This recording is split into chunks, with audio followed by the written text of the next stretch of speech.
Let's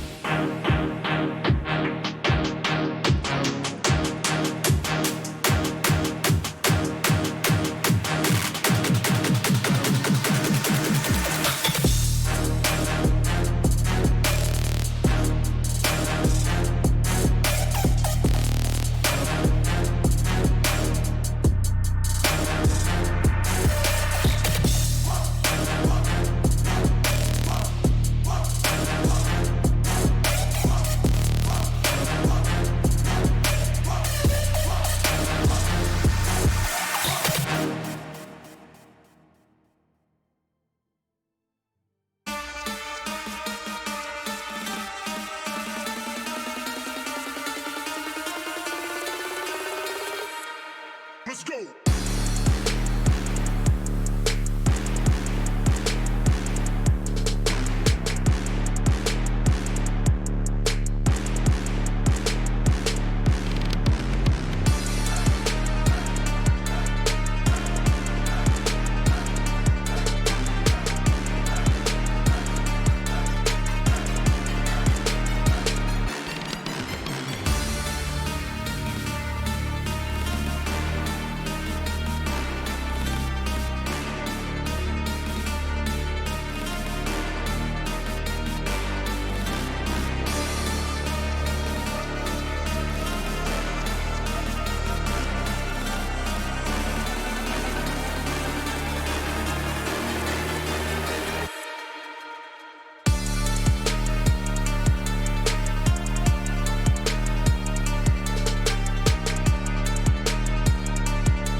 skills in the gaming. 1xBet. Respect from 1xBet. Respect from 1xBet. Respect from 1xBet. Respect from 1xBet. Respect. From 1xBet. Respect from 1xBet. Respect. Respect from 1xBet. Respect from 1xBet. Respect from 1xBet. Respect.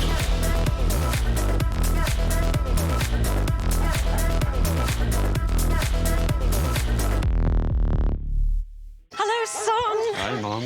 Pretty girl. This is Eva. Nice to meet you. Thank you very much. Your dad's just making his favorite dinner. It's duck. Come on inside. They're all probably too gruesome to tell you while you're eating at the table. How's your food? Is everything okay? Good, good.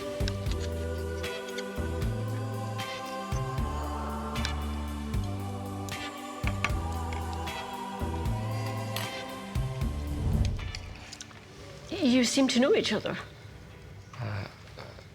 Yeah.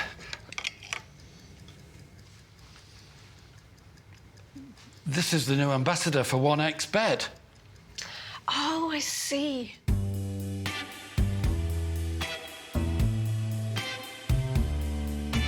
Everyone felt good when Eva Elfie became the new ambassador of 1xBet.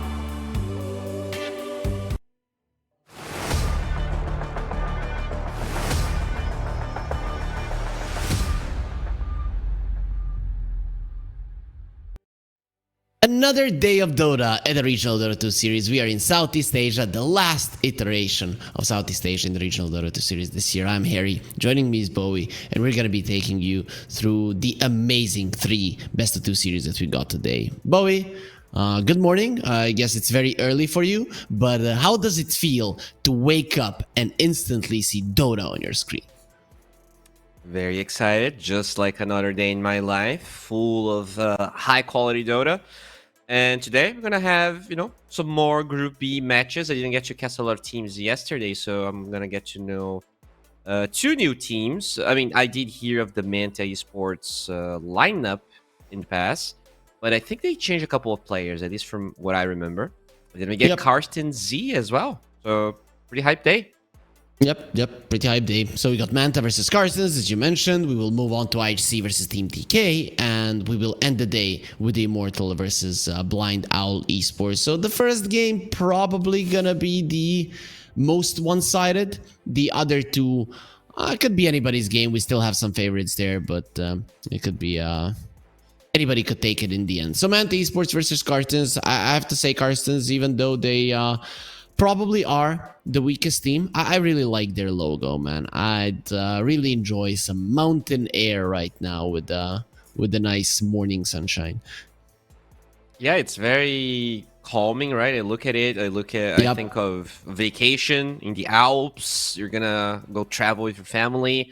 And speaking of them, these are the beautiful men in the top of the mountain. Will they remain there, or will the Manta lineup take them out? Looking at the players, Ifrit is the only player I know from this. Okay, we have a standing in the mid lane. Ifrit is their highest MMR player. He's like ranked 20, so probably the standout for them. The other players are in the 200, 700, 900 range, so it's kind of all over the place. But Ifrit definitely a pop star in Southeast Asia. Yeah, Medmaid is a player that hasn't played yesterday, so he's a stand-in, and we'll see what he has to contribute to the lineup. But their opponents, Manta Esports, who, I mean, in terms of MMR that you just started mentioning, are looking like they are in a better spot. Gohan, Kwai, V, Lucify, and Eris. Yeah, they're all rank 150-ish. Okay. I think some of them are even 2 digits, so pretty promising lineup. I didn't really get to cast a lot of them in other RESs. I think they played the 3rd one, if I'm not mistaken. But didn't really get to cast many of their games. Yeah, usually in Southeast Asia, it's Ottomo doing a bit more, and Latin America, you doing a bit more. So you didn't get the chance to cast them that much. I mean, this is, as far as I remember, they did change a couple of players. You mentioned it as well. Let me check just how many. No, they actually didn't. Looking at the third Same. one, it is no, never mind. Grimm's was there 5. I think their 4 and their 5 is different. Yep. Even their 3 actually. It's only the carry and the mid that remain the same. But yeah, they did swap a couple.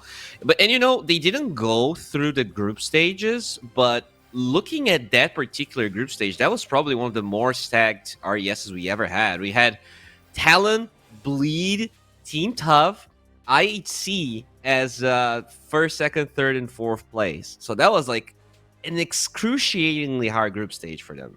Yeah, for sure, for sure. I think the Southeast Asia number 3 was our most stacked tournament in Southeast Asia overall this year, because in Group A, Outcast didn't make it, right? So it just goes to show how good it was. And then in this one, IHC didn't make it. It was a very strong group, but overall they did do well. Hopefully here they can do well as well. Yesterday they didn't really show that great of a gameplay versus Team TK, but that is to be expected, right? Team TK, the remnants of Neon, with a couple of additions, they are looking pretty powerful. Oh, for sure. Neon, I think, for a while was looking pretty good. I mean, obviously it is not the same lineup anymore, but I think Castaway to me is a player that has been like grinding for so long. Like I followed this guy on Twitter for maybe 6 or 7 years, and he definitely became a really good player. Southeast Asia is a region that lacks captainship and lacks experience. I guess experienced players is not really what I want to say, but maybe just players that are very confident in what they want to do, are very certain of their ideas, and I think he can be one of those players. So hoping for TK to maybe make it, because they have the remainder players of Neon. They still have a fair amount of points, right? They are one of the teams still in contention to get to the LAN. Yep. Team TK, if they do win this tournament, they're going to LAN. There's a bunch of teams that if they win this tournament, they're going to LAN from Group B especially. So we are hoping that one of them can do it. Maybe we should talk about that, right? So from Group B, it's IHC and TK. From Group A, it's Outcast and Ascent cannot, because the group Team Tough has already qualified, though. Yeah, so we have 3 teams that are in contention here, trying to take Execration out of second place because they are playing LN right now. They couldn't make it to play this one. Yep, I guess Execration are going to be looking at Team Tough. You beat everybody but us last time. Come on, do it again. Do it again, right? Because if Team Tough would get it, then none of these guys are going. But if Team Tough isn't the first, then I'm guessing it's going to be one of the teams that actually has a shot at making it to the LAN. That's true. That is true. I was like kind of certain they would get first or second place, but there is a chance that Team Tough, like, I don't know, gets eliminated in the first one. I guess they're already guaranteed at least 4th place, though. So that's still a fair amount of points they're going to get. But if 2 other teams maybe get first and second place, is there a chance Tough doesn't make it? I guess with first place, there isn't, right? No. Wait, yeah, Tough. Yeah. I think Tough are number 1 anyways, right? Yeah, I think if they didn't go to the group stages, there is a world where IHC gets first place, so they go to 163. No, you're right. Yeah, there's no way. IHC has 45 points, though. You're looking at Wikipedia. We have the updated one for us, right? So it's Team Tough 146.5, Execration 129, Talon 96, but they're not participating, so they're out. TK 59.97 or 60, and IHC 44.97 or 45. So basically, Yangon, IHC, and Team TK are the teams that are actually capable of taking over Execration if they win. But Yangon didn't make it. Yangon didn't. Yeah. Yep. So they're out. Okay. All right. Unfortunate for Yangon. Kind of crazy that they made it through a super hard group stage last time, and not that this one wasn't as hard, but just looking at the caliber of the teams, I was kind of impressed with their run in the third RES, but this time it didn't really look as sharp. But very happy for Ascent. I didn't really get to cast the last day, but now I did see that they qualified third place. So, they're not going to make it to the land, but they're going to get some points. Maybe if Relog tries to reiterate this league a second time, they could be the ones to make it to a second possible land. Yep, for sure, for sure. I mean, the league has, in my mind, it has been amazing, right? So I'm hoping that does happen in the next year with collaboration of Relog and 1xBet, and we have a draft, right? So we can stop our rambling, like blah blah blah blah. We know who's gonna go to LAN. That's gonna be happening in late October in Belgrade, and we can go to the draft right now. We don't have to wait. We live in a world, Bowie, where the attention span, the average one is like 0.2 seconds, right? So we cannot wait till October. We have to have something now. That's why we've got a game. Oh, for sure. That's why I'm also not paying attention to anything you said. But yeah, let's go. Looking at the bans here, one hero that I think actually started gaining a lot of stocks in the past couple of days, at least in the games that I've been casting, was Ember Spirit. We're seeing Ember Spirit first phase, regardless of DK being open, regardless of like so many counters. I'm really curious to see how Ember is going to fare into this draft, because I kind of want to argue this might be like a first phase ban type hero right now. People do ban it in the first phase, or they pick it in the first phase. I've seen it multiple times, so it's not out of the question, for sure. That hero, I don't know. I don't think Ember should ever be, and it's not like you're even flexing this hero, right? It's not like, oh yeah, Ember can be a 4 and a 3 and a 2. That's why this hero gets first phase. No, he's just so OP that you don't care if you lose the lane, you don't care about anything. Like, you can pick any facet. There it This is. hero somehow looks good. There you go. Do you think your boy, your fire troll boy, will be making a comeback because of this? My fire troll boy. I mean, we're seeing a couple of Huskar games. I think in SCA we didn't get to cast any, but I was watching competitive Dota recently, and I've seen 1, 2, 3, 4 Huskar games. The biggest reason I think Huskar is coming back is that CK is now in the A- rank territory, which means even though Huskar doesn't disarm anymore, you don't really usually have to care about CK, and so you can play Dota. Huskar gets trashed now by CK because he doesn't get to disarm the illusions.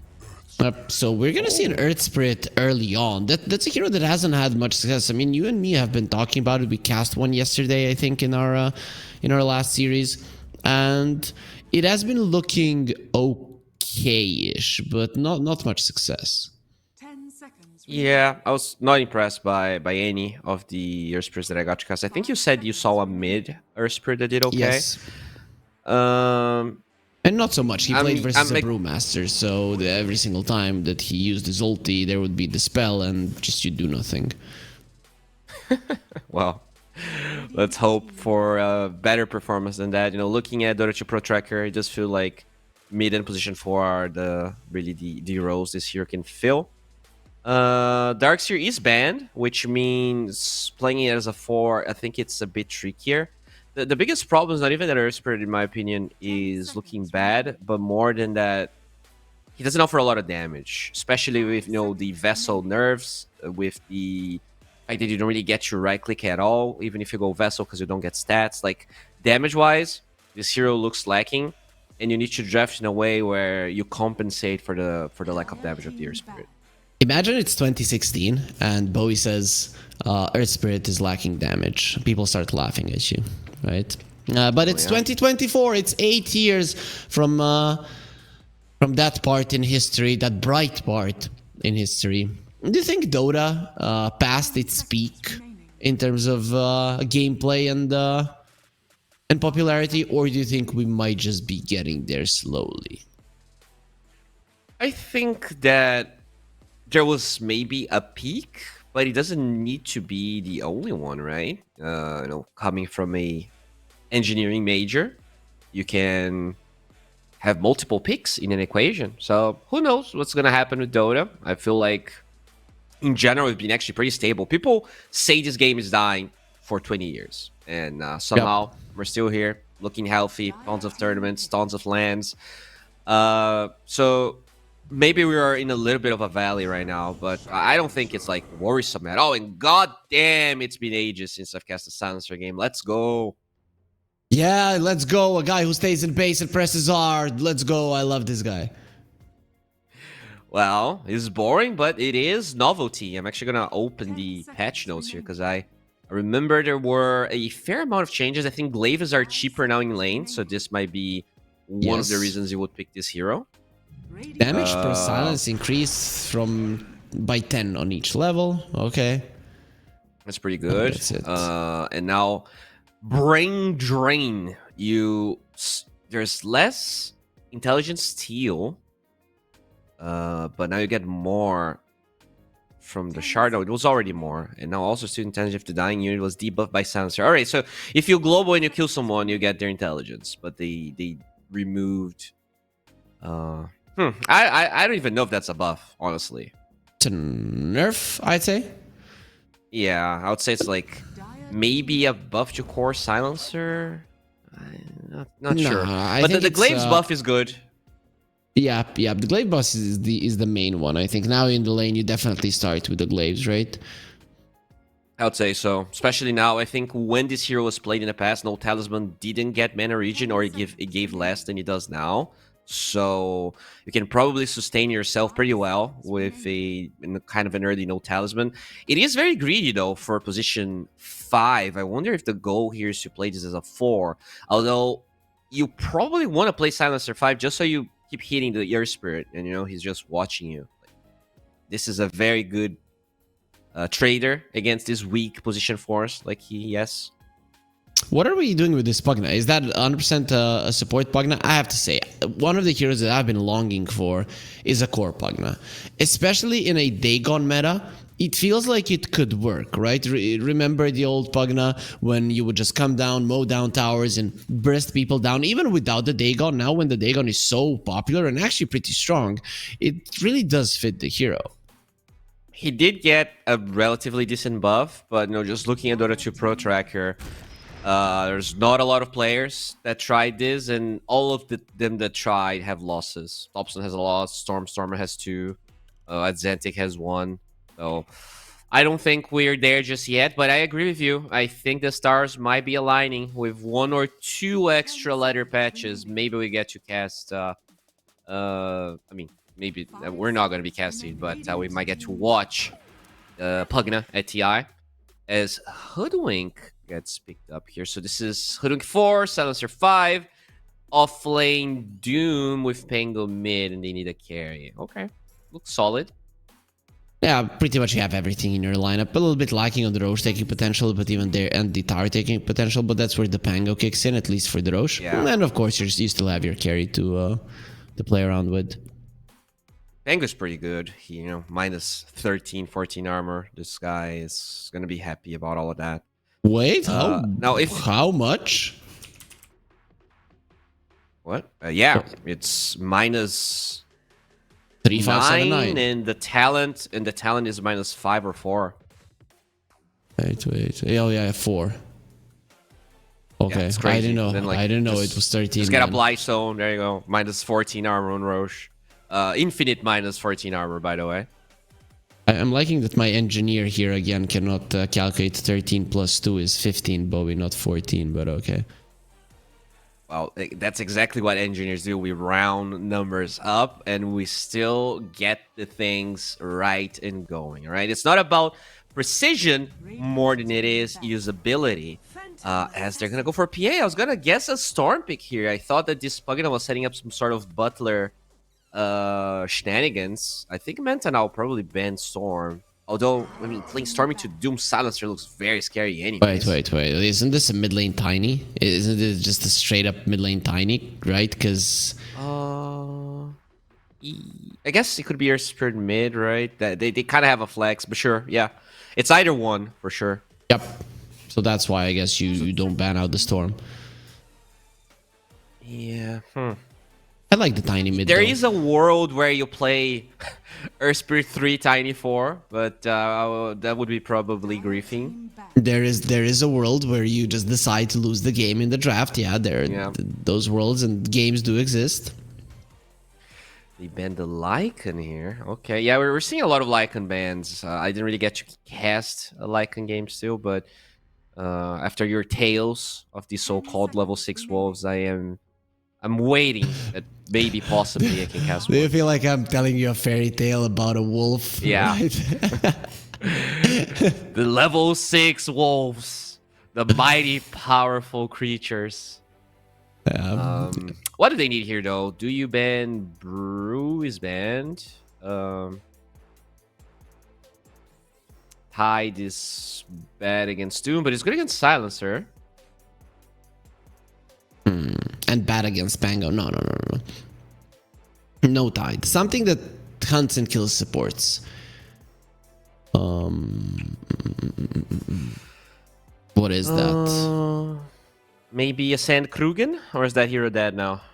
I have seen it yesterday, though it kind of struggled in the mid lane, got demolished, right? So Because like you get Doom, but Sandstorm's up. Like you just chill there. Is that something maybe? Okay, yeah, Center's good.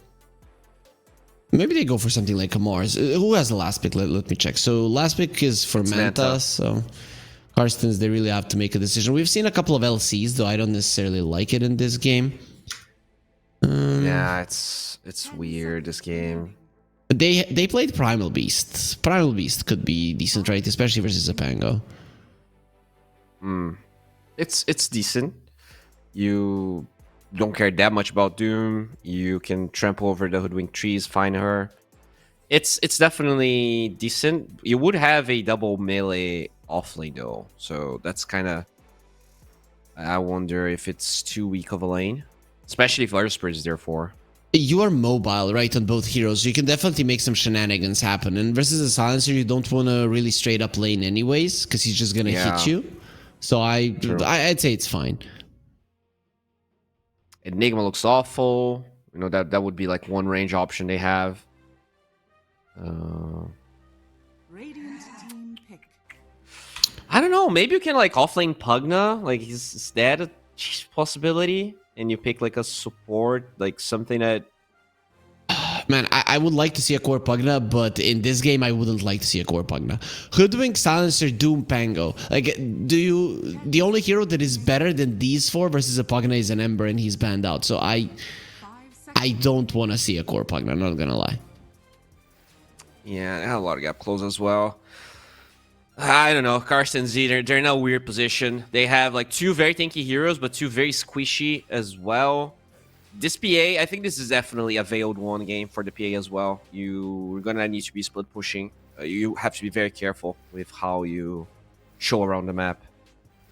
I don't think you can go methodical this game. Dire team picked. Oh. Okay, I never would have been able to guess that. Is that an offlane shaker? I don't, or is it an offlane I think tiny? it's a or flex, right? You think? It's some sort of flex? I would say so. Because Shaker actually destroys Pango mid. Like, absolutely trashes that hero. 5 seconds. I am a mid Shaker player. I would play mid Shaker this game. You may now select There your goes Sven. I want to see Please, where they're sending people. Definitely that's the so it's an offlane So it's a shaker. Leon. Alright, so no shenanigans then, right? It's gonna be pretty normal lanes. I guess that's fine, right? Because you want your wait. It is 4 tiny mid laner spirit. That's what they're doing, right? Because Maid is the stand-in, and he's playing the Earth Spirit. I'm okay with that. Either way, you get the Shaker. He can kind of control his own lane equilibrium, and then Beat, Tiny, or an Earth Spirit are going to be able to rotate, and you really want to be able to be mobile around the map because Lucify and Darius are kind of free kills, and if you are able to get multiple kills on them, you can get yourself ahead even if the lanes don't go out the best possible way for you.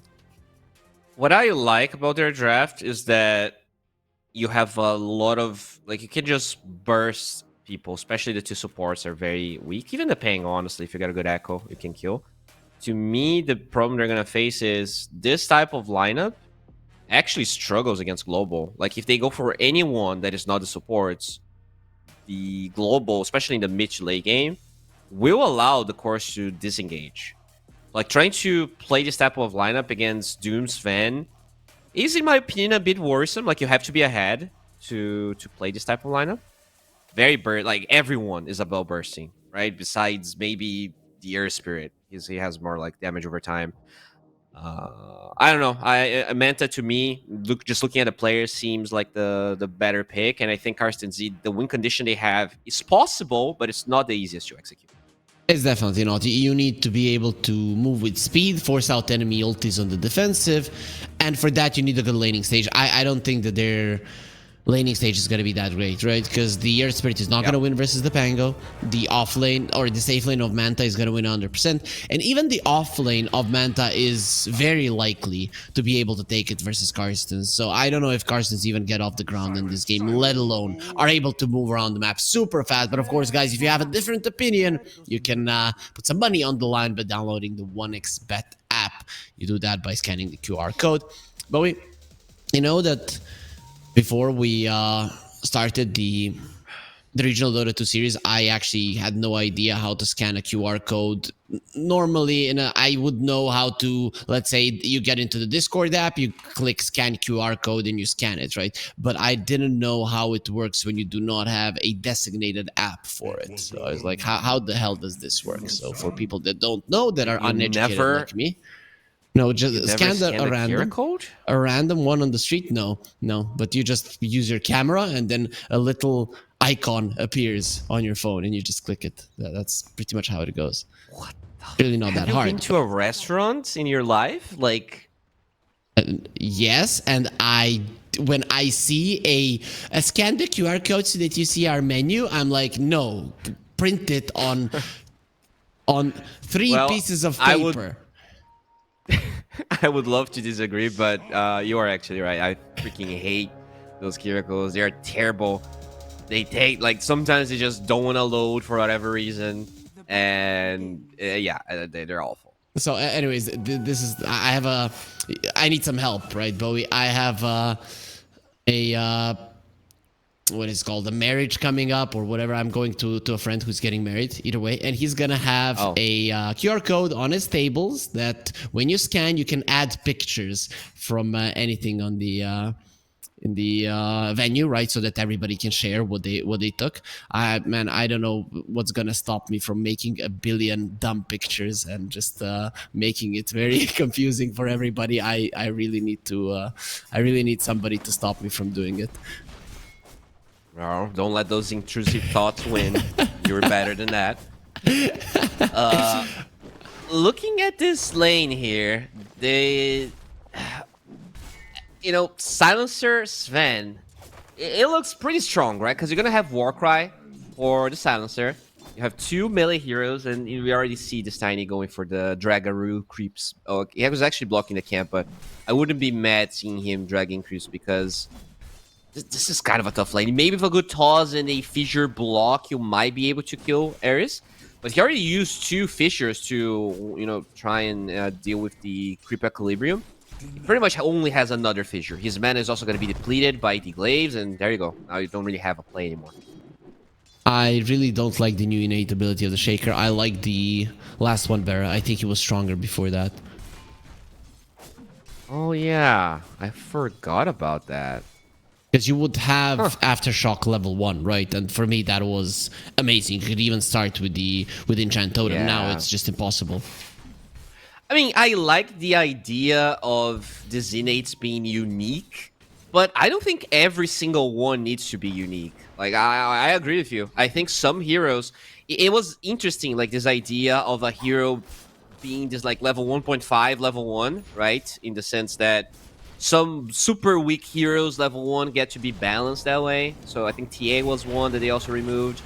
I thought it was cool to have Psionic. As long as it's weak enough that it's not that bad, I liked it. This Acorn shot does so much damage, and Pugna is... We often forget just how squishy this hero is, because the Pugna is so fast that you can just easily outrun anybody, but when you take all of your HP and damage in a second. It really doesn't matter how speedy you are as a hero. Yeah, there's a lot of damage in that lane. You know, Doom. When you think of Doom, burst damage is not something that people usually say, but in the lane, this hero is actually like he does a lot of damage, burst and AoE. Yep. This hero is like very, very strong in lane, and I think a lot of people kind of forget that part of it because they're used to the zero armor Pepega Doom that was popular. They get a really good toss back in the top lane. Yeah, and they're gonna be killing the Sven. I mean, already that lane is going amazingly well for Leon Baby. Look at that, he has 12 CS, he has creeps under his tower, he's gonna be farming that no problem. And this silencer, I have to say though, Ares is playing this lane wrong. Like, he is not punching the Shaker. You shouldn't care about the Tiny. You shouldn't even look at the Tiny. You should be punching this Shaker and making his life miserable. And I haven't seen a single Glaive of Wisdom being used on the Shaker. I agree. I think his target prioritization has been wrong. Like, this Tiny kind of wants to die. He wants to use all of his mana. Like, he's gonna cast 2 spells and Ares he's is gonna dead be gone again. anyways. Look at that. He's gone. He... Looks pretty dead to me. toss back. Very dead. I have no idea what's with his positioning. The overall positioning of Manta Esports in this lane has been questionable. Yep. I mean, we kind of talked about it. They are not as high MMR. They are not... No, it's Carstensz. Carstensz are lower MMR. Oh, never mind. Yeah, it's very early for me, guys. I'm sorry. You are right. I don't have an excuse. I have an excuse. Silencer, right? You don't play this hero for 75 years, and you're like, oh yeah, this hero got buffed, guys. Let's play it. And then like you're okay. What do I do with this hero? What's this hero supposed to do? Yeah, I learn, forgot. Yeah, sure. Like it's a weird hero. Like out of the position 5s that are available right now, not a lot of them are about just poking people in lane. Like, you know, there's some kill 5s, there's some like combo 5s, but just like right click type heroes. Stop. Is there even one? Right? I guess Viper support is not a thing for a while. There's no orb walking. Clink support is not a thing for a while. And Silencer was always kind of unique, right? You could have those Another clinks or toss something. back. Ares is in trouble one more time, but Ifrit is already in trouble in the bottom lane. Still, let's look at Ares, who's gonna get smacked. Might not be enough. He has a healing Lotus. He's just baiting them in. We'll use it. Turns around with the what's it even called? The Arcane Curse. I forgot the name of his spells. That's how much he has been played lately. Well, in his defense, in the mid-game fights, Arcane Curse is goated, right? If you look at the cooldowns of the spells on the Radiant, it is absolutely crazy how much value you can get out of Arcane Curse. PA, Earth Spirit, Hugna, Shaker. All of those heroes have like sub 6-7 cooldown spells. As in the top lane, this Sven is gonna die again. What is happening? This is one of those lanes where it's very important for you to, 1, win the regen battle, or 2, win the equilibrium battle. They lost both. Earth Spirit is gonna be in trouble. He doesn't have the role. Magnetize is doing a ton of damage, however. If he gets some help, it could be a different outcome, but he doesn't get any help, and Kwai is still a little bit too tanky. Arcane Rune on the Pango as well. He can do whatever he wants with that one, even use the Rolling Thunder knowing that he's gonna have it in just 60 seconds. Yeah, gets a bit lucky there with the rune battle and turns the fight around. That's good for Manta because specifically their top lane has been a disaster. They're gonna have to. But that's the only one, right? Yeah, for sure. But you know, Sven doesn't really care about that too much. We'll be able to jungle and recover in no time. Do they have any stacks? They don't, but they're trying to. Yep. Yeah. I think he got it. Will be able to steal it. And the Hoodwink is already in the position. Scandal. Roll in. Who's better? Oh, Made. Very nicely done. TP out. Not going to be loud. Kwai, you will pay for your sins double. enchant totem. Actually, he does have that shield crash. It's going to be quite a lot. It's sending in the Shaker, who is going to be smacking him down once again. Where's another shield crash? He is level 7. If he gets it off, it's going to be different, but he won't.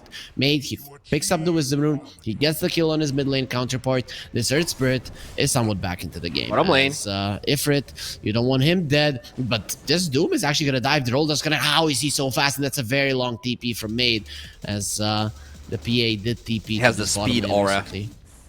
Yup. Got the cobbled 436 base move speed. That's without Score Sheriff and Phase Boots. Okay, so trivia. What is the name of the cobbled that gives movement speed aura? Fast Boy. Exactly. Yeah. Isn't it? Foreman. Foreman? Yep. Like George Foreman? Exactly. No, it's George Freeman. No, that's Morgan. I have no idea, man. Anyways, Ali, going... he was saved there by the Decrepify for a second, but you have enough magical damage on the other side to do punish him in the end. Alright, so good Rolling Thunder again here from Quiet. 2-1, going for a Mage Slayer build this game, which makes a lot of sense. Like, besides the PA, all of their damage is magical, and it is a lot of early magic damage. It's not a bad pipe game, but, you know, have a Doom off lane. Not necessarily... Oh, speaking of the Doom, he gets the Doom off. And he's going forward. They were the ones that went for him. Here comes Made. However, it's going to be a very nice kick. The Cobbled Foreman Speed Aura is not going to help you right now. He needs to spread the disease, and he will. The Doom will most definitely fall. It is going to be Made that gets the kill. Ali Akbar was the one that dropped down, but PA surviving the Doom. That is a big deal. Trying to spread, demagnetize a bit more. Not really going to be doing that much. And Ares... he appeared out of nowhere to just give an extra kill to the enemy. So if they're going to allow him to get it, as you do want the Battle Fury hero to get there as fast as possible. Yeah, very good game here for Ifrit, the star player for the Radiant. And this is a good timing. He's going to have, if he keeps this up, might have like a 12-13 minute Battle Furies with treads, which is great for Dispatch. Roll. Are they gonna connect on anyone? It wasn't even looking. Okay, he got the resonance. Pass it on Made. I was thinking, do you maybe go for the other one in the mid lane as well? But no. Resonance is way too good. I think it's possible, but this one's better. I think as Meteor Spirit, as he is gonna be found. Yep, and brought down. I really like how the Pango used this roll so that he doesn't get push the Earth Spirit too close to the cliff. It was. Very nice presence of mind. Very cool play from Quayas. Swashbuckle forward. He wants to be getting these kills.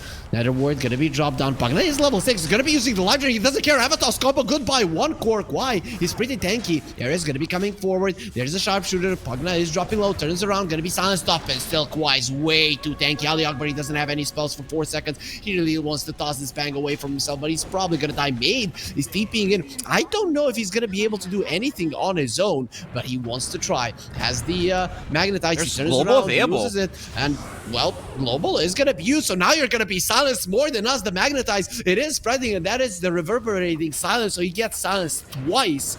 And that's gonna be Ares getting the kill. Made decided to finish that TP against all odds, and well, he found out why he shouldn't have done so. Yeah, very questionable TP, and that's when the team experience starts showing, right? That's a very pub TP right there. You see your team dying, and you try to help, and you go against 3 heroes by yourself, and all the momentum the Air Spirit got with those initial kills is a bit gone now. I think it was 2-0, and he's 2-3. Yep. Not looking good. Not looking good. Still, Leon Baby is having a solid game still.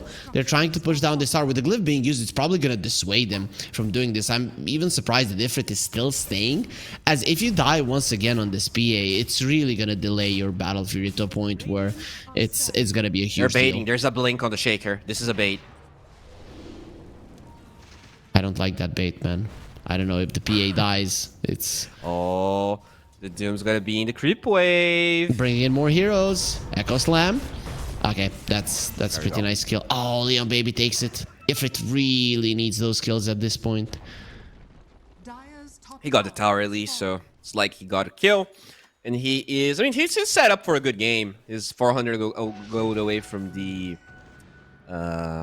Claymore. It's not like they have a kill combo, and in fact, it is the Silencer that will fall. And that's the thing. Once Global is ready, which is going to be in 28 seconds, in this mid-game fight, you need to be fighting that Silencer ASAP, or else, like, all of that combo will be brought down. As they find the Pango, that's a huge one. If they can kill the shield crash, it's gonna be giving Shield so crash. much shield. He goes for the Rolling Thunder, but they will be stopped with the Fissure. Swashbuckle away, Rolling Thunder away as well. Actually bounces off the Fissure, maybe deciding to go forward. No, he's just annoying them for good measure. With the shield crash, he'll get himself to the low ground and will be fine. This shield crash is just a stupid OP spell. It's not fair. Yeah, isn't it crazy how dumb of a spell Shield Crash is? And how hype you have to be about it now, because like if you land a jumpy jump on 4 people, like you're pretty much immortal. As they get the hoodwink, that's a bad global.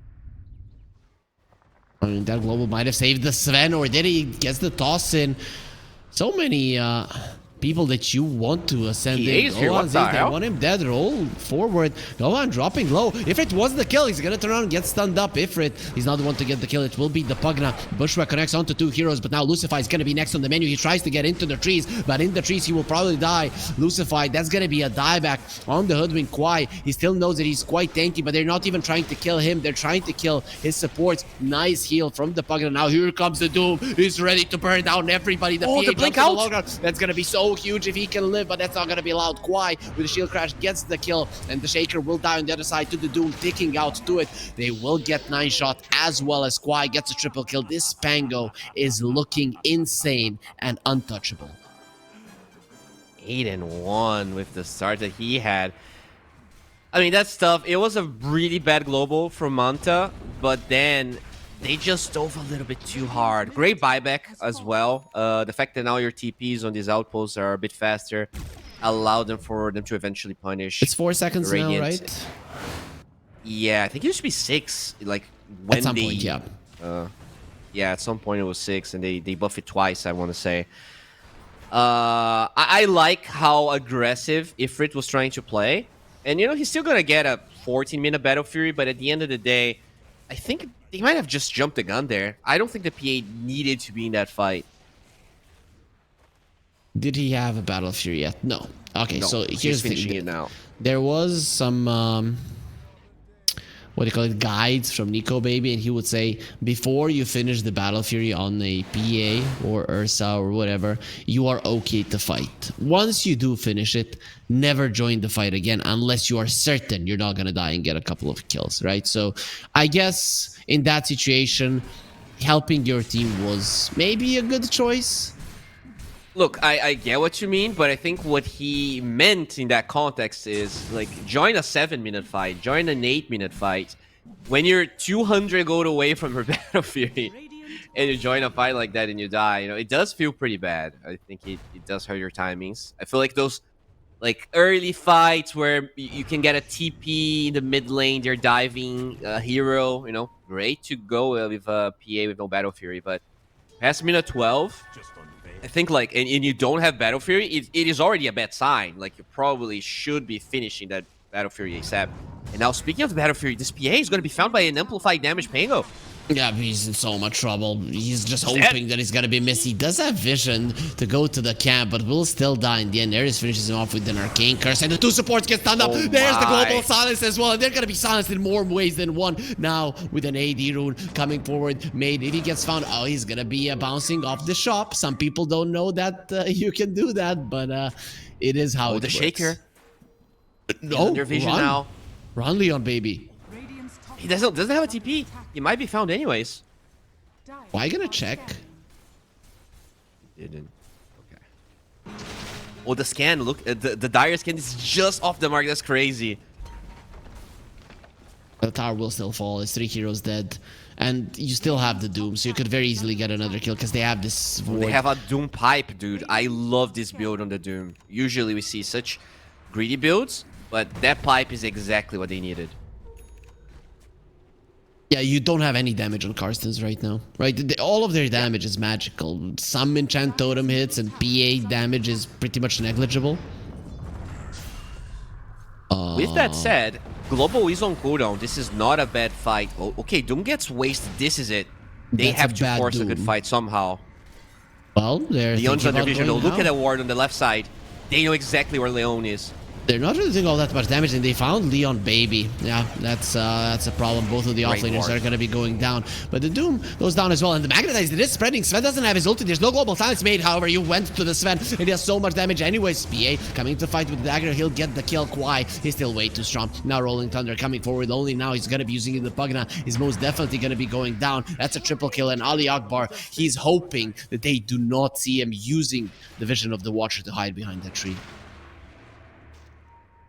Oh, Now they see him. that fight had a lot of potential, but Manta's vision has been crazy this game. Like, look at their wards on the left side. You have that one, very hard to de-ward in the triangle. You have one in the lane, and the other one that killed the PA. So their vision has been exactly where they're taking these fights. Whereas for the Radiant, they really... Oh, wait, they're going mid? What? What? They bushwhack. PA almost dead. Leon Baby gonna be going in. Uses the Echo Slam. Global Silence a bit late. But Leon Baby is still in a very uncomfortable position. Let's see if the Pugna can save him. There's the Crep trying to escape. Avalanche creating some space between them as the Scorched isn't allowing a blink away, but now he's gonna be fine. So Global for an Echo, and you lose the Hoodwink. Still, I guess, a victory for Carstensz. It is. I mean, yeah, considering what could have happened, I don't think it's a bad fight. Well, the problem is these wards are not really being taken care of, and they might be punched. They have a Radiant ward. Can they close the... Dude, this Pango has a freaking axe. Made a 19 in the Mage Lair. He's very farmed. He's incredibly farmed, and you can't kill him. He's I a think that's 100 the gold main- away from a blink. Mate's gonna be rolling away. Let's see if the two rolling mid foul. laners are gonna be going up against each other. He stops the roll, gets kicked away. Here comes the Doom, who doesn't have his ulti. He's gonna be able to roll out, but isn't able to put down the Remnant because of the last word, and will be taken out. Yeah, great plays. Manta really in full control of this game now. You're relying on this PA getting a BKB, and you're relying on pretty much like a 3-4 min echo from this Earthshaker. If you don't get an amazing echo in the next fight, it kind of takes mistakes on Manta for them to lose this game, as they're gonna get the Pugna, potentially Wait. force a glyph. There is no Why glyph. did- That's at that tower. Why did the Earth Spirit get silenced when he was rolling? It's not the last word. Last word is a different spell now. It's the glaives. You Oh, get he got the silenced when you fourth hit, hit. Okay. yeah.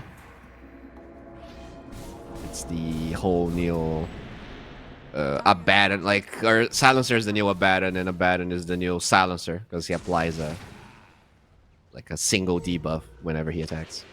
Okay, okay. I really like the Silencer set, though. He looks like an old mage or whatever. Mate, gonna be rolling into the base. Looks like He's Sniper. fine. Like, he looks like Sniper's cousin when you hover the portrait.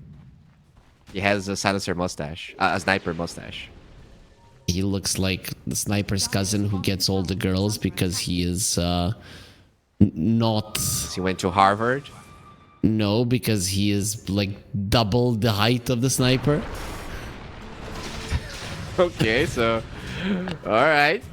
Oh, look at me! I'm Harry Freak. I'm very tall, and I get all the girls. No. Just projecting my insecurities here. No. I'm just following the trends. Whenever I hear, I don't date if you're under 6 foot, right? So just following the trends here. Okay. No, You're just saying what the other girls tell you. I see. Exactly. Oh, good. Yeah, I mean, good global.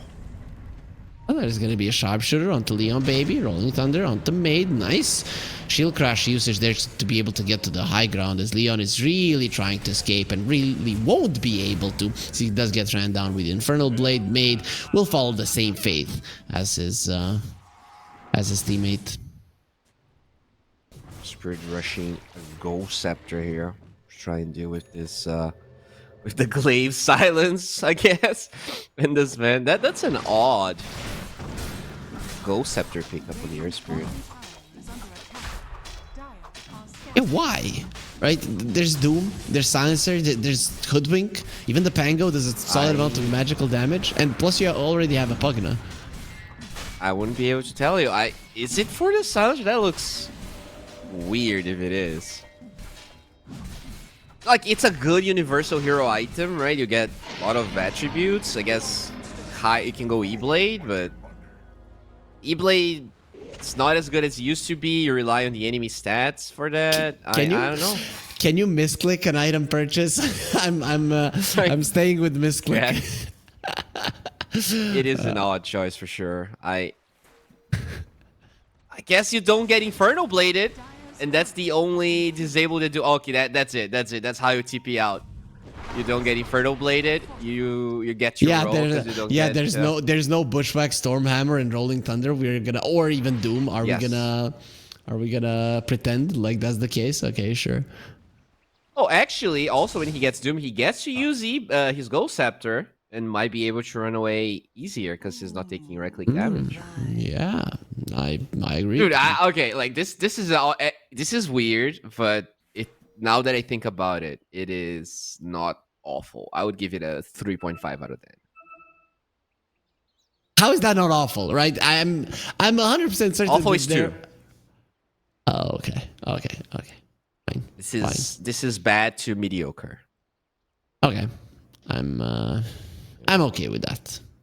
And maybe, you know, if you could talk to Maid, maybe he could explain why he bought it. I'll tell you some worse items than this Ghost Scepter that he could have bought.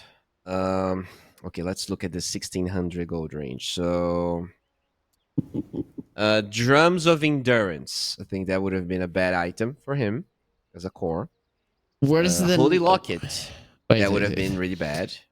Worse than the Ghost Scepter. You're telling me that the drums would have been worse than the Ghost Scepter?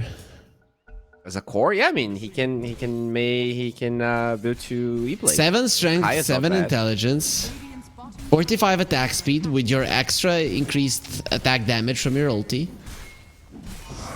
But let's be honest, he's not even getting his ulti off. Just like this Shaker's not gonna be able to. He gets killed with the global. Oh, look at how cool that fissure looks. Okay, we're not going to be able to do it because we have to look at the Pugna that is going to be burned down. Oh, yeah, it's a little fissure monument that stays in the ground. Yep. It's not going to get any experience, though, because it's useless. What's the range of the experience? I think it's like a normal hero, right? Maybe? As if the hero was there, but... Yeah, I'm going to assume that's the case. It's called Spirit Cairn. For people that don't know, Cairn is the name of the hero. So Fiend is gonna be targeted by the PA, who has the BKB level 16. There will be the crap on the Sven, not allowing him to attack. This PA is not doing any damage to Fiend. Maid gets a little bit Ghost Scepter. He's living. Let's go. He's living. Okay, now I understand. If he didn't have that Ghost Scepter, he will already be dead, as he is gonna be dead anyways. No, he's not. Ali went too deep on this. He is gonna be dead anyway. Does the Bushwhack as Ali will be next in the menu. They have the Yules to remove the Crapify from the Pugna, and they get him down. Kwai goes forward. There's no more BKB. Nice Fish are going to be connecting on 4 people. He has the shard as well. Going to be following up with that. Gohan, BKB usage. There's going to be a lot of heals from the Pugna. Now they want Gohan dead because Manta have already lost 2 heroes. So you've overstayed your welcome. Guardian Greaves will be used, but there's the Rolling Thunder. He didn't use it until this point. So now he wants to just go on all of them. Uses the roll up. Actually, he's being controlled quite well. Very nice footwork from the other heroes as the Rolling Thunder is still doing quite a lot. There's the Shield Crash coming into play, and he's way too much. Kwai is too strong at this point. That's a triple kill. He's literally 1 versus 5. The enemy's Gohan. He's going to be turning around. Yeah, I'm strong as well. No, you're not, my friend. You're going to be losing that Aegis. No problem. But he will be fighting until his first death at least. Rolling boulder forward. Gohan somehow still has his Aegis, and he's in like double-digit HP. You know why this Ghost Scepter is good also? Why? Because he doesn't take damage from Swashbuckle or the eggs of the Pangolier. Whoa. Oh, he's alive! He's he kills alive. the He's not alive. I'm sorry, but he's not alive. He kills the Doom, but the Doom kills him as well. Actually, it will be quiet and finishes him off, while the Sven, of course, was dealing with the Rax objective-based gaming by Gohan. All right, I'll change my score from 3.5 to 4.7. This is actually a goated pickup. I think Global Sign is going to be used. There's a BKB. No, the PA can't do anything. The Pango is just way too annoying with the Basher as well. Dude, this Pango has been MVP. Just perfect game for Kwai. The itemization has been perfect. I think his Rolling Thunders, he tried to steal the Wisdom Room. Sure, he died. But overall, I think all of the moves he went for were really good. His laning stage was good. And that's a hero they picked up pretty early, and he still delivered. There will be a ward placed. They found the Shaker. Bushwhack does connect Atos as well. He's going to turn around with the Fissure and probably die in the end anyways. This is one of the better Pango performances I've seen recently. Yeah. Especially, considering how early it was picked. I think they had a lot of combo breakers to kill him. This Shaker and with the Tiny could have potentially, just see the Pango, Echo, and combo. But this Silencer really made this game, like the plan, much harder for Carstensz to execute. Rolling Thunder onto the PA. Now she doesn't have a BKB, just won't even get out of the stun. It's just a solo kill from the Pango. Lucify, just to make sure. I didn't know maybe he was gonna escape, so that's why he went for the Sharpshooter. As the Sven uses the ulti, he's ready to destroy anybody in his wake. Where's the Tiny? He can punch down mountains. That's how strong he is. And well, next on the menu after the mountains is gonna be the Tower. Here goes Mate. He has that Ghost Scepter. Well, let's see if he's gonna be turning into a Ghost anyways. We do bring down 9 shots first, and that's a nice fissure. And gets Rolling Boulder to the high ground. Once again, the Earth Spirit barely survives. Okay. Yeah, I mean, this is looking pretty over. Yep. Pretty over. Doom once again dying in the Fountain Maid. I think we've already seen this movie. That's gonna be second lane of Rags gone. There is still an open barracks on the bottom lane. Glyph, however, available from Carstensz, and he doesn't. Oh, they canceled the Echo. Yep, he canceled the blink. He just stunned him a little bit with the aftershock over the Fissure. Gonna try to kill the Sven. He has the extra armor. He actually turns around to fight. He's not even hitting the PA, but the cleaves are killing him. Yep, there's the Basher. They finish him off. Leon Baby goes for a GG. That doesn't mean that they're gonna spare any of their lives. Stepanga is the only one breathing at the moment in the fountain. How they canceled the blink? They had a ward there. Overall, I think the Manta's vision this game was absolutely pristine. Whenever they wanted to fight, they had a ward, and they never fought when they didn't have vision. The global pick was really good. The Silencer hero. I think he didn't play the lane well, but at least for the fights, they knew exactly how to use the global. They were not really shy on keeping it as well. Like, whenever they used it, they just kept getting advantage after advantage. They baited a lot of echoes with having good vision, and they knew that it could counter react on the Shaker, even if they didn't have the global. So I was honestly pretty impressed with Manta. I think their macro game was quite superior this time. What do you have to say about the reverberating silence? I mean, now you have to have 2 ways of removing that to actually counter the silencer. Do you think that that made a huge difference? I mean, when you're ahead, it looks awesome. When you're behind, you just kill the silencer, right? Like, in a game you're behind the silencer, you don't even get to attack. Like, you don't even have the attack speed to proc that spell.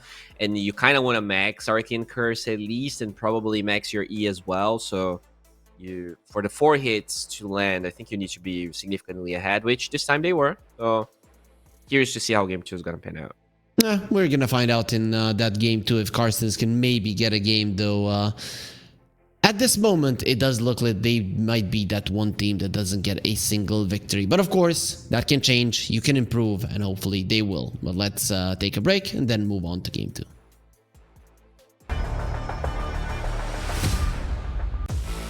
OneXBet and Eva Alfie present betting on all esports events on the website and in the OneXBet app. OneXBet, Play with Eva. The new 1xBet energy drink. So you don't have to limit yourself tonight with only one victory. You can bet on any game at 1xBet betting company. Dota 2, KS2, League of Legends, and many others. Big wins, fast payouts, reliable bookmaker. The new breakthrough, an innovative phone with 1xBet app. With 1xBet app, you can register and start betting in just one click. Intuitive interface and thousands of sports events every day. User-friendly app. Big wins, fast payouts.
your skills in the gaming. 1xBet.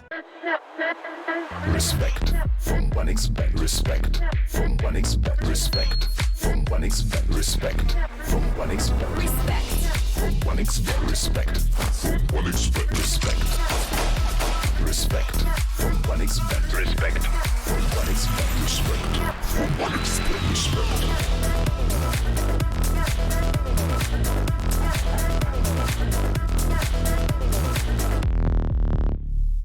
Hello, son. Hi, Mom. Pretty girl. This is Eva. Nice to meet you. Thank you very much. Your dad's just making his favorite dinner. It's duck. Come on inside. They're all probably too gruesome to tell you while you're eating at the table. How's your food? Is everything okay? Good, good.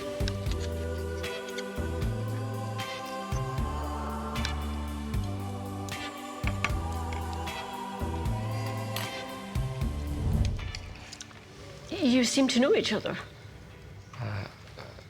Yeah.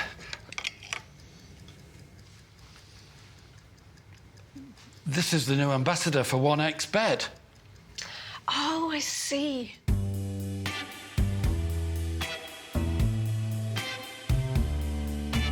Everyone felt good when Eva Elfie became the new ambassador of 1xBet.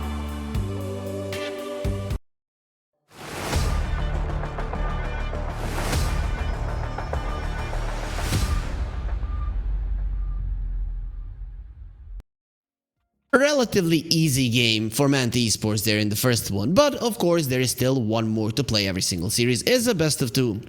So we're going to be finding out if Carstensz can actually take a game here with Harry and Bowie. And Bowie, from what you have seen there and, you know, knowing MMRs and every piece of information, facts accumulated, do you think there is a shot for Carstensz to win a game? Let's say they play 10 games. Do Manta win all of them, or do Carstensz have a shot? I think they could take 2, possibly. To me, the biggest problem wasn't like they played their lanes really well.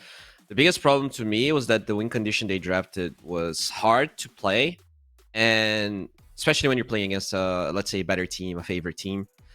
I think that was their downfall. Like they had a way with their last pick to steer their draft to a different direction, and they went all in. We're gonna burst you down when the silencer was picked very early on, and they thought they were gonna be able to abuse you know, the cooldowns and everything, but unfortunately Manta played really well.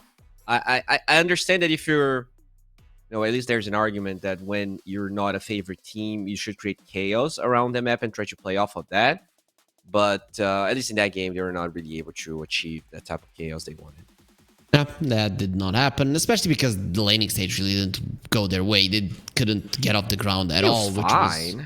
And they were 3k gold behind 10 minutes in. How is that fine? 12. Like, they started feeding kills after. Because, like, they killed this event twice. The Earth Spirit was, like, even with the Pango. They even killed the Pango when he tried to steal the Wisdom Rune. Oh, no, I'm wrong, actually. It was around the 15. Yeah, the laning phase was actually quite even. You're right. Laning phase was even. I think they did really well. But, like, once Manta had everything they needed to take these early fights, they did a really good job at, like, warding and kind of just baiting Carstensz into an optimal place. Okay, so it is a new game. Completely clean slate. How do you approach it if you're Carstensz? Okay, so let me try and remember here. What was their first pick? They went like, it was our Spirit, right? Yes. I had no trouble with the Earth Spirit. I think he played all right, especially if they can flex it to position 4. I think the problem starts when you draft the Tiny, because now you're kind of set with this melee 4 in the off lane, and like, even though they did okay in that lane, I think it was just easy. The silencer pick seemed pretty straightforward, and now that you know they can play that silencer, I think you have to draft different position 4s. Maybe draft more damage rather than the stun and combo of the Tiny. You know, get a Hoodwink, get a... I know Scarif Mage is awful right now, but get some get some damage somewhere. 5 seconds remaining. I agree with you, right? One of the strengths of, let's say, a tiny first pick is that he's flexible, right? And then you pick an Earth Spirit, and sure, both of them are Yeah. flexible, but both of them do the same thing. Exactly. So it's not really that big a flex. It's more of a who wants to play which hero in terms of who feels more confident on which one, rather than it's gonna change much in the laning phase or in the rotations, depending on who gets what.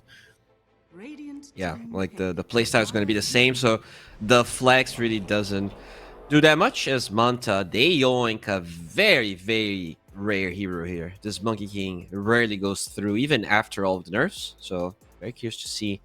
I'll be honest, the Monkey Kings that I did cast post-patch were not very impressive. I think that the nerfs 10 did hit the seconds hero. remaining. Yep, people are, everything is wrong. You think you're gonna get to a fight in 5 seconds and you need 7, and suddenly you come there, 2 of your guys are dead.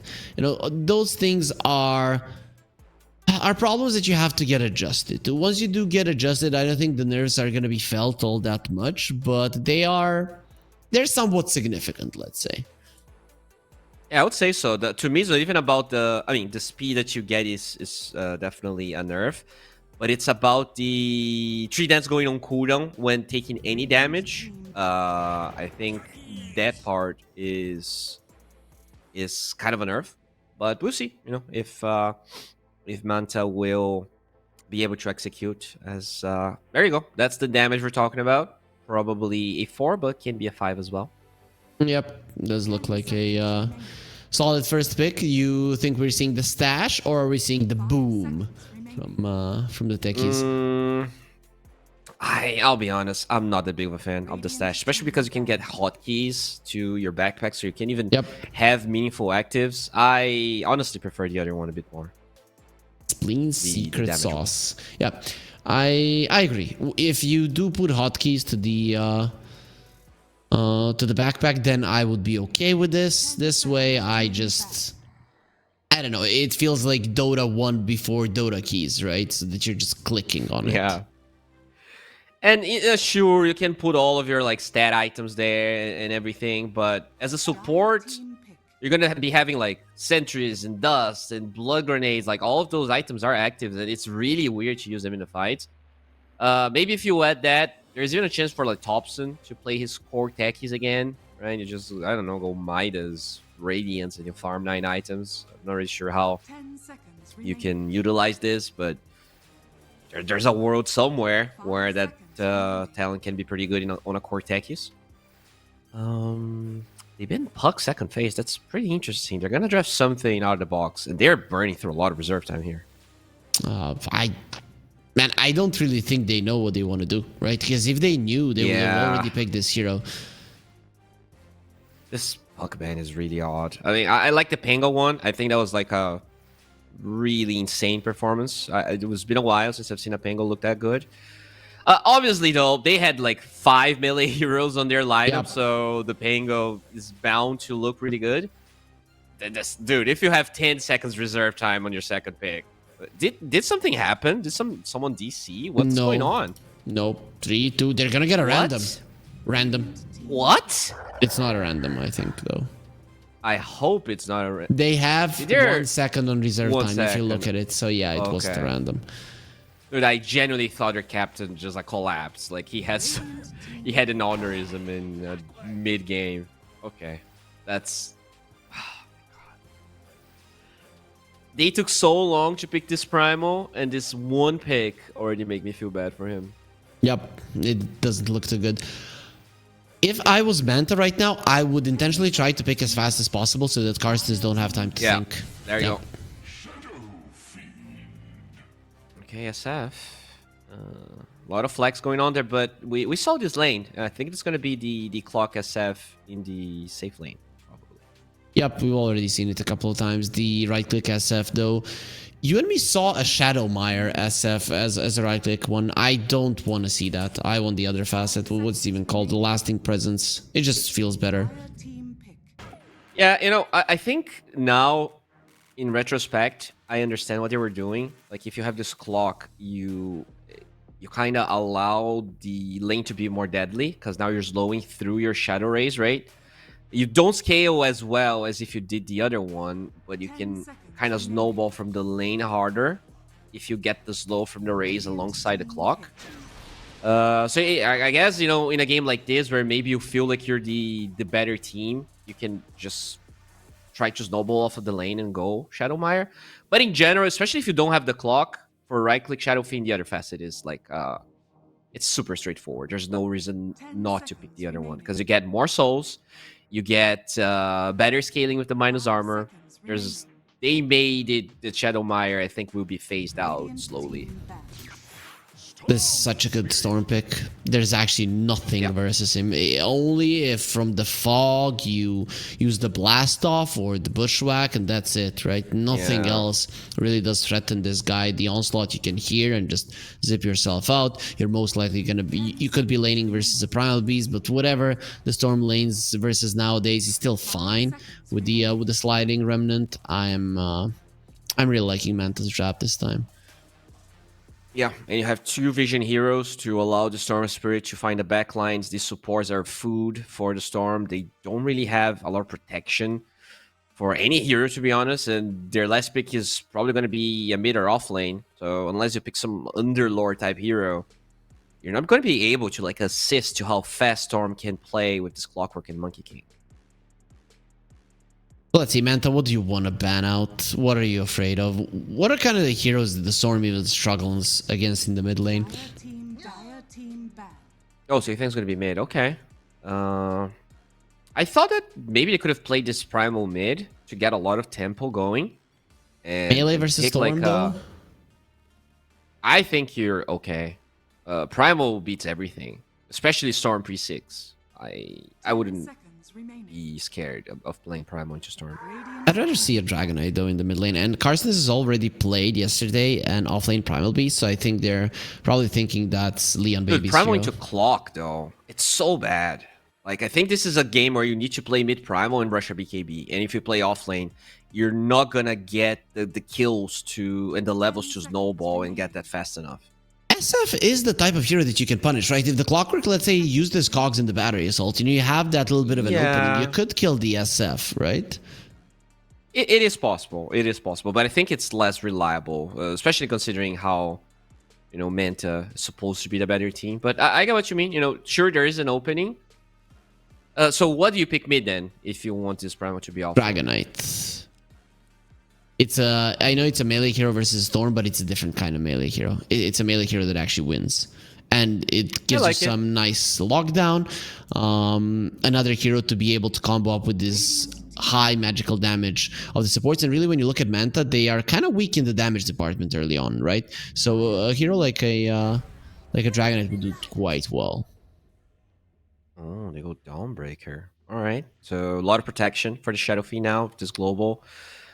You know what would have been really good this game? Puck, but they banned it themselves. I think Puck would have been a really good pick. 10 seconds remaining. What would Maid want to play? He played the Earth Spirit last game, so... It's banned. Yep. I mean, DK sounds decent. Oh. So the new bodyguard is buffed. Right. So it's an offlane Marcy.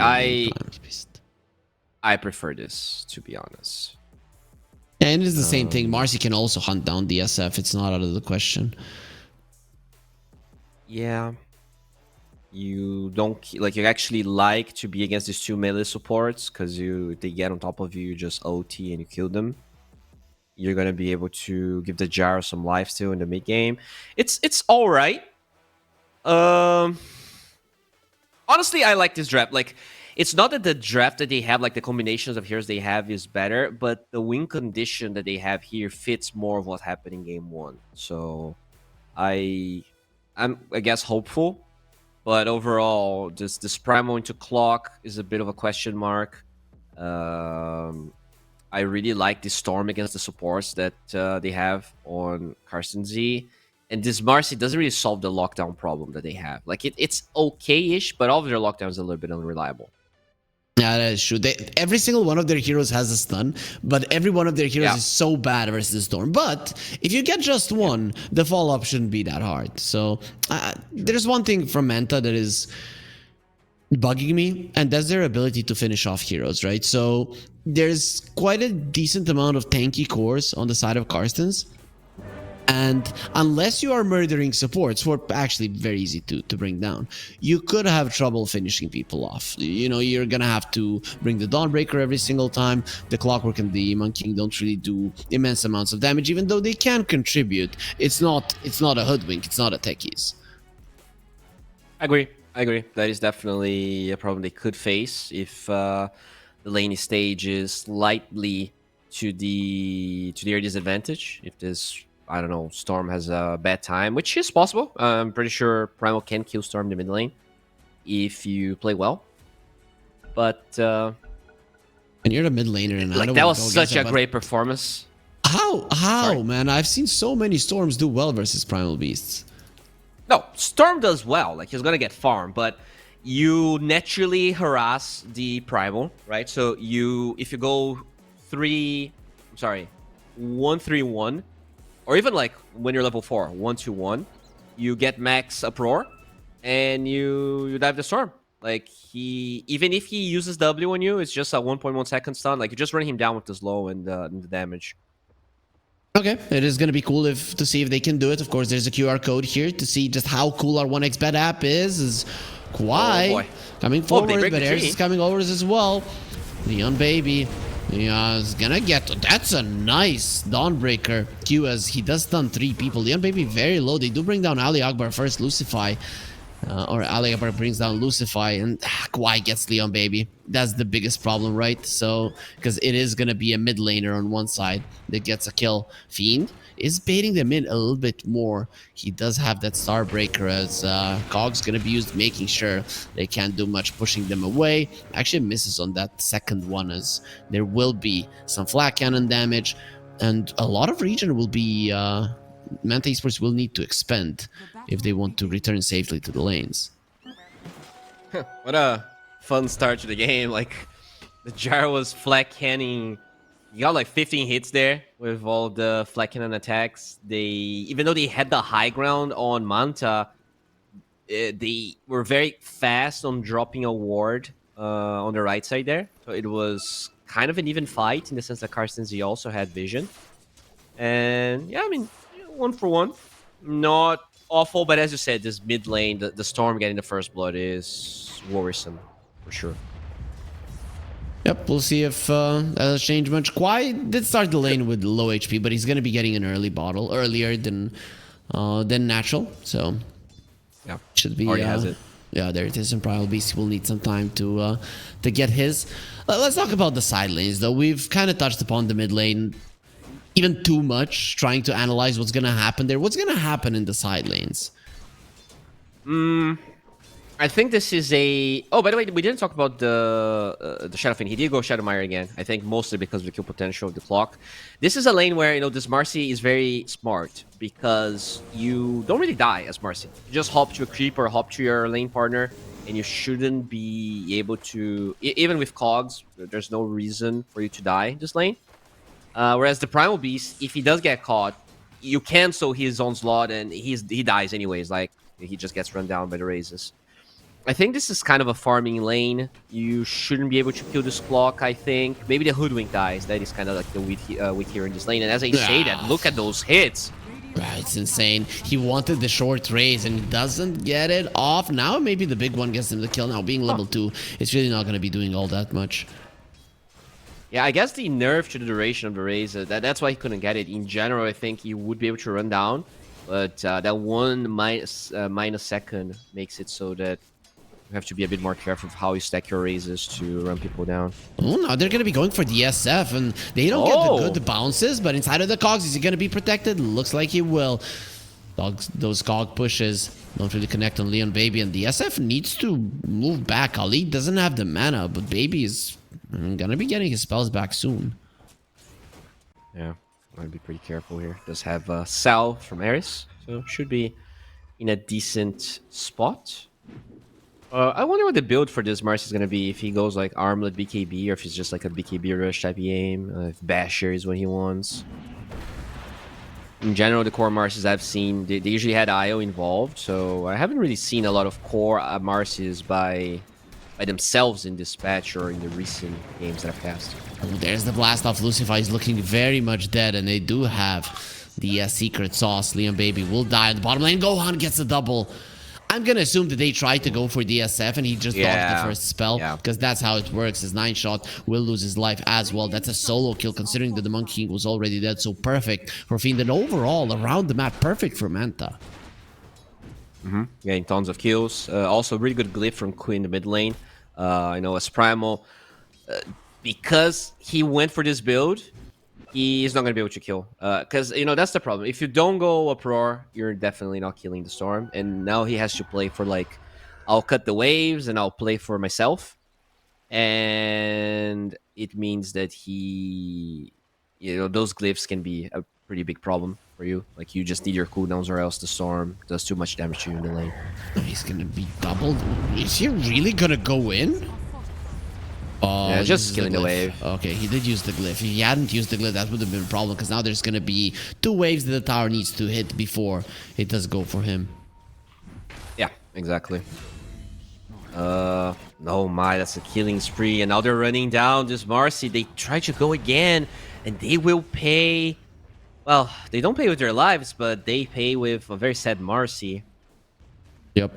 He is farming well, though. The SF in terms of CS is not doing that well. Jara is farming well on the top lane, so side lanes in that regard are going well. Starbreaker forward. They actually want to get the kill just before he dies. Fiend will be the second one to fall. However, Ifrit is having a perfect game, and we talked about it. He is the highest ranked, the star player of Carstensz. However, it's not going to do well if everybody else is just going to die. But SF losing his life and a big dominating stream going to Ali, not too bad. Yeah. You know, kind of sad that Marcy dies before the Shadow Fiend, but we've seen games where Hoodwinks pop off, and he is the highest net worth on supports at the moment, so maybe we could see Ali Akbar having a more impactful game than the last one. Made is being destroyed in the mid lane, though. Look at that. 32 CS on the Storm, 20 on the Primal Beast. And the denies are the biggest problem, right? Plus, once the Storm gets level 6, he's going to be able to kill him. But also, top lane is a disaster as well. Lucify dropping low. Fiend still alive, going into the tower. He doesn't care. They want Fiend dead as well. And with the Rocket Barrage, will be able to do it. He uses the Celestial Hammer, which does absolutely nothing. He does die. And that's going to be no TP for the Dawnbreaker or the Monkey King. Okay, the Monkey King has one. Oh. Ali Akbar trying to set up on the Storm. He misses the Bushwhack. That could have been a kill. Yep, but the Storm is level 6, so it's still very dangerous, as this does leave Leon Baby all on his lonesome. He is still farming okay-ish, as there's the quiet kill. The rotation from the Monkey King helps him with that. He uses most of his mana, but 10 seconds before the runes, he's probably going to be able to secure one. Yeah, no, Ali Akbar has to try and at least deny the runes, but they have 2 heroes here. They don't have the numbers. I don't think this Hoodwink can do it. And they get lucky as well. Oh, Arcane. It's probably not the best to get as a first rune, especially when you are low on mana anyways. It's gonna be a farming one, I assume. He is rotating here. We'll see. Yeah, they have a siege creep. If they get the skill, that could be a free tower. You just tank a couple of hits, and they're gonna find Ali Akbar. Right? That's a fine kill. Inside of the cogs, actually the Primal Beast does join. I don't think he can do much. They're just gonna be pinballing around. Ali Akbar is made. Decides it's not worth it, and I think he should have been using this time to kind of catch back up, not really trying to kill somebody that he's not capable of. I agree. He has a catapult wave in the mid lane, so can Wisdom Rune force the Storm back. As they're gonna steal that one. Is Leon Baby dead? It does look like he's in trouble. Has the rebound, not using it just yet. He decides to stand inside of that one. Requiem gonna be used. Ali at least does pick up the Wisdom Rune, and he will be able to escape with his life intact. So not the worst thing in the world, but still your offlaner is dead. And they get the clock. Oh man, Made's having such a sad game. And that's the problem. I think he should have stayed mid and then TP'd when the Wisdom Rune was going to be up. Instead, he walks when he didn't have to and like he's still level 5 this game. This is such a Dire's middle tower such a is under terrible attack. game. Monkey King has higher net worth than the Primal Beast, and he pretty much has the same net worth as the Marcy. Only now hits level 6. Gohan gonna be smashed into the ground. Boundless Strike instantly to stop it, so they finish him off once again. Made his first rotation is a disaster. Ali, at least he is gonna be surviving for now, not for long. However, dies to the Blood Grenade of Fiend, and they're looking towards Neon Baby as well. Nothing to rebound from, and the Monkey King does come forward to slowing down Ifrit. Finishes off Kwai, so at least he is having somewhat of a game, but his teammates are dying one by one. Yeah, and is this a game where Jar can solo carry? I'm not sure, man. You have a lot of disengage for him. The Shadow Fiend also outscales, outranges you. Zifrit.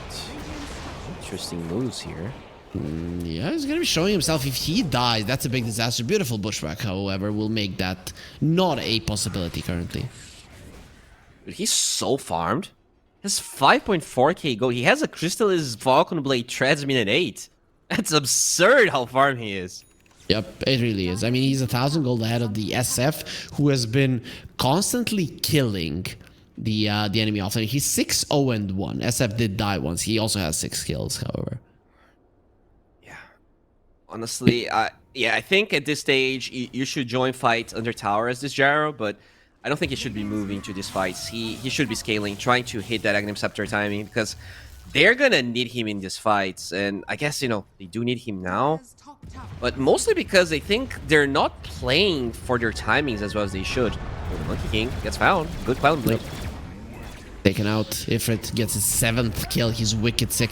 This reminds me, you know what? When 10 friends get together, and then there's 2 of these guys who are just better than everybody else. And at the start, 10 minutes in, everybody has like 10 kills, and the other ones are just dying. It definitely looks like that. It's yeah, you don't get to see a lot of that in competitive, right? In general, even when you have a standout player in a team, everyone seems to be like around the same level, around the same skill level. But at least from this series, it does look like Ifrit's a little bit ahead of the curve. Yep. However, I'm not sure that's going to be enough. I mean, everybody else is just not having a game. And when we have only one hero to think about, it's not going to be a problem. There's the hook shot onto Ali. No cogs at the moment. Bushwhack is going to be used, as well as the sharpshooter to get him away. Marcy. No, that was actually the techie is getting pushed by the cogs. His blast off does nothing. The storm did get quite close to death, actually. He will go down. Ifrit is on a monster kill. He's continuing to farm, and kills just seem to be getting into his hands. It's kind of crazy. Like, it's level 10, minute 10 as a carry, and he gets another one, bro. Well, I mean, he's keeping them in the game. Is he gonna be able to carry this game? It does look like a very real possibility at this point. From his pick, I would usually say no, but he's so farmed that I think anything can happen. But you know, with big power comes big responsibilities, and he might be... Yeah, he's very dead. Oh yeah, he's dead. Who is getting the godlike streak? It's gonna be Fiend. Yep, he has had enough of this Gyro in the lane, and he wants to be putting an end to that big streak. That is more than 1,000 gold for their team. Yeah. Fortunately, we cannot have nice things, and going for more. They see 9 shot. We won't see him for long though. At least you see respawn timer is pretty short, as it is the Storm that picks it up, and he has 5 galvanized stacks. Not as much as I thought he would have, but you know, he did die twice, and Storm did get nerfed quite a lot in that aspect. He's gonna be getting an Orchid though, and when we look at the other side, they're really not gonna be buying anything that removes it. Oh, they find it for it again. No, he cannot die twice. No, he turns around and fights. Let's go. 2 supports versus me. Not gonna be enough. You need to bring 3 cores like last time. Lucify. He's gonna be dodging the damage of the home. Oh, a nice boundless strike. That doesn't change the fact he's gone. It was nice though. It was cute. tower has fallen. And you know, there's another aspect of this Gyro we didn't get to talk about. We have a sidekick Marcy. So not only this Gyro is gigantic, but he's gonna have a 30% bonus base attack damage buff as well as the lifesteal. that's definitely gonna have to count for something. You don't really have a Shiva's hero or a Skadi hero. I guess SF can build Skadi, but it's not really an item he wants to build. Yeah, I haven't seen a Scotty SF in such a long time. I don't think we're getting to see it in this game either. Yeah, so like once he gets a Satanic, maybe if he even gets like a Sanjin Yasha to amplify all of that lifesteal, this gyro is definitely going to be really hard to bring down. That'd be a very cool item. I actually would like that, right? Because it increases the 30% extra damage, and then if you just get stats, it's actually a very smart approach. Yep. We'll see if they're going to be able to get to that point, because there's already a 3k gold here on Manta, and you know, even though the early game in game 1 was also relatively even, we saw how swift and precise they were to shut down any semblance of a game here coming from our friends of the Dire.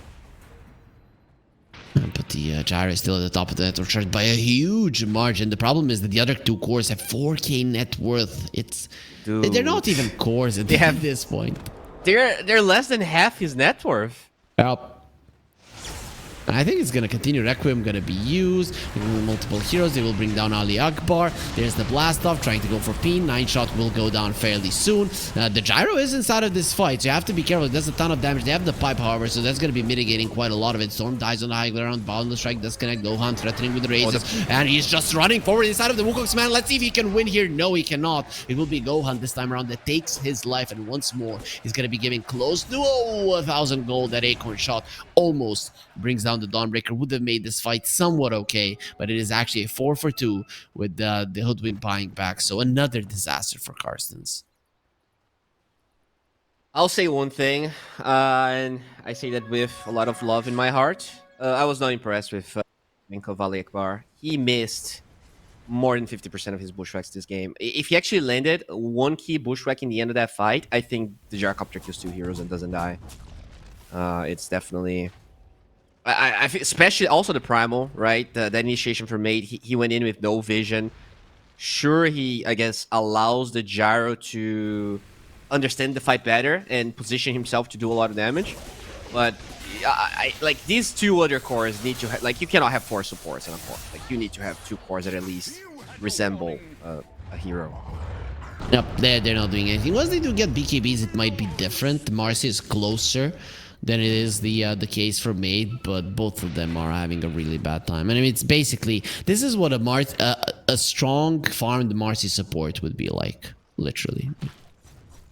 Yeah. Yep. And I guess a strong support Primal Beast would look like, because he's 200 gold behind the Marcy, so it is definitely not that much of a difference. BKB. You wouldn't go for BKB first item on a Primal Beast support, and we don't see that much of Primal Beast supports. Why is that so, Bowie? I think it's mostly because I'm honestly not sure. I think it's playable. Why isn't it that? I think the problem is that you actually do need a BKB for this Primal Beast support to look good. Like, you don't really get to do that much damage against a lot of heroes if you don't have a BKB, or if you don't have the level advantage. He's kind of like an Earth Spirit support in a way that, even though he can set up kills early, if you don't have the levels, you're kind of a hindrance to your offlaner as well. Yep, and there'll be a silence on the Marcy. Bury that hero, especially with the Starbreaker connecting. So many stuns coming on her head. Will go down. My King gets down from the trees. Doesn't want to get his tree cut again. Nice blast off from the Techies. However, they have the Solar Guard that is going to be protecting the Storm and everybody else. Another Starbreaker gets the connection. Beautiful hook shot onto the 2 of them. Boundless Strike still staying in the Wukong's man. They're trying to get out with the extra movement speed. Actually, there will be a Requiem. Is that enough damage finally for Ifrit to fall? Just enough at the end, and Kwai will be using all of his mana to make sure that the final hero of the side of Carstensz does fall. Ali didn't even bother coming into that fight. Yeah, I mean, Manta is playing just as well as they did game 1. They're very good at showing up a hero, baiting spells, and then someone else engages. You know, the Storm comes in, backs up, the Clockwork comes in, very low HP. So they layer their initiation very well, whereas it feels like Wait a second here is Alekbar dies. It feels like it's much harder for the heroes on the dire side to do the same, either because they're too weak, so once they show they're dead, or because they're only work with volley of spells. Like, they don't have low cooldowns, I guess. It's the what I want to say, that, you know, the Techie's Blast Off is pretty high cooldown, the Onslaught is pretty high cooldown. You can't go in and out constantly to get vision, but also re-engage later at a better time. It's an 11k gold lead for Manta. They are looking really good. It is going to be even more now when they bring down Mate. Actually, he's not really worth all that much money, is he? Yeah, Monkey King is about to surpass him in net worth. So this is looking very, very good for Manta, as you predicted. That wasn't that hard of a prediction. I mean, I think this group is very easy to read. As top 3 and the 4th one will be. I have no idea what Gohan is doing. He will use the Hurricane Pike. That doesn't change the situation whatsoever. He just loses his life. As Leon Baby will do exactly the same. I mean, Gohan is kind of a kid, right? Without his father to be there for him, he can end up making bad decisions. Dude, have That's you why watched Dragon a strong Ball? family. Gohan is the strongest. No, he is, but later on, right, after being trained by Piccolo, this is pre Super Saiyan Gohan. No, he... Again, you don't know. He achieved Super Saiyan when he was trained by his father. No, but he was trained by Piccolo earlier, bro. Like, yes. Kid Gohan got trained by Piccolo. Yes, I know. Solar Guardian gonna be used. Atos in the back, onto the Primal Beast. They want to go for Ifrit, and he's gonna turn around. He's actually doing so much damage. He's gonna kill them all. They're trying to heal with the mech. It's not gonna be enough. Already losing the Storm Boundless Strike a bit too late. And inside of that, Wukong's command, you're not gonna be protected once the Celestial Hammer to the low ground, and does get himself to a safe position. Not safe when you have 2 heroes that can jump over that cliff on your head and bring you down. Manta Esports, they lose a big fight. Ifrit continues to be at the top. I am honestly very surprised he's still at the top after 3 deaths. But, yeah, I mean, the Shadow Fiend dying there, and then Manta trying to take a fight with him dead. Definitely not the right approach. A little bit overeager for them, I would say. And yeah, Satanic is like 800 gold away for Ifrit. And you know, the only problem I think they're having in this fight is that you need the Marcy to be alive for the Jar to benefit from the sidekick. I actually forgot. I thought that you would get the half bonus when Marcy was dead, but apparently it doesn't work that way. It doesn't. At least the Primal Beast is still ahead of the Monkey King. That's the big thing. That's the one that we're looking for. That's something. Thanks for the very optimistic take. Yep.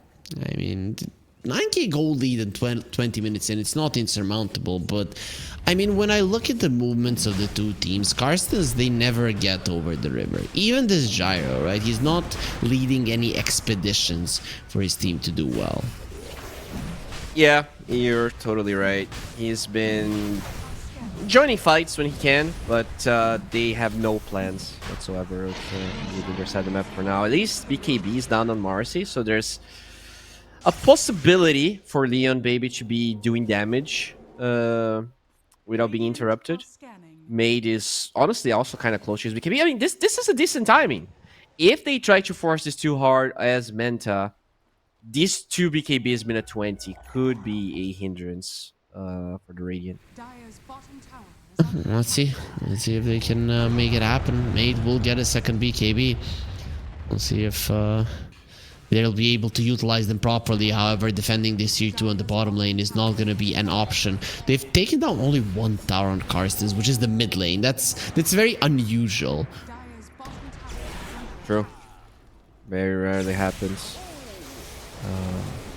We're gonna steal the Tormentor as well, so nicely done here by Manta. They have a meme hammer. Yep, Storm going Meteor Hammer and the Aghanim Scepter, right? Yeah, I stopped seeing that much after they nerfed it, but apparently still good enough for a lot of Storm players. It's still 50% mana regen amp, so it's not too bad. Yeah. Yeah, I guess, you know, Kayasha is not good on Storm, and Sanjin Kaya is kind of bad now for a lot of the heroes that don't benefit from the region. It's very Mostly limited what ways you can build the storm, right? I think that's the main thing. The hero is strong, but you don't know how to make use of the current items that are strong as well.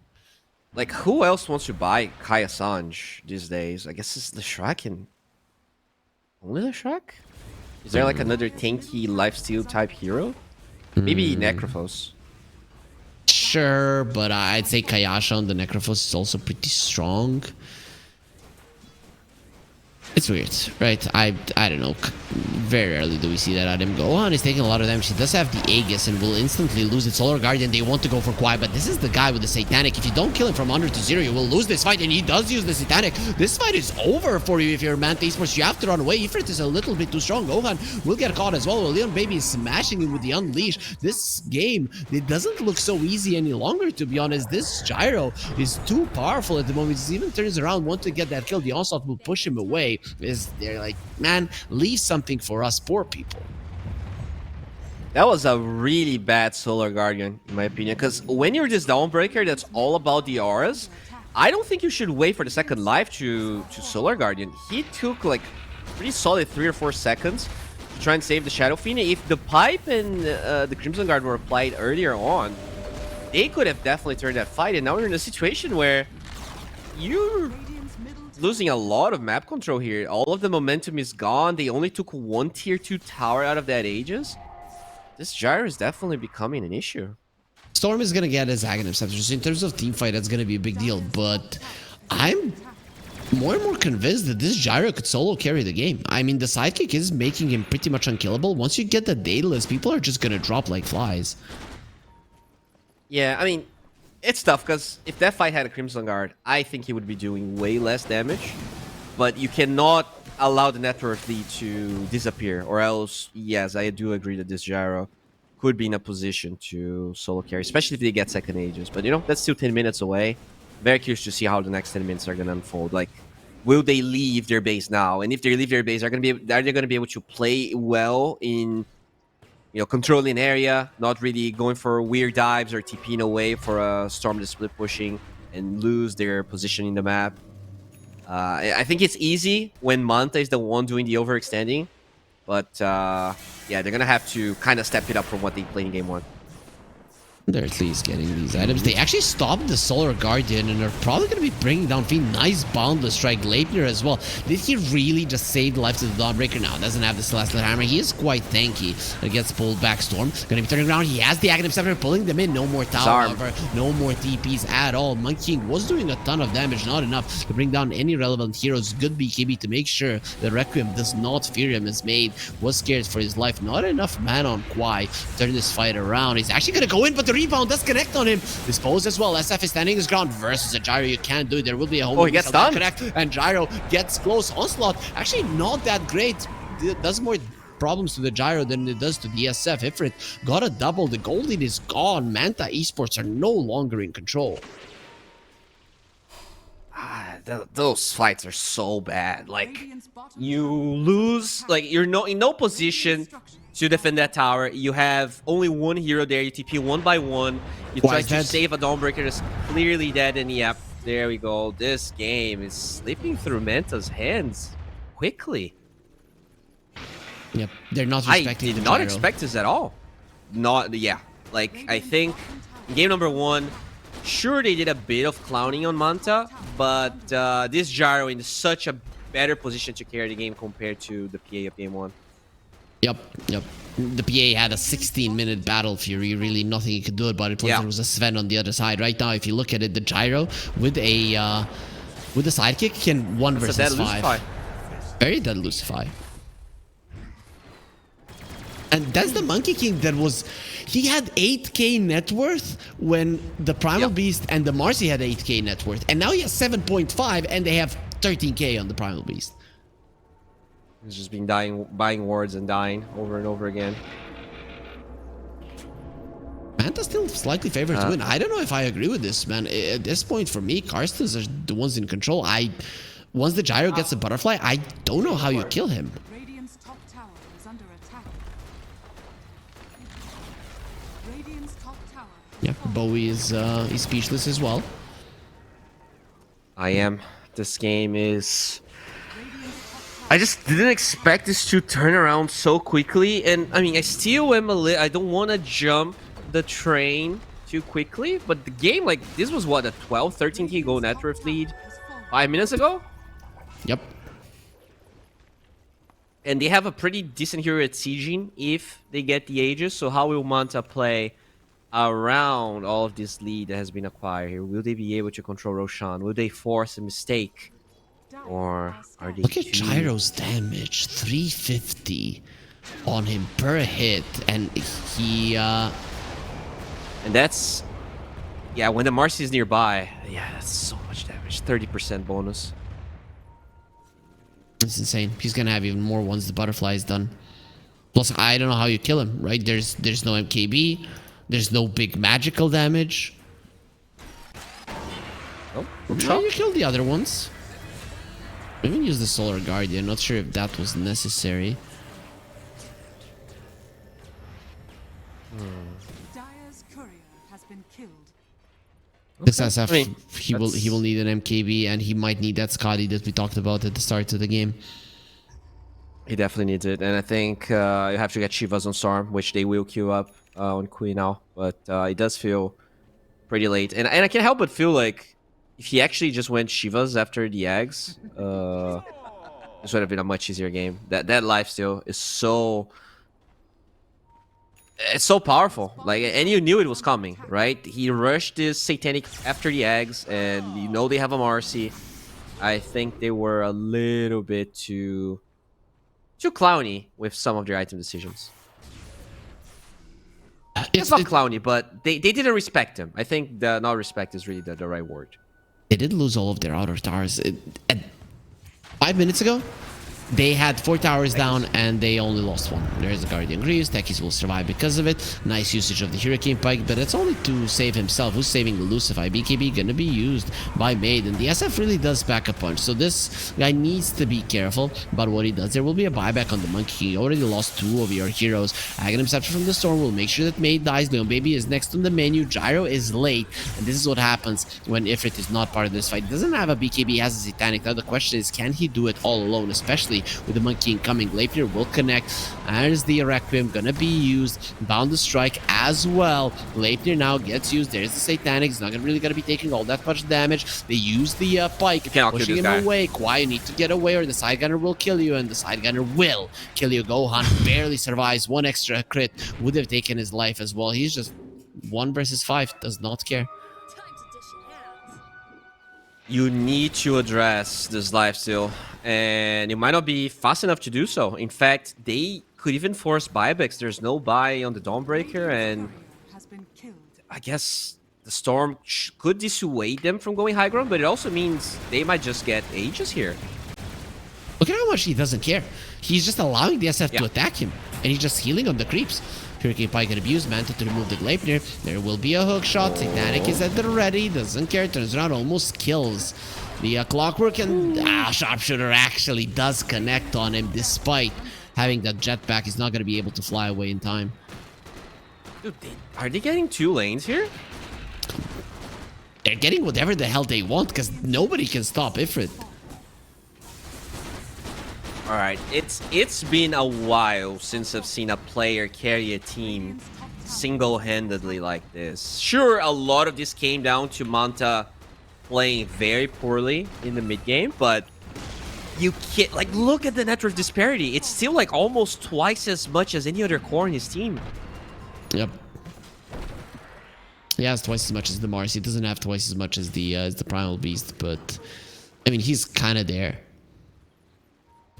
I mean, it's like he's 5% from being ahead, and now they have to defend Roche, Manta. It's tough because you cannot steal it. You have to kind of force a bad fight, just like they did there. They found the heroes 1 by 1, but this time they're not gonna be alone. They're all gonna be together.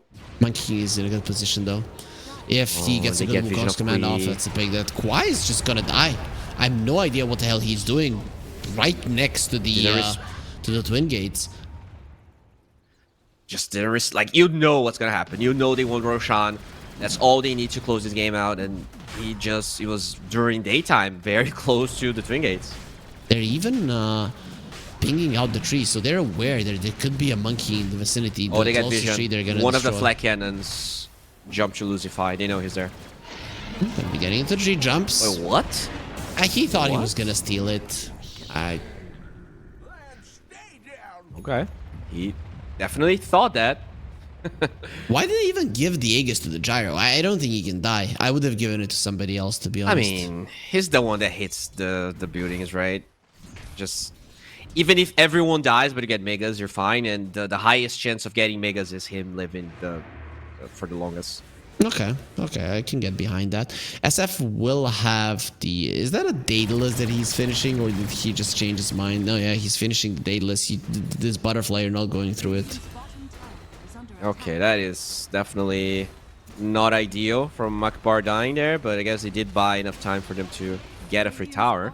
And they do have the banner, so you can't do anything about these creeps. No glyph either. Manta Esports, they're losing the second lane. Rax, the creeps are pushing it on the top lane as well, so you can instantly just transfer to that part of the map as well. It's hookshot forward. Solar Guardian as well. That gets cancelled out. What a play by Made, and what an even better play by Made. It's going to be setting up for a rebound. This game is over, Bowie. It is done and dusted.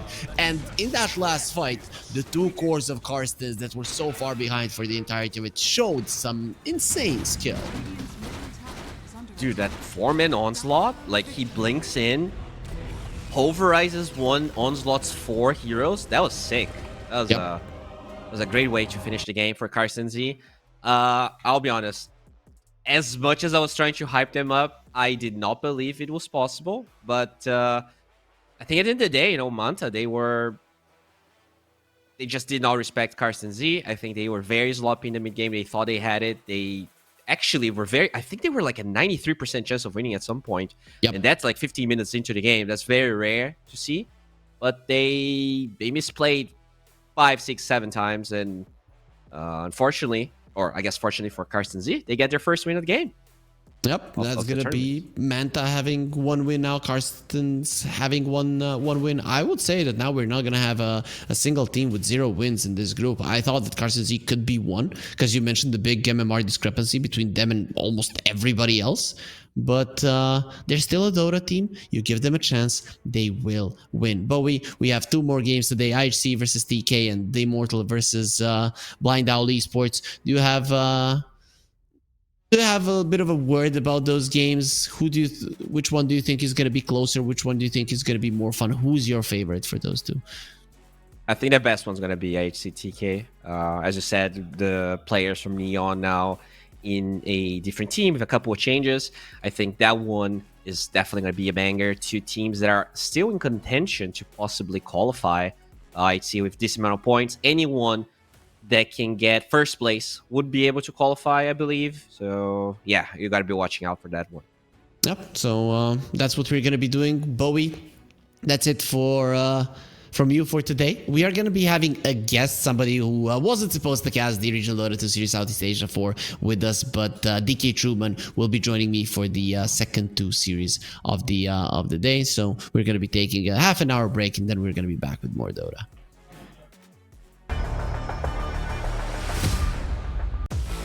OneXBet and Eva Alfie present betting on all esports events on the website and in the OneXBet app. OneXBet. Play with Eva. The new OneXBet energy drink. So you don't have to limit yourself tonight with only 1 victory. You can bet on any game at OneXBet betting company. Dota 2, KS2, League of Legends, and many others. Big wins, fast payouts, reliable bookmaker. The new breakthrough and innovative phone with OneXBet app. With OneXBet app, you can register and start betting in just 1 click. Intuitive interface and thousands of sports events every day. User-friendly app. Big wins, fast payouts.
skills in the gaming. 1xBet. Respect from 1xBet. Respect from 1xBet. Respect from 1xBet. Respect from 1xBet. Respect from 1xBet. Respect from 1xBet. Respect. Respect from 1xBet. Respect from 1xBet. Respect from 1xBet. Respect.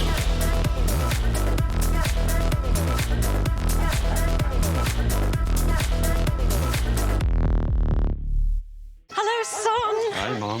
Pretty girl. This is Eva. Nice to meet you. Thank you very much. Your dad's just making his favourite dinner. It's duck. Come on inside. They're all probably too gruesome to tell you while you're eating at the table. How's your food? Is everything okay? Good, good.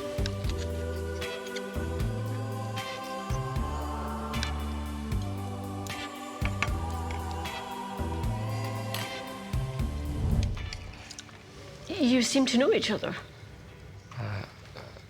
Yeah.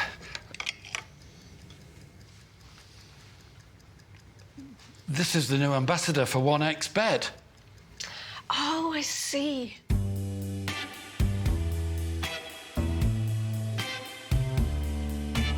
Everyone felt good when Eva Elfie became the new ambassador of 1xBet.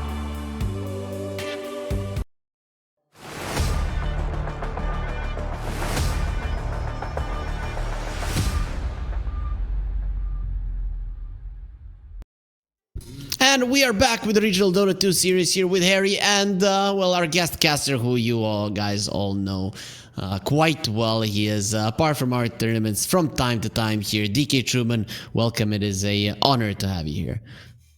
Yeah, it's I'm happy to be back. Of course, it's been quite a while. To be fair, my team did just recently play in the European tournament.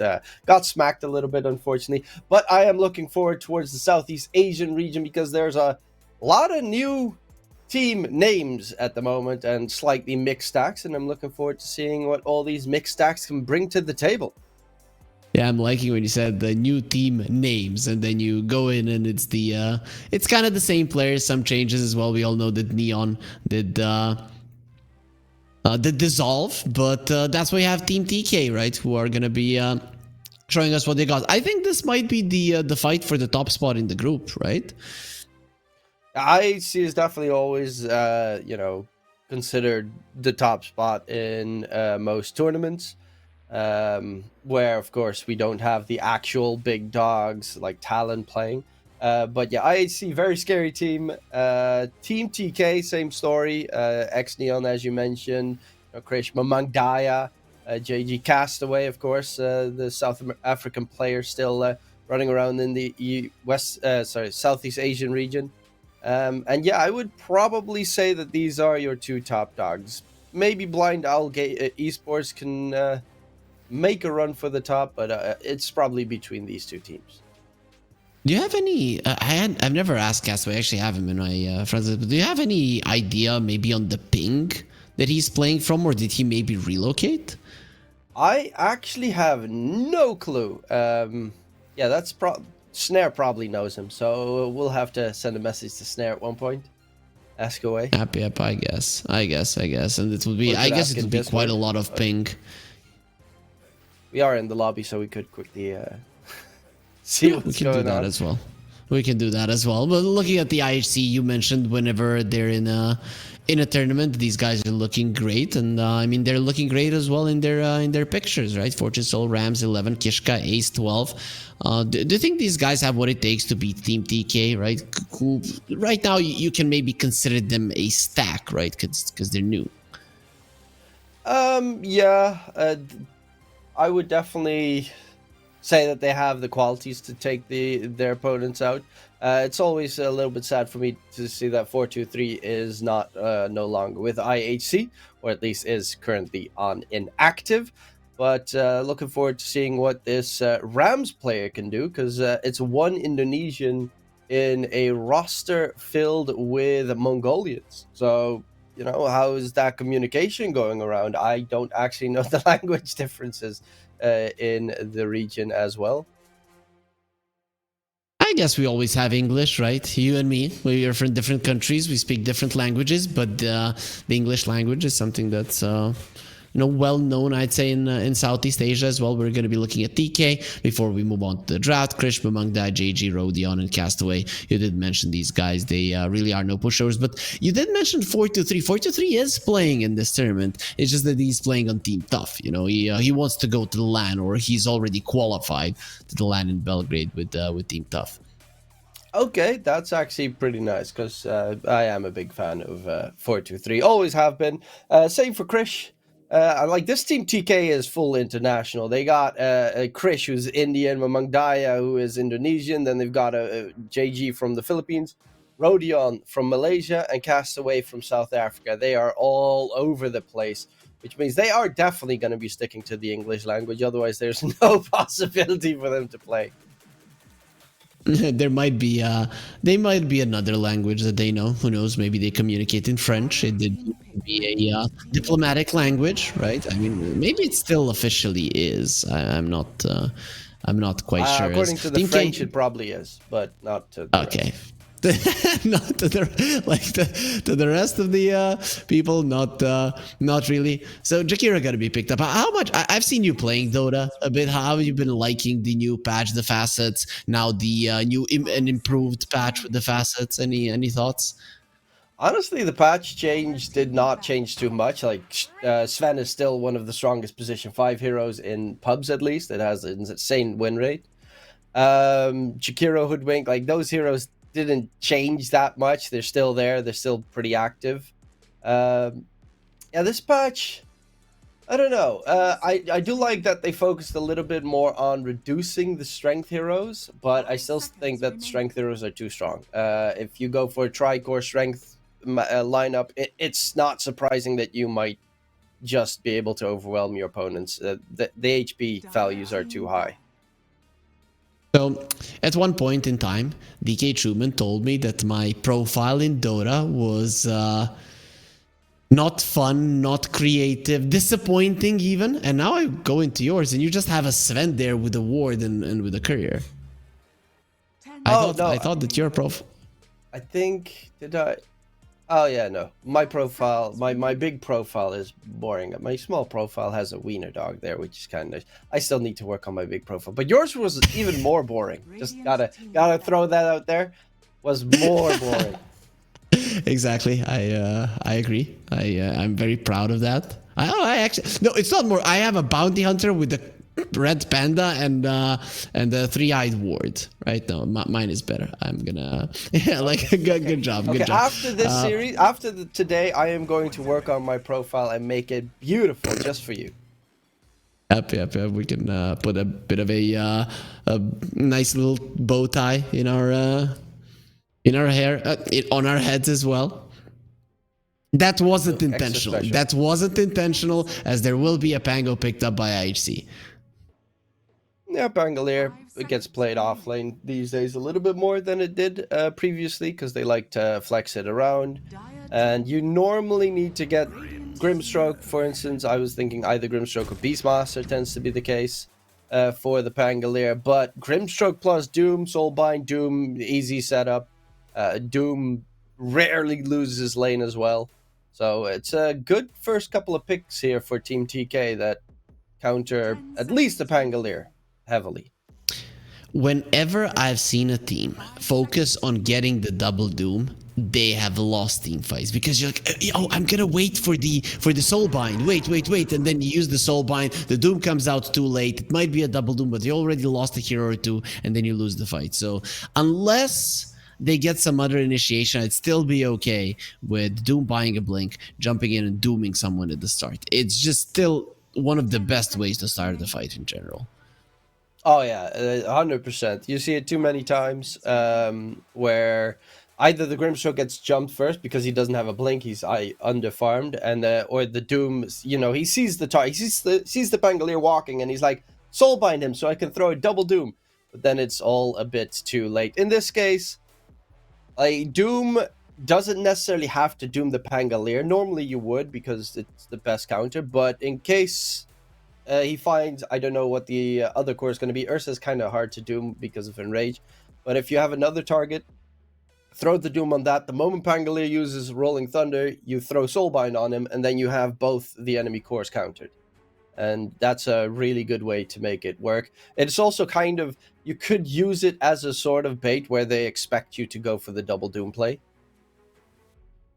What are we missing here? We're missing a support on IHC, so they're probably going to go with that, considering that you want the Pango to still remain a flexible pick and to be able to, with the last pick, decide what you're going to do with it. So something to lane with the Ursa versus a Doom Grimstroke. Oh. That's not too bad, but this is the first time I'm seeing the Veno in quite a long time. It also got some changes in the last patch. His Poison Sting is not his innate anymore. He now has an innate that is... What was the new innate? I kind of forgot. The more debuffs the target has, the more extra damage he deals.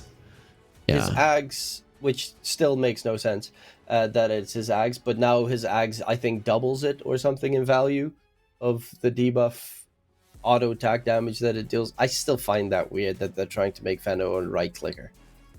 Yeah, I'm looking at this as not really a fast innate ability that the support is gonna really benefit from. So I think it's really not gonna be that big of a deal. Maybe in the laning phase it might be nice. We'll see just how much damage he's gonna be able to do.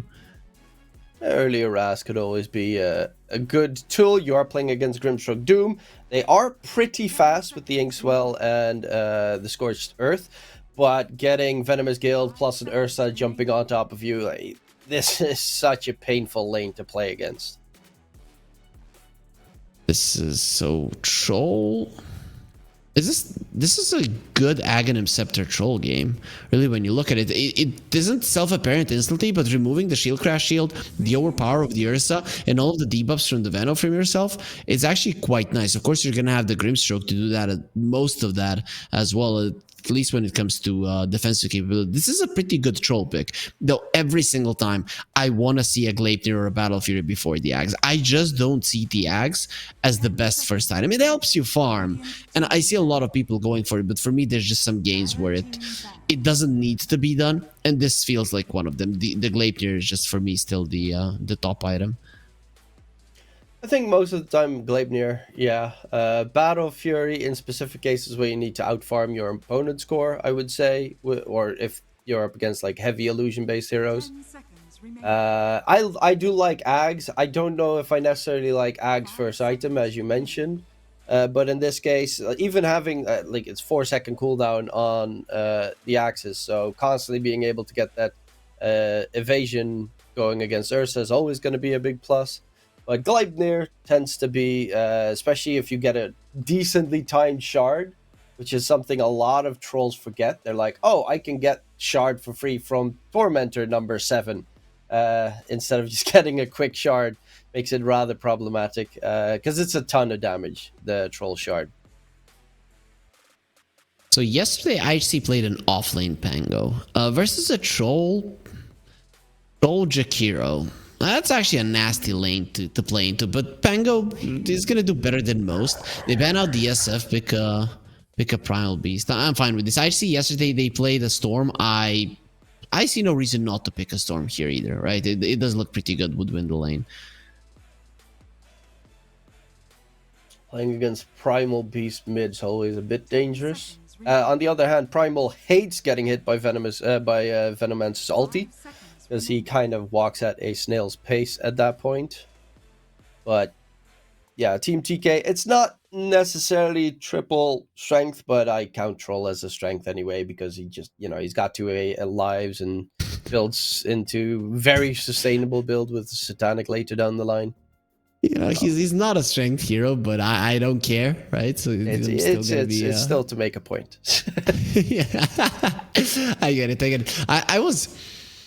I can understand how you and Bowie, you tend to cast sometimes together, and that has been happening for quite some time. They're going to go for the puck. Still a solid puck game.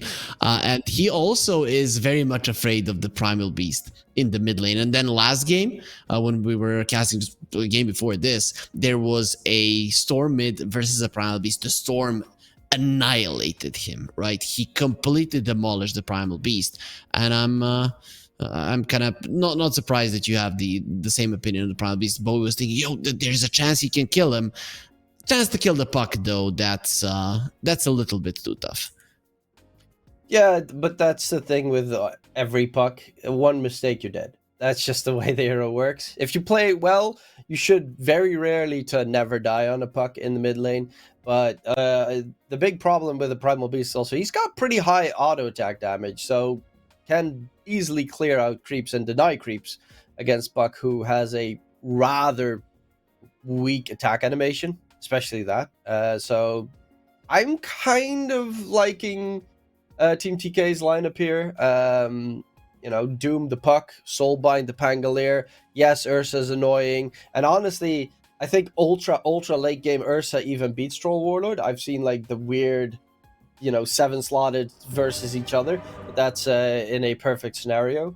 Ursa has been looking really strong in this patch though. But I'm slightly leaning more towards Team TK on this one.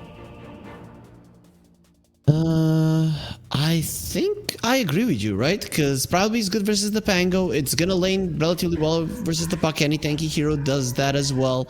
Troll, as you mentioned, in a perfect scenario, Ursa can't do better than him, but on paper, the Troll is a stronger hero. And then you have this Doom that's just gonna destroy one hero. Also, guys, there is a QR code. You scan it, you get the 1xBet app. I don't know, Dikitruman, if you have gotten it, but it is pretty user-friendly, as we are gonna be seeing a smoke from both sides. So I think I'm with you on this one. Team TK does look better. Well, I'm Dutch, so 90% of the betting applications and websites are banned. That's just how we roll over here. Even loot boxes are banned in the Netherlands, so. Plus side is, when I want to, because of that, when I want to open a case in Dota, I at least get to see what skin I'm going to get beforehand, so. Oh. I get a sneak peek. Really? That's how it works. Yeah, they don't do that in CS, but they do it in Dota for some reason. I don't know why. That's actually like I don't like what I'm gonna get. I'm not gonna open it. Is that how it goes? Yeah, it's just okay. I'll just. But to be fair, it's not like every case has anything different. It's just the next case you open in that line, you'll get that item. So if you eventually want a different item, you're gonna have to buy the sets anyway. Okay. Okay. No fights just yet. Yep, Fortune Soul. He didn't even skill the Fury Swipe, so I don't understand him going for these hits on the Doom. You have no damage as a nurse. I guess you have an Orb of Venom, so it's a little bit different. And that's an interesting thing, right? So you have a Venom, and as an Ursa, you want to get an Orb of Venom so you can actually run down the Doom. I'm very curious to see how this lane is going to go. There's so much kill potential on both sides. Oh yeah, bad mistake. Doom with Scorched Earth and a nice Inkswell combination can do tons of damage. Venomancer is also one of the big pluses of Venomancer and honestly Hoodwink as well this game is they have a lot of vision between those two supports. Hoodwink, of course, with the Aegon shot can scout in the trees pretty easily. Venomancer will just always be trying to spot out the Doom so that no blink Doom shenanigans come out, and that's I think the biggest strength of Venomancer is just the Plague Wards in the mid game. We'll see how much he does go for them. He did go for the Plague Ward facet, the Plague Carrier, so he's probably going to be putting a lot of those on the Ursa or on the Pango when they're going in. It's going to be quite nice to see. How is the CS looking? Yeah, I mean, it's still just the first couple of waves, so we can't really make a distinction. And this Venom is being very annoying to the Doom. And that's only with one debuff so far for the extra 10% damage. Which is nothing, like 5 damage per hit. Nobody cares. 5 whole damage. That's a couple of Iron Branches right there. Sure. Once he gets Poison Sting, even more. Minus the stats. And it's based on your base damage. So if you get some kind of nice heroes that buff your base damage in your team, could bring good shenanigans. Still a weird innate ability. Bottom lane though, Fortune Soul and Ace are taking heavy damage. And now there's also Chain Lightning on the Doom for the extra harass. Oh, that's Actually, big, one right? The way struggling. that you want to play versus an Ursa is just keep him low. Then he can go forward. Now this Orb of Venom is completely useless. Yeah, he has no regen left. Luckily enough, Veno has 4 tangos. Fortune Soul needs to send out a healing salve, otherwise he can't get anywhere close. It didn't counter the small camp well enough, so they even get a pull in there. Bottom lane's looking rough here for the Ursa. Very rough. I don't know how he's going to be able to go forward, to be honest. And even Ace, he's just going to die. Throws out the blood grenade as well at the end. PMA is being chased by Fortune Soul. Should die here. Unless JG can go for the play. No, PMA gets the kill. Stays alive in the process. Oh. I mean, I guess that's... He stays alive, even with the traitor on his side. Yeah, that's... Oh, PMA. Ace with a second blood grenade usage. Ace now being chased, stunned up. Venomancer just respawned and immediately dies once again. That bottom lane is done. Yeah, Ursa is not really farming that well. Let's see if they're going to be doing better on top, maybe. This is good. Nice kill onto Castaway. Woodwink's always one of the more nasty support heroes to deal with laning-wise. Mid lane, it's actually a good job from the Puck in terms of last hitting so far. I still don't understand why Primal Beasts don't want to get 1 point in Uproar, right? You get so much damage. Puck is not going to be able to CS with you. You get the armor. I'm just baffled that people don't want that in the laning phase. Even if you're versus a melee hero, the slow is quite nice, or a hero that wants to get closer. But it just makes a lot of sense to get 1 point, at least for the laning stage. I can see that. It's just... I can also see why he doesn't want... He wants to be a bit more active on the sides instead of focus on the farm. As he's going towards the top lane, Kishka in trouble. In comes the stomps from Among Daya. He gets a quick kill, heads back towards the mid lane. Some cool plays from Kishka there. The second that he sees that he's dead, he runs towards the enemy, so they can't really turn onto the Pango. So you instantly see him using the bushwhack and running towards the enemies. Even though it's just a couple of steps, it just opens up a clear path for the Pango to escape. And now TPing to the top. Well, BMA in a little bit of trouble, but Kishka TP through. That means Pangolier is now solo in the top lane. It does have double Bracer, so with the changes now added, Bracer also gives you HP instead of damage, so it's actually a lot tankier. Pango's got over 1100 HP. He's definitely not going to die here, but he's not going to be farming that well either. They're going to try right? While he doesn't have any help.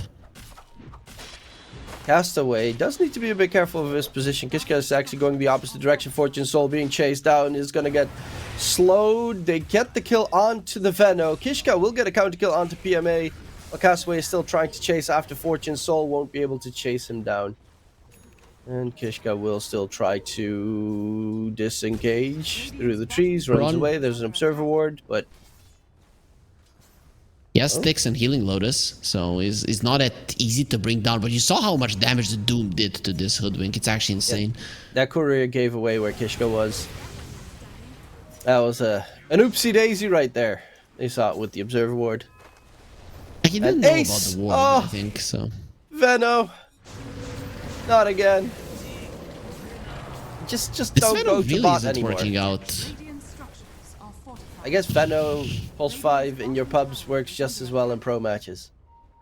Yep. And I guess you're happy with it because you might not be getting it in your pubs. That's nice. But this is a big rotation. They really have to get this Doom out of this lane right now. Oh, PMA. That would be great if they get 2 kills for the price of 1. PMA is dead. Castaway running forward. Doesn't have a point in Ice Path leveled. And will not be able to help out his teammate while top lane with a rotation from Among Dai. They will lose 11.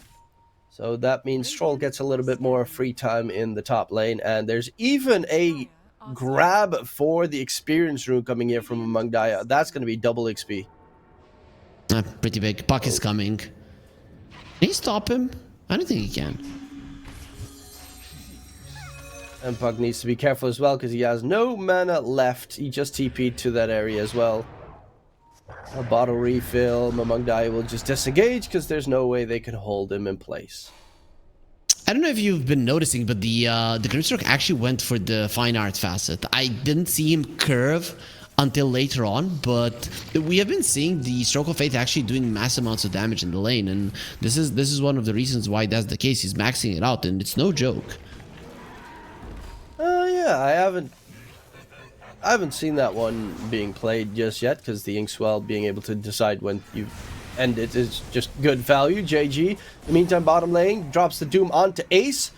Will die, but so will Ace in response. Shakiro casts away on the run. Will he be able to get away? No, he cannot. Even throw the Dream Coil in the end, but it's a 2-for-1 trade. I'm actually curious. Doom did go for Devil's Bargain. I was maybe thinking he could try out that new facet. It's solid. PMA, he's putting himself in harm's way. I think TK are overdoing it in the bottom. They're getting a lot of enemy heroes here and allowing the troll to do whatever he wants. Same is true with the Primal Beast. But you're gonna start losing heroes once these puck rotations continue. And already, Are You Happy is quite content with the amount of farm he has been able to get on the bottom lane by getting those kills. Yeah, they are struggling now in that top lane. The Pangoliers already died a couple of times with Mamangdaya ganks on that Primal Beast. Net worth wise, yeah, Krish top net worth, JG second, Mamangdaya fourth. They're looking really good. I think the idea maybe of these dives in the bottom lane is that that ward still hasn't been the ward. Okay, now Kishka takes it down finally, but they were just trying to utilize it as much as possible. That ward and extra vision just baited him a couple times. Bringing in more heroes, this I like. And Mamangdaya coming in with a smoke gank on Castaway. They get a quick kill on Kishka. Puck is hard to catch without the Soulbind and Doom at the ready. Like, their control to kill him is really rough this game. Primal Beast has a problem getting Pulverized catch on him. He's going onto anyways, Ace. right? Yeah, but that's because he sees a nice little Venomancer. How many deaths does the Veno have already? He has 6 deaths. This is considered bullying. He has as many deaths as his team has kills, and half of the kills of DK are on the poor Veno. He's got 3 points in Plague Ward, so at least he can, you know, drop him on the puck and then run. No, you go and farm the jungle. That's what you do. Yeah, steal all the farm away from your cores. Nice. Classic +5 action. Yeah, exactly. Are you... Wait, Truman, I never knew. Are you a core support player? Oh, no, I'm a heavy support player. +5 most of the time, sometimes +4. Okay. So you're... most of the guys I cast with are support players, and it's... a lot of them hate cores, but here you... I love cores. You exercise a little bit of... Okay. You actually a little bit of hate towards the supports, which for a second I thought you were a core player. Oh no, it's Venomance is just, it has no stun. It kind of has nothing. Like it gets good vision. That's it has damage.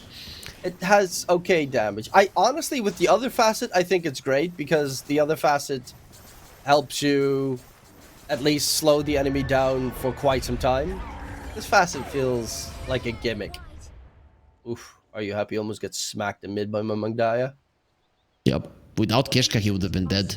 And also Sharpshooter was used. Really, that's not that big of a cooldown, but still something. Are You Happy, though? Now they might think that he's going back to base and he's using a healing salve. So, might be a surprise for him to appear in the bottom lane. Well, PMA in a bit of trouble. Soulbind gets thrown out, but JG's a little bit too slow. Run fast, doom them!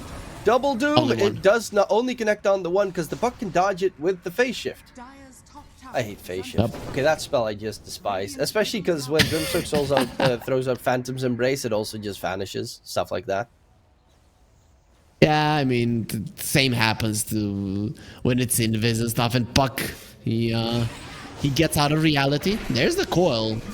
Can they get in this mid, Mamangdaya dropping low. Castaway with the macro pyre. Do they have enough damage to kill off Mamangdaya? Rolling Thunder is coming in. They now do not have a way to stop him. Castaway seems to be the second target. Will they chase for more? It's a 1-for-1 trade because, of course, Ace dies somewhere else to Krish. They'll be able to walk it off.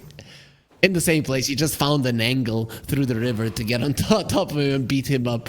This is getting funny at this point. And you know what the funniest part is that the Jakiro is actually lower net worth than this Fenrir. Sure, you have the Plague Wards and you should be maybe even the most farm support, but dying 7 times usually means that you are gonna be quite down there on the net worth chart. You know what I find the most baffling? Jakiro still doesn't have Ice Bath. You know, one value point. That's especially considering top lane, it was a solo lane at one point for the Angolier. That's a bad ulti. Krish, that's the downside of playing troll. That ulti kills you more often than not. That was very dangerous. He's very close to finishing his axe though.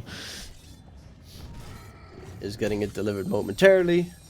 It needs to be careful because now without his ulti, he is a very good gankable target.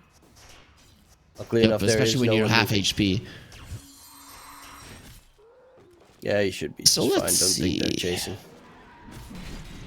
Ursa is still having a really bad game. It's 13.5 minutes in, and you do not have your Battle Fury. You're not even all that close. You're 1,000 gold away.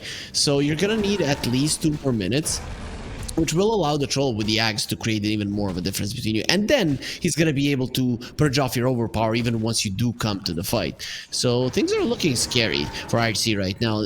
Laning stage in the early mid game, Team TK, they just played better. There's no doubt about it. And they haven't even caught the puck yet. And at some point with the Doom, that is going to happen. Yeah, the puck can't hide the Doom forever. Will eventually get caught. Doom has a blink. So it's coming. And that tends to be the moment where it all goes horribly wrong. Doom even has a purge, just for good value. Again, it's a really good purge game for himself, for his teammates as well. I mean, that's one of the reasons why the troll did go for the axe. It's pretty good this game. I'm still a bigger fan of getting a Gleipnir first, but in this game in particular, with this kind of an advantage, you can get away with fighting instantly, actually.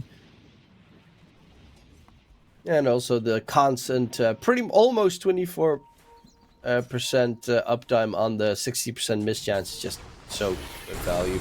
PMA soulbind onto 2, wants to get the double Doom off. They get it off. They will lose PMA though, and JG as a secondary. Mangdaya will chase in after the puck, and the puck will falter. But they get 2 kills as a counter, and that is huge work. 11 on the run. Macropire hits him on the tail end. Krish doesn't get the root up, but with the Aghanim Scepter can keep on chasing. Charge forward, interrupts the TP, and 11 is dead. Mangdaya made that fight good for them, right? The reason is he hunted down the puck. The double Doom could have done nothing. And then imagine if the puck is alive in this fight. Completely different story. Maybe even the Ursa TPs, you get the coil, and suddenly TK are in trouble. But after the double Doom, you actually have so much time to find openings. And well, Mangdaya did find one. Mangdaya didn't even have to use his first BKB charge. He's got that one at the ready. This Venomance is getting pretty annoying because of all the Plague Wards that he's spamming pretty much everywhere. That cooldown on Plague Wards feels so minute. Yep, it's like it doesn't exist. Look at that. Mangdaya has been using his Quelling Blade incredibly well when it comes to cutting down these trees. Really, every single time that they try to get him with the Bushwhack, it just doesn't work. And won't work even more now when he has a BKB. Fortune Soul does have his Battle Fury now. Oh, should be able to try and catch back up in farm, but is still quite far behind. He's got smacked in mid. That's honestly not really that interesting or surprising. They tried to chase in after puck rolling thunder comes out, but immediately caught by Mangdaya with the BKB still going. And the Ice Path on the Pangolier. Macropire on top. Pango, will he drop down? He is being chased. Troll Warlord ulti. Krish wants to go for the fight here, and they will find a kill, but Krish, he doesn't have a way to heal up, and he is dead. The Troll ulti does him dirty. Just not looking good, and Jakiro looks pretty dead as well. Oh yeah, Castaway got caught by Kishka's Rod of Atos on the Hoodwink. He's going, of course, for the Gleipnir, because that is your average +4 I'm a core build. So that fight started off okay for IHC because they denied the haste rune, and then they lost the Veno, which at this point he's not really worth all that much gold, is he? And then you go too deep, right? There's a BKB usage from the Primal Beast, your troll comes over, and I really hate Krish's usages of the ulti. The kind of what distincts really good troll players from mediocre ones is how late in the fight you can use your ulti. You're gonna see somebody like Yatoro, now Radan, who just never wants to use his ulti. He's just gonna be attacking from the range, from the melee form, poking, and maybe if they commit on him, maybe if he needs to buy those extra seconds for his team to come, he goes for the ulti. Krish is going for the ulti for damage, and twice in a row, first time he at least survived, but the second time is gonna be punished heavily for it. Yeah, you got the axe. You should have the damage to be able to fight. But I do agree. I think you should use it kind of as a last resort instead of a damaging spell. They're playing pretty defensively here on IHC. Net worth-wise, it's only a 4k net worth lead. Ursa is gaining pretty quickly with that Battle Fury in terms of net worth. What's Pangolier actually? Ishka, okay. What the hell are you doing? Okay, he's fine. It is nighttime, so during nighttime, especially with the Hoodwink, you can get away with moves like this just because of the fog of war, but it is very dangerous for you to put your life out there, especially now. Doom is coming off cooldown, you lose your life, the enemies are instantly gonna smoke, and every one of your heroes has to go back. That's not a position that you want to go in, but with a play like this, actually you buy 5-10 seconds for the lanes to be pushed out a bit, and possibly your team to finally start taking some towers. Fortune Soul's heading into the pit, or at least wants to head into the pit, while his team is pushing the tier 1 tower bottom. It is quite dangerous if they figure it out, but yeah, he is heading into the pit. I don't think they have a clue here on the dire side.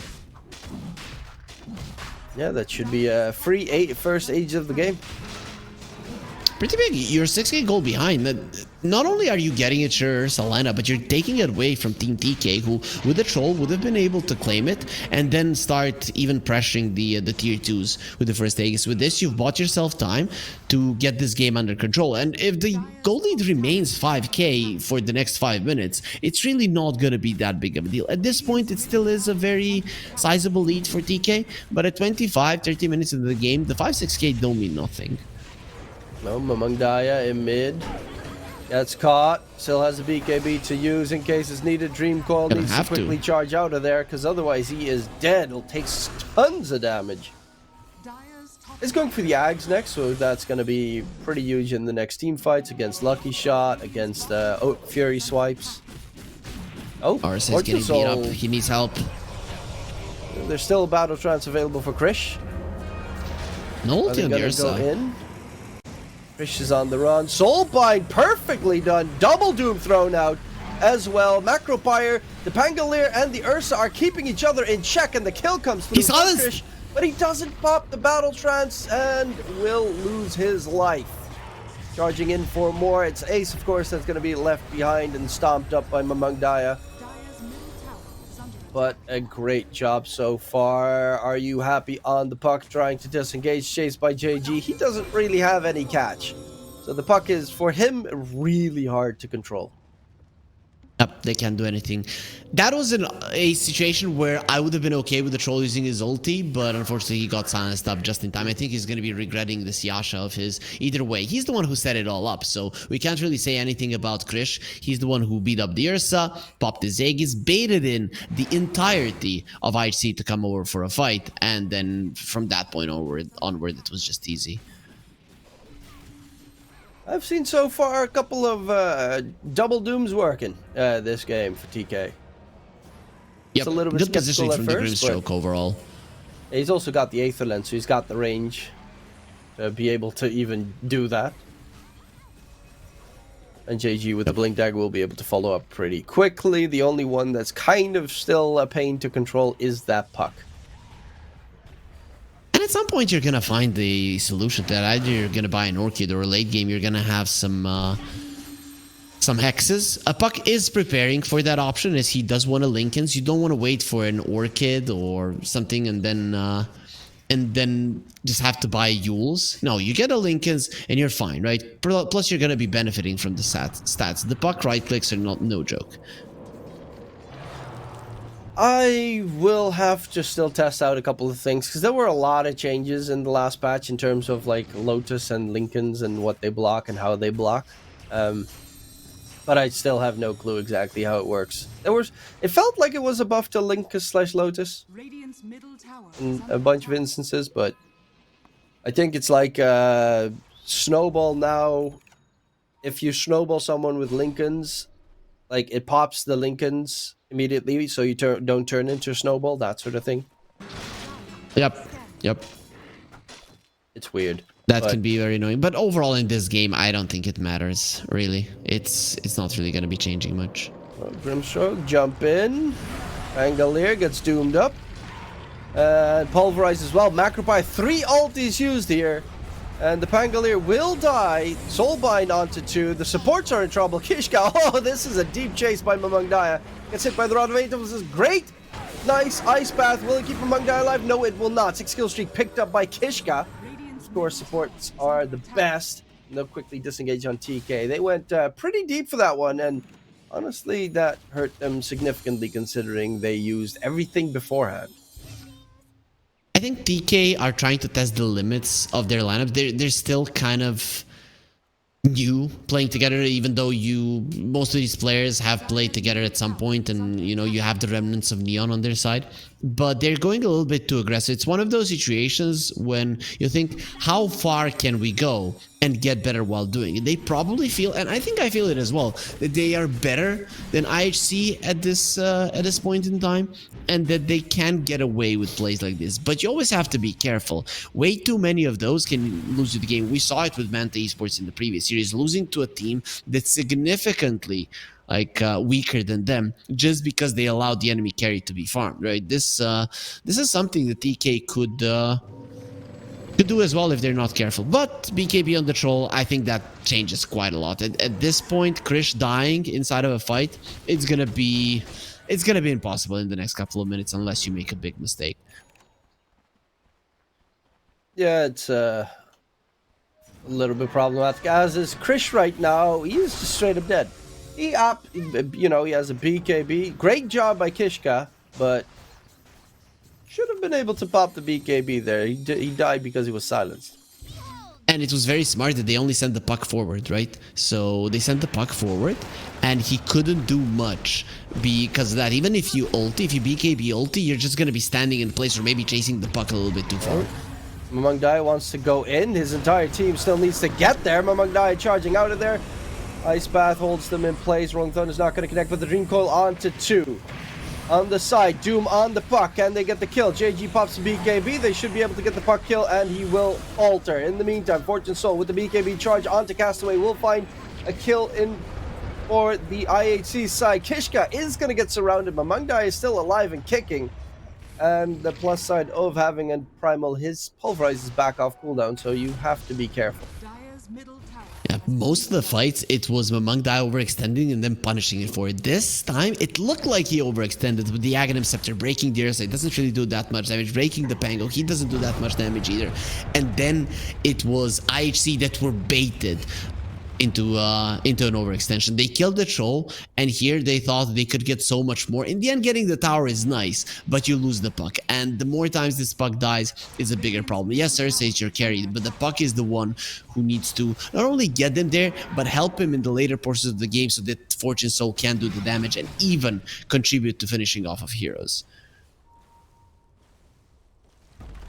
These the net worth wise, they're staying pretty even, but it's getting quite scary with Fortune Soul catching up so far. Kishka and PMA are incredibly farmed on those two supports. Of course, both getting a free shard definitely does help, but yeah, Kishka about to overtake. He was ahead of his Pangolier previously as well, and he's going for a Deso after his Gleipnir. That's one greedy hoodwink. That's actually smart, because the Pango is not contributing in the damage department, but he's hella tanky. right? And if you look at Team TK, once their BKBs are low, they are going to be taking a lot of damage from the Veno and then from the Hoodwink as well. So if an opening happens that, oh, we can kill the puck, you're still going to have it in the back of your head that the enemy supports can kill you as well. So they're going to become viable targets, giving opportunity for IHC to fight in different ways. Let's put it that way. And it's always better to have more options in Dota. Late game, Hoodwings tend to be kind of disgusting in terms of their damage output, especially onto supports. Speaking of which, PMA gets killed off. They're trying to set up for Roche, but Roche is actually going to spawn onto the Radiant side in 2.5 minutes. So the setup is not really going to be very useful here for IHC. Lucky for TK, you lose the Grimstroke there. If the Roche if it would have been an early Roche respawn, it just goes towards the Ursa. And the second Roche is when the Ursa thrives. And it used to be a bit better when you would get the Aegis cheese. Now you always get the banner. But even with that, you could make sure that some of the tier 2s fall. And then when tier 2 started falling, you're in Ursa lineup. Because you look at this lineup, they're not really good at sieging. What are they good at? Killing. To be able to do it, you need the towers, as many of them, to be down. So at this point, TK are still kind of safe. Yeah, Troll does have good push on the dire side. Radiant, I mean, their best pushing power, as you mentioned, is like the Venomancer with the Plague Wards, which is terrible. It's absolutely terrible of a push attempt. Jump in from among Dia onto Kishka would be a nice kill to quickly secure. Macropie might not have necessarily been needed there. They will get the kill. They want to make sure that there is no Roche taken for IHC this time, as that second Roche gives you that nice high ground push tool every single time. Look at the Pango protected by both the Lincolns and the Lotus Orb.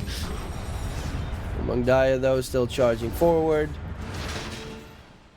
Very tanky with 3.1k HP. I guess Lincoln Sphere, when you put it on somebody else, it should not be dispellable. It doesn't say anything. Dispellable, yes or no, so I'm gonna guess you cannot remove it. Radiant are scanning. Mangdaya, they have vision, jump in, going for the very sad little Venomancer. Ice Path onto I-11 and the Doom onto Fortune Soul. He didn't get his enrage off. That's an easy Ursa kill. Charging forward, double buyback on the Radiant side. There will be the Psalms. Kishka will lose his life, but Mangdaya now is going to be left behind and will alter. But it is a double buy, 3 kills, double buyback forced out by TK. Roche isn't even up. The Primal. And indeed, in 20 seconds, it's going to spawn on the Radiant side, where they're already setting up on the side of TK. Oh no, Ursa is going. He's gonna go through the portal, and they're gonna see that it's being activated. They're gonna wait for him and destroy him. Soulbind onto 2 as well. It's the puck control. They're all grouped up together. Troll is gonna destroy him with his ulti. Oh no, this is disaster. That's a dieback. Looking to be a second dieback. 11 on the run. They're all dead. The mistakes have been made, and this is a free Roche coming in favor of TK. Then afterwards, they can just run down bottom lane. Oh boy, that is a lot of money for TK. Chris just waiting for them. What a setup from TK. In the top lane, they win a perfect fight with a solid initiation, and now they just knew what the enemies want to do. It is, I have to say though, Gaben has not been on the side of the Radiant in this game. He could have given him a break. If the Roche was alive at this point after they bought back, they could have actually went for it. It'd be no setup for TK. That is just a disaster. Yeah, and all of a sudden net worth advantage jumps to 13k. You have PMA, who's now ahead of Are You Happy? This Grimstroke is pretty huge. Going for the Scythe of Vice next. Soulbind, double Scythe. Ouch. That's just the end of puck every single time, that stage. Yep. And I mean, Grimstroke is gonna have it fairly soon after 2 fights like that, plus the Roche, and now the towers are gonna start falling as well. It just becomes a disaster. We talked about IHC needing to not necessarily be ahead, but having the map open so that you can hunt for kills. That just doesn't happen if the waves are constantly shoved towards you. I'm not saying they don't have good wave outpush and good high ground defense, but in general, it hinders your ways of getting back into this game. You can extend it, but winning it has become very, very tough. Yeah, it's Gonna be a very rough game to try and come back in. Of course, late game, Ursa, ultra late game, Puck as well. Very dangerous here. Normally, you'd say Pango, but 11, he went so heavy on the support build that he just has 0 damage coming out from him. Yeah, I'm not the biggest fan of the choices here. So there's the Tormentor, roll up for the Pango. Not bad. That's fine. I mean, he is going for this I'm gonna be tanky kind of build. I just don't think it works versus multiple purges, right? And the Doom is, I think, still staying with the purge. Okay, no, he changed it. He actually went for the Time Warp Aura. It doesn't matter. With the Time Warp Aura, the Troll, he purges you off every 3 seconds. So the Shield Crash doesn't do much at all. Oh, catch onto again. Ace will be forced back towards his own high ground and stay alive, but that should be this tier 2 tower in mid gone. Once the creeps finally join in. And yeah, they do have the ages actually on Mamangdaya, surprisingly. He doesn't have a buyback, so that's primarily, that I guess is the only reason why he has it. And probably Troll feels like he cannot die. S and Y plus the BKB plus your ulti, it is very hard to bring him down. Really, Ursa is compared to him underfarmed as well. So the ways of killing the Troll are limited, and this to me is screaming that Team TK don't want to go high ground with the Aegis. It's about taking down the tier 2s and then doing what even the enemy lineup does best. It's hunting, just hunting for more and more kills. Oh, Ace on the run is going to get rooted up. Her 4 staff is on cooldown and he is dead. I actually... Kishka also dying. Okay. Oh yeah, Kishka dies on the side. There is no basher or anything on Pango, so there's no way to interrupt the TP. There's also just in general no tool that they have on their side to interrupt BKB TP. I'm happy. Chris just is sending out his shard. Especially considering you're going for a high ground push. That shard is too good value. There, actually, I can't believe it. So the idea was we don't have to go high ground, but when an opening has been made to support's dead, it's a big deal. And even the Doom is protecting the next wave of creeps. He's not gonna be. They fortified the creeps, but there's a banner. Yep. Like, fortification doesn't really help if the banner's up. Creeps ain't gonna lose their life. And 11's TP got cancelled as well, so he cannot come over. And JG just having fun right now. He's got the Time Warp aura on JG. Huh. Nice cooldown reduction.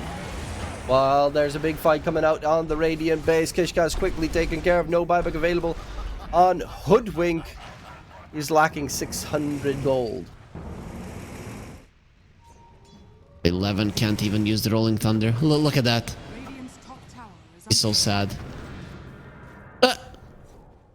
Oh, that is actually a very cool play. I mean, JG, if he doesn't have no ankles anymore. He also doesn't have a TP on 11, so he's completely useless while their base is being charged. And Fortune Soul on the run. His enrage is over. Does have his little shard effect from the Earth Shock, but he is dead for 80 seconds. No buyback for 2 minutes. Same with the Phenomancer, and that should pretty much be game.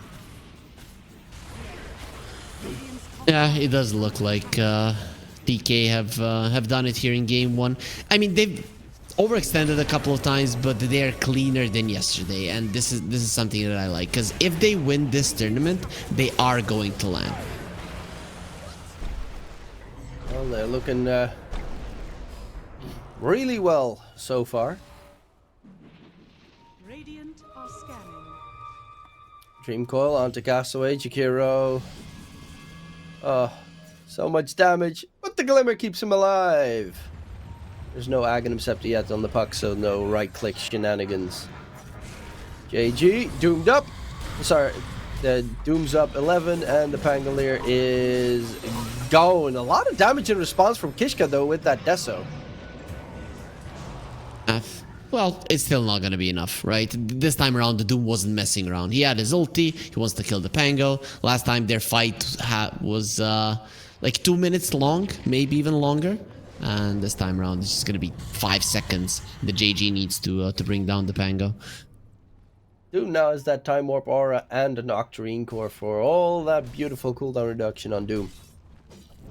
2.6 seconds on the Infernal Blade. That's, you know, at this point it doesn't even feel like a mini stun no longer, because you're constantly going to be stunning people. I still find his shard weird though. Prefer the old one. It's okay, especially if there's a lot, like an illusion base here or something. The Doom is... he does become unkillable in some situations, right? So I'm okay with it. But yeah, the old one was, let's say, more fun. You could do some fun stuff with summoning skeletons, because he does it does also help the controlled units, but you know, it's a weird little addition. 99% of the time it will do nothing, Are scanning. because you're not building Doom's Helm level of the 25. Overlord on him anywhere. So Doom applies mute. Yeah, you got break already from the Primal Beast, so no 4-staff shenanigans out of there from players on themselves. That's going to be pretty impactful. Yep, so we are gonna get to see the old Doom in action, right? And it's gonna be doing so much. It's actually an 80-second cooldown, and that's so low. Oh, big there's grab. a 2-man catch, and the supports are caught. The gem is dropped as well. Mamangdaya charging past. Run. Drive-by action. While Krish immediately They runs wanna forward, fight. pops his ulti aggressively. They're trying to get the Doom off. JG looks for the puck, but the puck will be able to There's a refresher. disengage. And A's dropping low, but Krish is... He's used his second battle trance in the process. JG's on Yep. the run, being chased by Fortune Soul. The Doom gets thrown out by JG onto Fortune Soul. That Ursa's trying to disengage from the fight. Soulbind onto 2. Oh my god, the Hex as well keeps the Doom alive for a little bit longer. They lose Kishka and Ace. Fortune Soul still trying to run away. Krish is on the chase. And the Troll Warlord will finally finish off the Ursa. PMA will be a dieback in the process. Krish is still hunting for blood. Mamangdaya, same story. Pulverize gets thrown out on towards the puck. The puck should be able to disengage. Can he get out of there? Oh, Barely. just barely. Jumps back to safety. Another refresher. And Mamangdaya, he's going to go for the TP out of there. Does get the TP to safety. This fight could have been so much worse for TK. Yeah, I don't know what they're doing, man. These double, Krish? this troll. Please don't Hello? do it. You're gonna die. Yeah, he's Yes, very much ult. dead. And we'll go in for Easy. 11. Might he get a kill? But they are pretty tanky right now, and he's being kited all over the place. Going for Ace. The pushes him all the way back. Gets the stun up. Krish will get the kill onto Ace. Look for They more have to be immediately. careful. The puck is so close to dropping, but will stay alive in the process. 11 Rolling Thunder comes out. Krish is still here. Help is and coming. In comes Mamangdaya, but it will be Krish dead in the dirt. Looking for 11. Can he get out of there? Ice Path is not going to connect, but the Macropire should be enough dot damage to remove 11.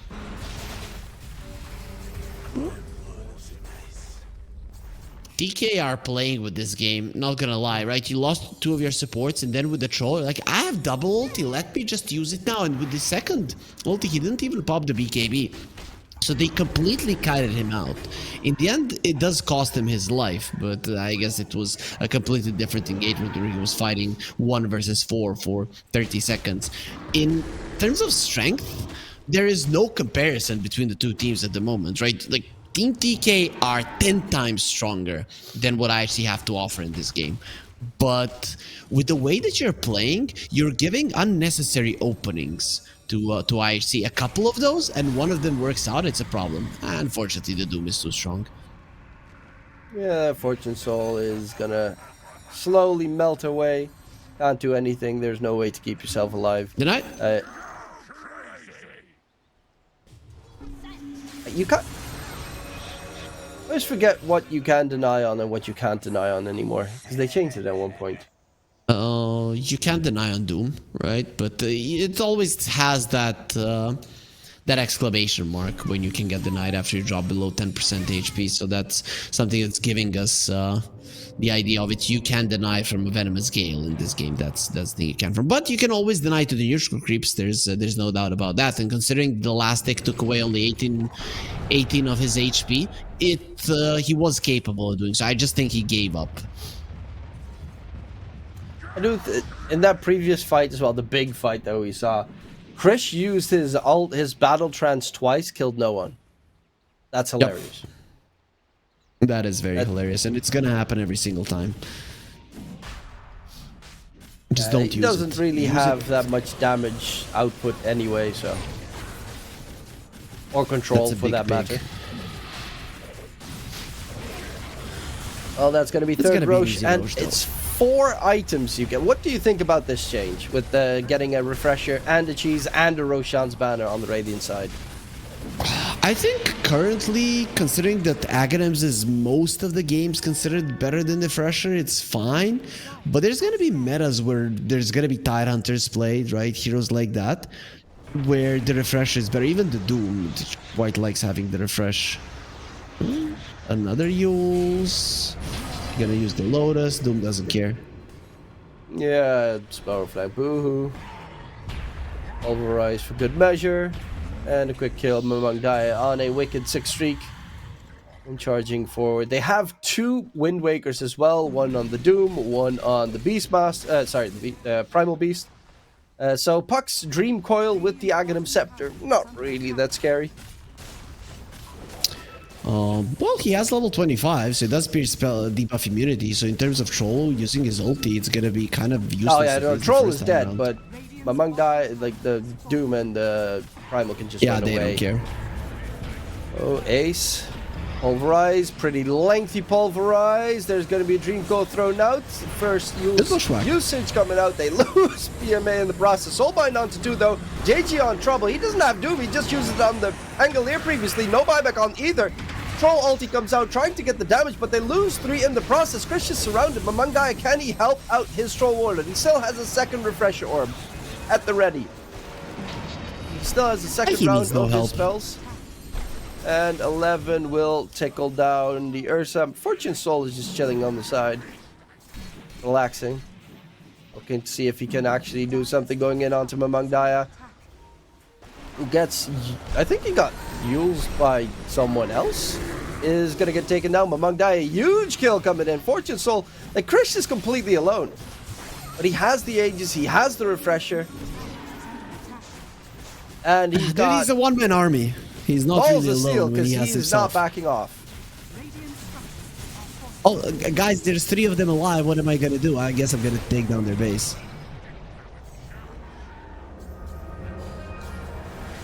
And Krish, he doesn't want to pop the Refresher because his Battle Trance is almost off cooldown, but has to use it.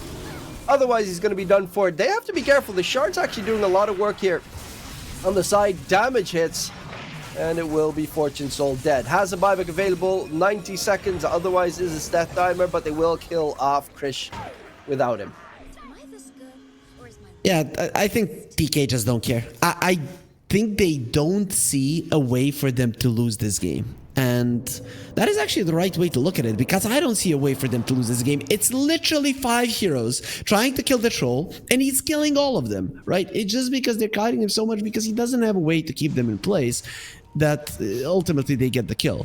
But overall, he's just doing everything he can. Puck is doing a ton of damage, not gonna lie, but he's gonna be needing so much more to threaten the Troll more than he is at the moment. 2, but no Doom to back it up. Yeah, it's that fight previously, bottom. The problem that they had was they didn't have Doom. That was just it. Doom's ulti wasn't available, so they couldn't really take a fight, and they still wanted to. They're a little bit... I mean, that's the one mistake I would say that they're having, is that they're feeling overconfident half the time. I'd say 99% of the time, but sure, yeah, that is true. They will get the Hex off onto the Puck, who's also silenced. But with the Rolling Thunder coming out from 11, it gets a little bit spooky. JG Doom should be able to just get out. He's got Wind Waker. He's not going to die. Shikiro might not be so lucky. He's got Cheese. They're pretty tanky. They're fine. PMA, silence onto 11. That's a big one. Ice Bath in front of him. Dream Coil gets thrown out. This is a lot of damage coming out from the puck, but there is Mamang Daya coming to say hi. Smack, smack, smack. The Ursa is still too far away to help out 11. And 11 will get melted.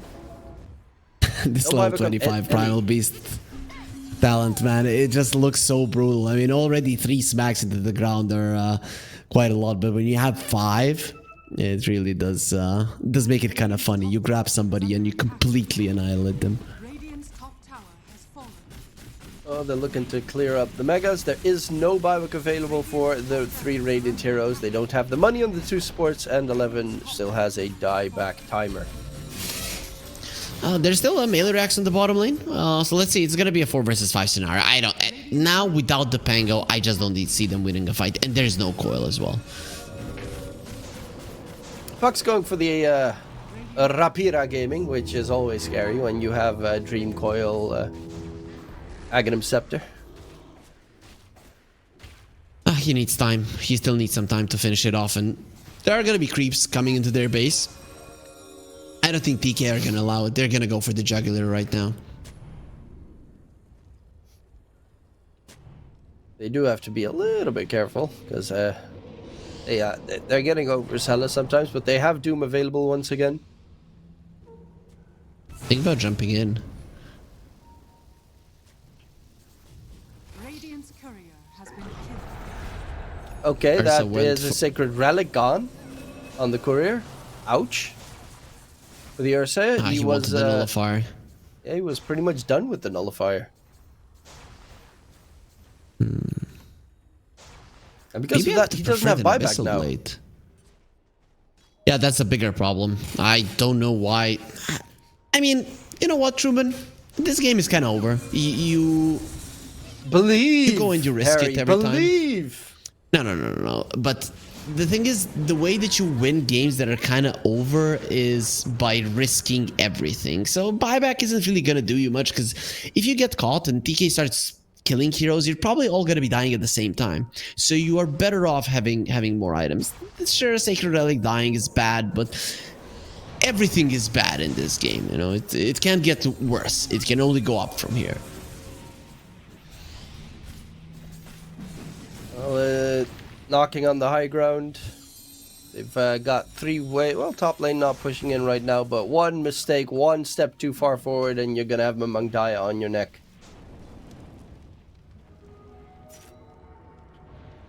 Well, they're actually...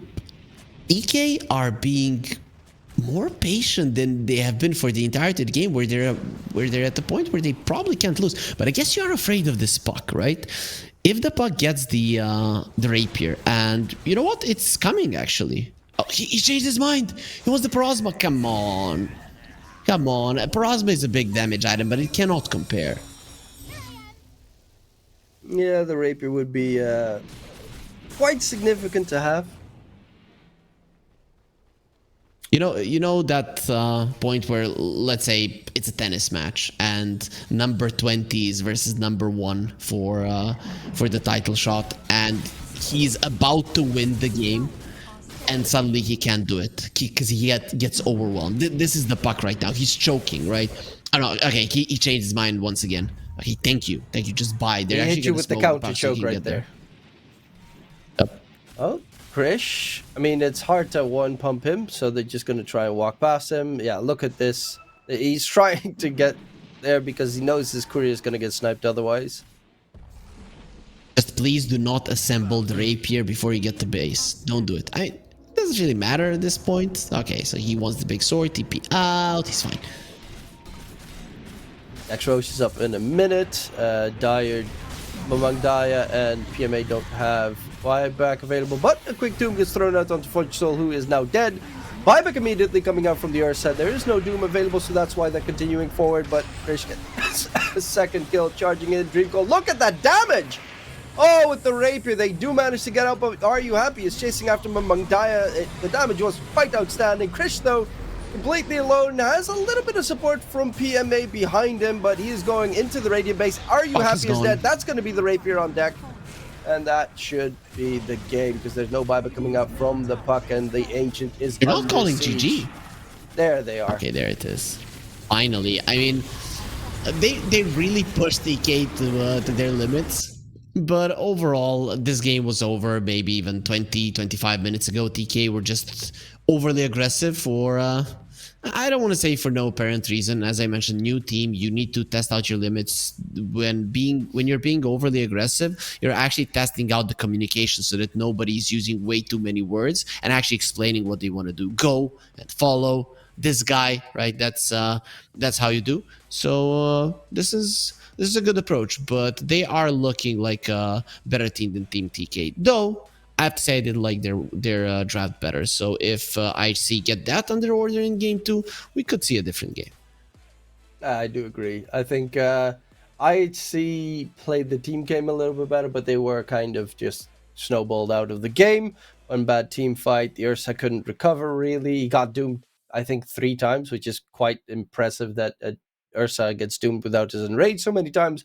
But it also doesn't help that your Venomancer died 18 times that game, whereas in like the first 7 minutes or something, he already died 6 times. So at that point, no, the game's going to be really hard to recover from. But great job from Team TK. Even with a couple of hiccups, they do manage to win it out in the end and take game number 1. Yeah, did look great for them, but I still can't wait for the second game. So let's take that short break and come back with the second one.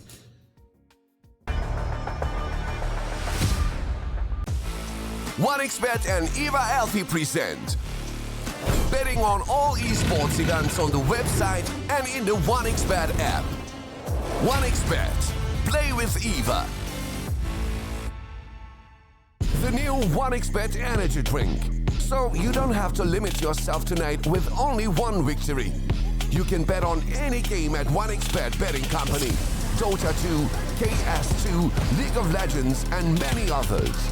Big wins, fast payouts, reliable bookmaker. The new breakthrough and innovative phone with OneXBet app. With OneXBet app, you can register and start betting in just one click. Intuitive interface and thousands of sports events every day. User-friendly app. Big wins, fast payouts.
Let's go.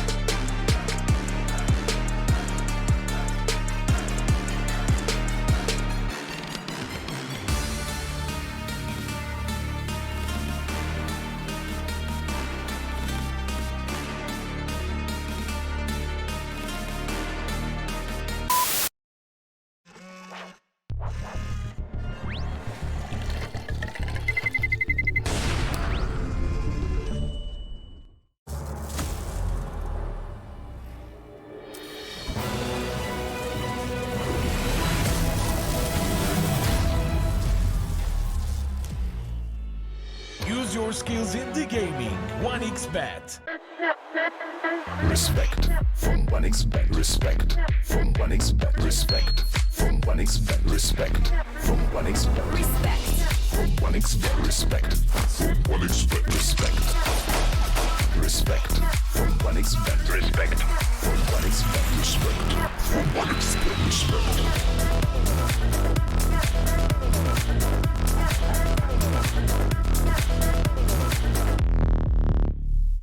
Hello, son. Hi, Mom. Pretty girl. This is Eva. Nice to meet you. Thank you very much. Your dad's just making his favourite dinner. It's duck. Come on inside. They're all probably too gruesome to tell you while you're eating at the table. How's your food? Is everything okay? Good, good.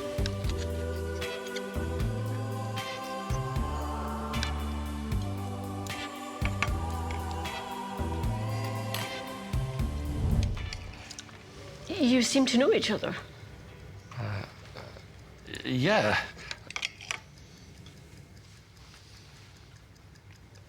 This is the new ambassador for 1xBet. Oh, I see.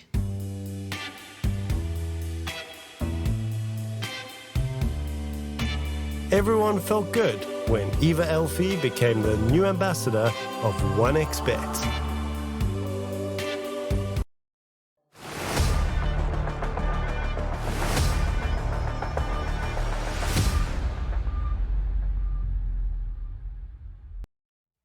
Welcome back, ladies and gentlemen, to game number 2 between these absolutely fantastic teams so far. We have IHC versus TK, and honestly, depending on the draft, I think a lot will change in game number 2. Yep, I mean, a lot could change depending on the draft, though that's just the thing. I think TK are also, in terms of, in terms of drafting, I think they're just a little bit more experienced than IHC. I didn't want to use the word experience because IHC's players have been in Dota for quite some time, but Team TK's players have played in multiple teams, right? IHC, they don't have that kind of a diversity that they played with multiple people and just gotten so many ideas to one spot. So I think in that regard, TK are going to have an advantage. Yeah, I would say so. Last game, the draft was definitely in their favor. Pangolin just had no game with the immediate counts that they picked up. Obviously, they put him to the off lane, which was kind of the only tool that they could use, because if he went up against Primal and mid, he would absolutely be decimated. But yeah, I also think there were some definite misplays on both sides. But overall, Team TK, they came out ahead. They farmed really well, and Mamang Daya played an absolutely astounding game on the Primal Beast. Yep, I mean, other than diving like maniacs, Team TK were in control of every part of that game. There wasn't really a single part where you'd say, oh, IHC are getting the momentum. No, it was only Team TK sometimes overdiving, thus giving a chance to IHC to respond in numbers and get a couple of key kills. Other than that, they looked helpless, right? So I would like maybe a bit more potential for playmaking. Team TK, they had both the Grimstroke and the wait, what was their second support? Jakiro. Yeah, Jakiro and Grimstroke. Both of these heroes, both of them are very strong in lane, and both of them contribute quite a lot in team fights, right? Whilst IHC, they got two very high damage dealing supports, and then those kinds are very easy to kill, right? And that's where Team TK were just able to punish them, whereas I see they had potential to make plays, but there was really nobody to punish as much. So maybe change it up, make your supports a little bit less vulnerable to dying, or at least make it so that you only have one vulnerable support, and it's going to be easier to protect them and actually do the damage. Yeah, I definitely do agree. The support wise, I think that's the biggest difference that they had. Hoodwink's a pretty good support, but with Venom and Suda combo, they can't make plays together. Like, there's no setup. Like, Hoodwink can do it solo, but Venom just doesn't really scale as well as the Jakiro, for instance. Like, he gets an Axe late game, and then all of a sudden you have a hard team fight to try and break through. Grimstroke as well, because of the combos that they had. They could always be that +1 to get a kill on their team. Whereas IHC, they were really dependent on Puck needs to go big, or, they go home. Yep, and Venom sometimes can scale. The problem is that he was just dying all the time, right? If the Venom is ahead, his damage output can be very, very scary for the opposing team. In that game, it was basically him being the sacrificial lamb. You cannot have two very greedy supports that both need a ton of farm, right? And then one of them will suffer and thus not really fill out their potential. Jakiro can do so even without items. Even if he doesn't have anything, he's still going to fulfill his role, and he's going to be able to ice path from afar. There is no spell of the Venom that he's going to be able to use from super far away and contribute much to a team fight. Also, one of my favorite things about Jakiro in general is his laning stage is really strong, especially with the IC facet. But the strength gain on Jakiro is actually insanely high for a ranged support hero. So he is really tanky early on and in the mid game, which takes quite some time to kill him, whereas Venomance is just dead. Yeah, for all those reasons, the Jakiro is banned out. And we have two knights that we are going to be seeing. You said you were a fan of the 5 Sven. Some of our other casters here in the regional Dota 2 series aren't really the biggest fans of the 5 Sven. I, for one, am okay with it, but I am such a huge fan of the carry Sven. That damage is insane. I mean, you have as much armor as you want. He's cutting through it. Yeah, the thing with damage, he's so ulti dependent, which I'm not a big fan he's of. Not. He's not. He has 300 damage per hit even without his ulti. With the what do you call the facet? The damage one. Either way. Yeah, but he still gets kited so well. Of course, you can get Aghanim Scepter, but these days they don't really build Aghanim Scepter anymore. I haven't seen them build Aghanim Scepter for quite some time. And I just see Sven's get kited a little bit too much. Plus, if you pick it early, the plus side is you can always flex it between, of course, safe lane or pulse 5. And what I like the most about the pulse 5 is obviously the auras and the armor gain that he gives to his allies. But I love the movement speed so much. If you get like Boots of Bearing with the Solar Crest, at one point you're just like full max movement speed sprinting with your team across the battlefield. No, it really is a good point, right? That's why even and with this Wind Ranger pick, there is a good chance that it will be a 5 Sven, right? Wind Ranger already does have a lot of movement speed, and once that ends, you still have the Warcry movement speed that's going to be allowing you to continue to run away from the opponents. Plus, you build into a Gleipnir, so you're naturally pretty solid at dealing with the Dragon Knight, but it doesn't have to be. This could be a support Wind Ranger. It could be a carry Sven. It could be the other way around. We don't know. Team TK are going to be leaving it open for now. Interesting fact is that the Ember Spirit isn't being picked up by anybody. I've seen it so many times that it's either first banned or first pick. Currently, he even got buffed and was looking pretty good as well. Okay, Shadow Demon is something that's going to dissuade an Ember for sure. Well, that's the hero that I always think of when I see a Sven Shadow Demon. You Demonic Purge him, and then in the team fight, he can't really chase you down. If it's a safe lane Sven, Demonic Purge also works against Wind Ranger. You've got a good save.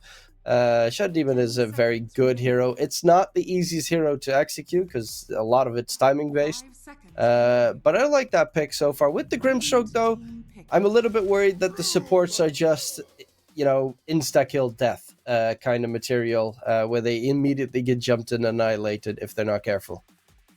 But both of them have defensive capabilities, right? Grimstroke with the shard and the Shadow Demon with the disruption and the shard later on. Plus you have this Dragonite. So the way that you want to set this up, if it is a mid lane Dragonite and goes for the Corrosive Dragon rather than it being a carry Dragonite, which now could happen versus a Brewmaster, it's actually not half bad. But overall the idea is you have this big tanky guy in front of you taking down the tower, and then the supports have big areas where they can actually hide and not get caught. So I like it with the Terrorblade being picked up. The thing is, Castaway, last time they played the Terrorblade, it was Castaway, and that was yesterday, right? So I wouldn't be surprised if once again it is going to be a support Terrorblade with a carry Sven. Support? Okay. Support Terrorblade. It was played. Castaway is the last one then I've heard of that played it in the last, half a year. At one point. Yep. I mean, the reflection was really good, and then they nerfed it, and then it just kind of stopped existing. But if this is a core Terrorblade, that would be wild picking it into a Shadow Demon Grimstroke. Like, that would be really, really weird. So it has to be support in that case. Otherwise, it's just too problematic. Okay, so this is most likely going to be an offlane, because offlane Dragonite isn't really something people go for unless you're playing the Fire Dragon, which isn't half bad versus the Terrorblade, but it isn't even that good. I'd rather this be a Corrosive Dragonite, him and the Timbersaw apply pressure to the Sven or the Terrorblade, doesn't matter who the carry is, and you get something else for your carry, right? Because whatever the case, both the Sven and the Terrorblade late game are gonna deal well with all of IHC, right? So you want to be able to apply pressure, and you have the tools to do so with these four heroes. One of the most important things this patch about Timbersaw is he got such a massive buff because they brought back Ironwood Tree. Like, that item just instantly, oh yeah, okay, hero is back to being playable now that you can just delegate where your chain is going to be going to. I've seen some mid Timbersaws dominate recently, some off lanes looking really nice as well. In this case, I still, like, Team TK's draft is so strange. I don't exactly know how they're going to be running this. It could be like Wind Ranger can be literally in every 3 of the lanes right now.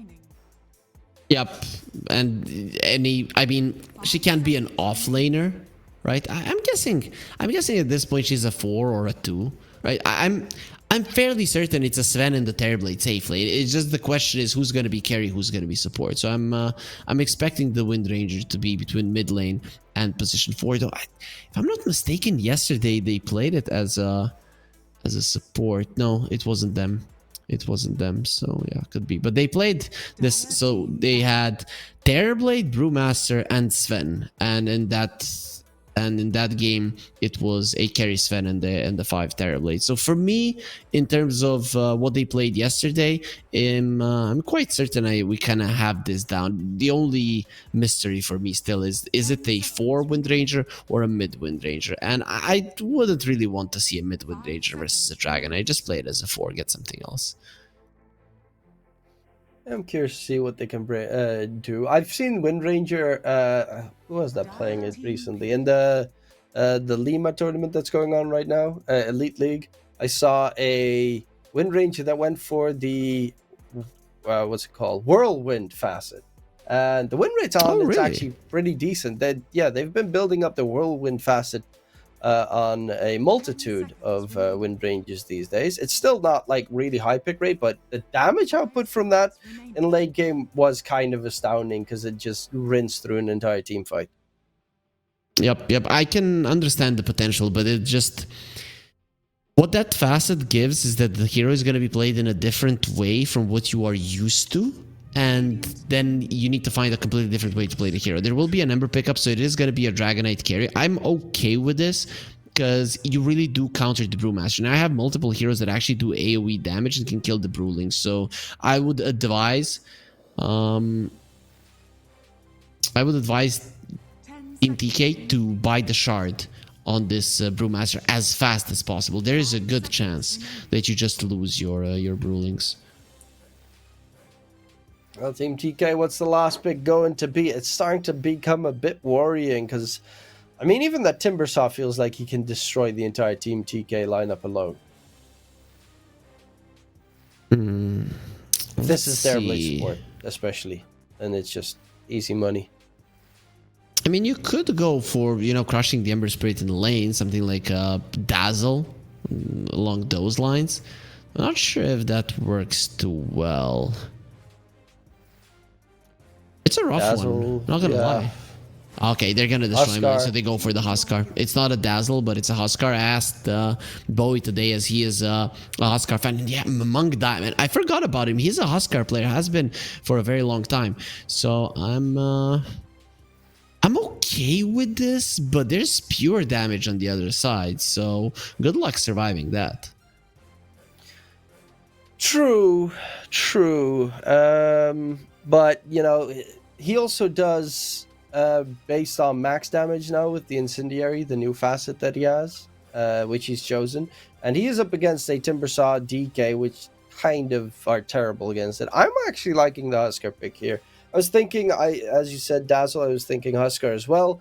It has been making its way in the matches as we speak. It is going to be a safe lane Terrorblade with a 5-position Sven, though. And I think that's probably the better choice, because otherwise Terrorblade is literally just going to be, you know, a waste of space in your game. Do I think Huskar is going to be enough for the game? I'm going to say yes. I'm going to go with Mamang Daya. I believe, even though he is really ballsy, that he can make the play to change the game. Okay, for me, Team TK are better team, but to be honest, I'd rather play the IHC lineup. I think the carry Dragonite can actually deal relatively well with the Terrorblade, especially well with the Brewmaster. For me, it's risky to play a Huskar. Yeah, he's going for the Incendiary. Fast for people that don't know, now you do percentage-based damage to yourself from your max HP and to your enemies as well. But I still think he very easily dies in this one. And so many times he's overextended in the previous game. I think they're in that mode where they're going to be going too aggressive. So I'm kind of thinking this is a 1-1. Of course, guys, if you have a different opinions, Candy Cure Goat, get the 1xBet app. It's very user-friendly. And you're going to be getting so much info, even more than what we are giving you here. And we don't only have Dota, other esports, as well as other... some standard sports as well for you to bet on. As we're in the game, Truman. Difference of opinion. I love this. This is a big fat smoke gang coming out. Kishka stunned up. And that should be first blood in favor of Takey. Okay, they're looking for ace immediately afterwards. Kishka is going to get taken down. Can they get more?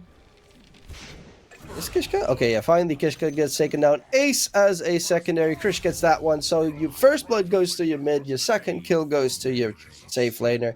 That's a really good way to start the game. Okay, so sometimes I allow my co-casters to change their prediction. So I'm gonna have to ask you if that's a possibility. You are allowed to change your prediction on this. And I'm never gonna change my, because I'm no coward. Ballsy. I'm gonna stand by my words. Yeah, that's how it is. So don't even ask me to do it, Truman. Okay. We'll see after this game. Among Dai, he's got this. He's gonna destroy that Ember. Oh, easy peasy. Actually, yeah, probably it's should. So weird. Does it annoy you a bit that the Huskar doesn't have mana? I ask this everybody because for me it just feels empty, right? When there's nothing there. Yeah, no, there should be some, like, they should replace it maybe with something. I don't know. Or just give it the visual of it. Give him 1 mana. Just for beauty's sake. I also have no idea how it works with the OD, right? I'm guessing Anti-Mage does no damage to you with the Mana Void, but I don't know what the OD just instantly murders you or whatever. Does infinite damage too? I actually have no clue. But to be fair, how many times do you see OD? 0. Win. I've seen it a couple of the- times, but it loses every game. The hero just doesn't dominate the lane versus melee heroes as he used to, right? And that really does hinder his ability to be picked, right? And then Meteor Hammer is not as good, so you don't really have, with so many items added to the game, you don't really have anything to build on the hero. It's super weird. Yeah, it still does like take down Roshan like 5 hits, which is insane. But the hero, and late game you can do a lot of damage, but normally you have to build so many defensives that you just can't get any right clicks off because they're just gonna dive you. Oh, speaking of dive, bottom lane, Kishka taking a lot of damage, and it's Krish with another kill. Metamorphosis is about to end as well. The Sven Terrorblade lane is so strong. Yesterday, even though the roles were reversed, they played it amazingly well. The second that you use Metamorphosis is when the enemies have to run. Despite it being a Timber Saw, he can't do anything. I was surprised that the Sven's nerfs were actually so minimal. Like, they're nerfs, don't get me wrong, but they're not that bad. It's fine. It really is fine. It doesn't change what the hero does, just slightly weakens him. And that, I think, He still does about the same anyway, so... Exactly, right? So numbers are a bit better, he's a bit more balanced, and still playable. These are the types of nerfs that I like. I don't like when a hero gets completely nerfed into the ground or the gameplay for him changes significantly, because then it takes more than a month for people to really understand what Ice Frog and the developers were going for. He's on Dota 2 Pro Tracker, still ranked number 2 in support +5s. With 56% win rate. Yep, that kind of just tells you enough about how little that nerf really mattered. Oh, the laning stage is going amazing for TK. And I guess to be expected, the only thing that is surprising to me is that the Dragonite isn't doing a bit better. This hero tends to pressure a bit. I'm guessing once the Grimstroke gets point level 2 in Inkswell, that's when they're going to be feeling a bit better. He also didn't, you know, he had some points to spend. Still has an extra point that he can spend. But is keeping that one in case he needs a Dragon Tail for a possible kill. I guess he also doesn't want to push out the wave with the cleave, with the Worm's Wrath. Maybe that's one of the reasons why he's not picking it up.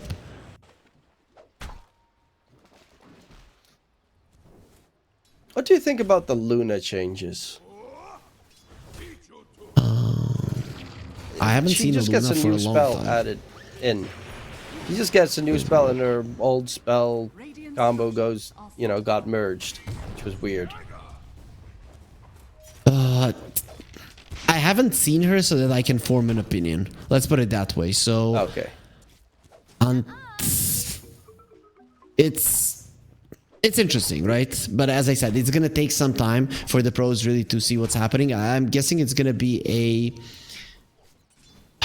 some 2-3k MMR game that the pros see their friends playing and they're gonna be like, oh, look at this guy, he actually made it work well, so let me try that in a high MMR game. And when that happens, then if it is good, we're gonna be starting to see the Luna. Okay. I have seen it recently in a couple of bands, but I haven't seen it being picked just yet. Towards mid, Mamangdaya, he is loving life. 15 denies against the 15 last hits of Are You Happy? That is your classic Huskar versus Ember matchup. Top lane, Fortune Soul getting ganked with Castaway and coming in. Ace is going to be the next target, and that looks to be an easy second kill for PMA. 3k net with advantage already for Team TK. It's a disastrous laning stage for IHC, and I don't know when it starts to change. You know, there are some of these lineups that just destroy the laning stage so much that you can never come back. So, are we at that point just yet? No, because it's way too early. 1-2 kills can change quite a lot, but IHC are going to need some time for them to turn this one around, and that's why TK are going to continue to apply pressure, especially in the mid lane around Mamangdaya. I guess once Timber Saw gets his level 6, things might change a little bit for them, because that's really when the Bottom lane is kind of in trouble. Manta is going to get taken down with the Ace Kishka rotation. Inkswell tries to connect onto PMA, but Manta actually gets the kill from beyond the grave with the Burning Spears. Kishka, Haste Rune, nice, gets out of there in time, but a 1-for-1 trade, and at least they managed to remove the very pesky Huskar from the mid lane. What is JG doing, right? Rotating without his level 6? I guess roll out the barrel. Oh, actually, bottom lane. That's a Terrorblade in trouble. He needs a little bit of help, but sidesteps the fine. chain. Will be just fine. Kishka needs to be a little bit careful himself. It's interesting that we are seeing a Sven being active on the map. Usually you're just stacking, pulling, securing the lane a bit, right? And just wanting to get as many levels as possible. Castaway is playing in a different way. There's no disruption. I think he's stealing this rune. Early stun. Yeah, he's not stealing that rune. It will at least be for PMA, but if he's lucky, he gets out. Well, 11 doesn't have much mana, and you already used Timber Chain as well. Okay, he's going for it. No. The body blocks. There's no chakram, so like you can't really kill the Sven. Dire's middle tower is under attack. He's I so just want fast. to push him out. Yep, insanely fast. And even if you have level 6 on Timbersaw and you push Terrorblade out of the lane, it's a Terrorblade. He kind of already wants to leave the lane once he's level 4 or 5. I'm trying to see if there's any stacks for him. Not really, but you don't really need them nowadays. Also, Terrorblade is a bit different. You do want to go for a push, right? So he's rotating towards the top lane. Fortune Soul is on the menu. He is Level under ward 6 on the vision. brew. So they know he is coming.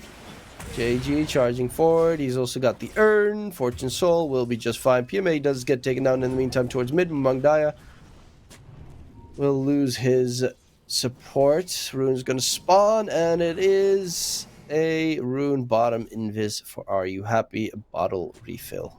Makes him happy. Pretty solid.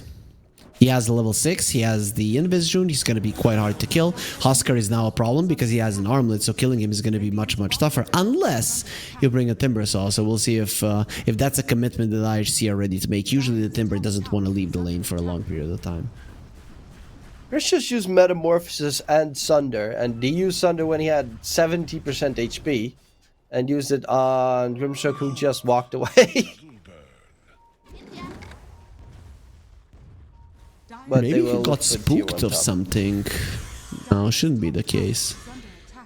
I guess the fear of being silenced by Phantom's Embrace with the Inkswell, because he has level 3 Inkswell.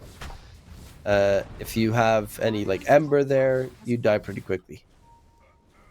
Oh, I like this choice. Are You Happy is going for the Orb of Corrosion. The regen reduction against Huskar is going to be really big. Yep, awesome. Once you max out the Sleight of Fist, you're going to be able to reapply it on him over and over and over again without really committing. So that actually does make a lot of sense. He doesn't want to go back to the mid lane. He tried to make a rotation within his Invis Rune. Really nobody to catch here on the bottom. Even if you would get on top of the Sven, it's not going to be a big deal. Oh, JG spots out Kishka, who's going to disrupt himself, stay alive for a little bit longer, but will definitely die thereafter. Mangdai needs to be careful of the Shadow Poison stacks with the toggle. It's fine. Yeah. The tower's not fine, however. They have good pushing power on the Radiant side. Terrorblade, Brewmaster, Huskar, who just literally got chopped down in two by Chakram, Twisted Chakram. That's the pure damage you were talking about. This is the problem, right? You crush the laning stage and still the Huskar dies twice. And it's not even that big of a commitment on the other side. Usually Huskar dies, but he takes like 2-3 heroes with him. In this game, it's not happening. They're just taking him down for no trade whatsoever. Yeah, he's gonna need BKB quick. Otherwise, the Timbersaw alone can kill him every time. Huskar is a relatively fast farmer. If you keep your HP low, you are going to be able to farm with incredible speeds. And there's a Fire Dragon on the other side, so their tower taking potential isn't great on IHC. TK can get away with farming, but those 2 deaths on the Huskar are gonna hurt you. If you die in the laning stage as a Huskar, usually doesn't happen, but it's fine. But after you've crushed the laning stage, 2 deaths, giving quite a lot of gold to the enemies, that's not something that you want to happen, especially not 2 of those in quick succession. This is gonna hurt him in the long run. Meantime, JG's got the Spirit Vessel done, which is going to be really impactful against this dire lineup until Grimstroke gets a shard. They are very, well, at least Timbersaw and the DK very HP regen dependent in that case. And afterwards, it's going to be Hand of Midas Brewmaster, so no Radiance Rush this time. Yeah, a lot of people are skipping the Radiance. When I see a Spirit Vessel, I just don't want to see a Radiance. I think you need something else. Farming-wise, I don't know if Midas is the way to go, though. I'd rather see a Pipe on him. Even though the enemies don't have that much damage, you need as much protection for this Huskar as you can get. Even for the Terrorblade. Well, Terrorblade, he's got queued up that he wants the Manta, and then afterwards the Aghanim Shard. Yep. I've seen a lot more of the early shard pickups on Terrorblades. Because of the bonus health regen that was added recently, right? So you have this Facet Soul Fragment that people are going for. You get the full illusion. You use the Demon Zeal as well. You get kind of lower. You can start the fight off by sundering somebody else, or you have that option. Even if the fight is going badly, you can use the Conjure Image. It spawns with 100% HP and then sunder it. So it really, there's almost no downsides to Demon Zeal. You're just spamming it to farm as fast as possible. Okay, interesting.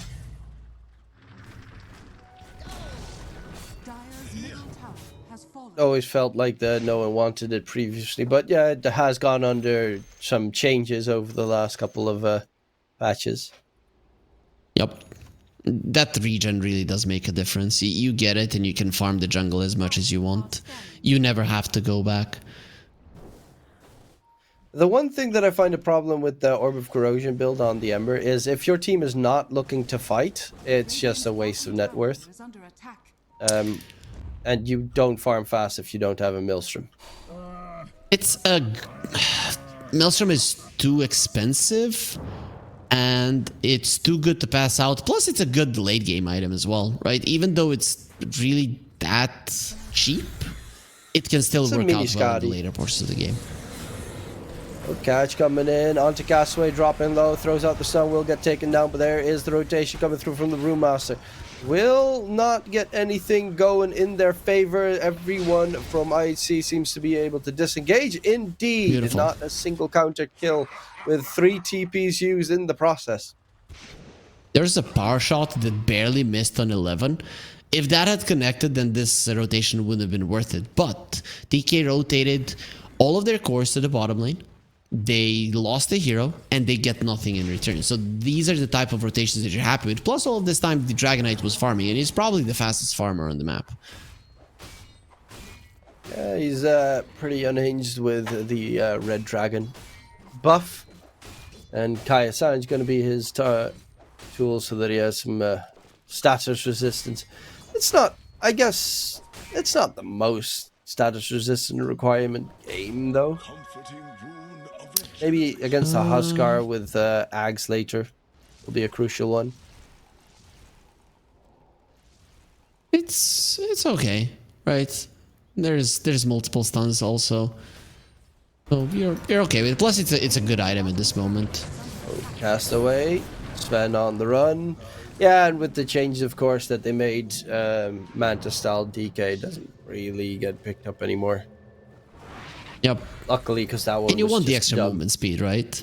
That's the thing with the Dragonite. You do benefit from your positioning quite a lot. There's a good chance he goes for the Hurricane Pike after that one. I've seen a lot of Dragonite just straight up skip the BKB, even versus a Brewmaster. I don't know if it's worth it. Speaking of which, Mamangdaya has his BKB. Roche is going to be another target for the Radiant side to take fairly soon. Because IHC, they have a terrible Roche lineup on IHC. So if you get a quick first Roche, you get a decently timed second Roche. And that's the one that you normally tend to want, because that forces you to be able to go high ground. It would be very smart for them to try to walk into the Roche pit right now, and because you do want to force out a fight from the enemy team as well. And they might feel confident that they can contest you. That would be amazing, right? So that's why TK are in a smoke. But to be honest, IHC, if you are smart, you're gonna be recognizing this, and they are smart, and just trying to get as much as you can on the other side of the map. Shove in the waves, pressure the towers as much as possible. It's a 15-minute round, 15-minute roach, meaning there's gonna be siege creeps, so you can get quite a lot of damage into some towers. They already killed the one on the bottom lane, and if you take down the mid lane tower, this roach takedown, it's not even going to be worth it. This is actually kind of hilarious. Because this facet on burning spears is actually worse for Roche taking than the previous one. A lot worse. Yep. It actually is. And they lose Krish because it took so long to take down Roche. Yep. I think they should have waited. They should have defended their towers and waited for the bottom side Roche with their tier 1 intact. Now when they lost their tier 1, sure, you got the Aegis, but your Terrorblade is the one that's going to be carrying the game. Huskar is dangerous now. He can be dangerous in the late game, but that's the ultra late game. In the like 30 to 35 minutes, it's not that strong of a hero, and they want to fight him. He's not even top net worth right now. He is third on that Huskar. Gonna get jumped. Pure damage. It quickly gets rid of him. He has a BKB at the ready. And we'll be able to just walk it off because the Brewmaster joins in the fun. But it's getting a little bit scarier for Team TK. Huskar is falling off. That Aegis gave them nothing, and now look at the smoke. They're going towards the mid lane. They want that tower down. Even if TK come to defend, they're not going to be bringing all of their heroes. This is so smart, right? You allow, are you happy to go for the tower, and now somebody is going to feel crazy enough to defend it. Or, I mean, worst case scenario, you just get a tower. It should be an easy pickup. They are trying to trade it for the tier 2 tower top, which would be a pretty good painful response. trade. Very good response from TK, right? They understand, oh, you want to go to the mid lane where we're going to be doing something else. They're going to stay where they are set up and even bring in the Terrorblade. So this tier 2 is gone. Huh. Unranger has the Whirlwind Shard, the facet, as +4. Interesting. Radiant's courier has been killed. Instead firing at random enemies within Windranger's attack range. It's 4 shots per second, right? No, 7 shots per second. That's insane. It's actually, for farming especially, it's also pretty good. Yep. Which, I guess you could use it for. As well. I mean, level 1, it's still pretty costly cooldown, but afterwards should be okay. Especially level 3. He has an Orchid. I don't know how much I like this, especially because the Grimstroke should be buying his shard right now, and he actually wants a Glimmer. That's greedy from Ace. This is such a good shard game.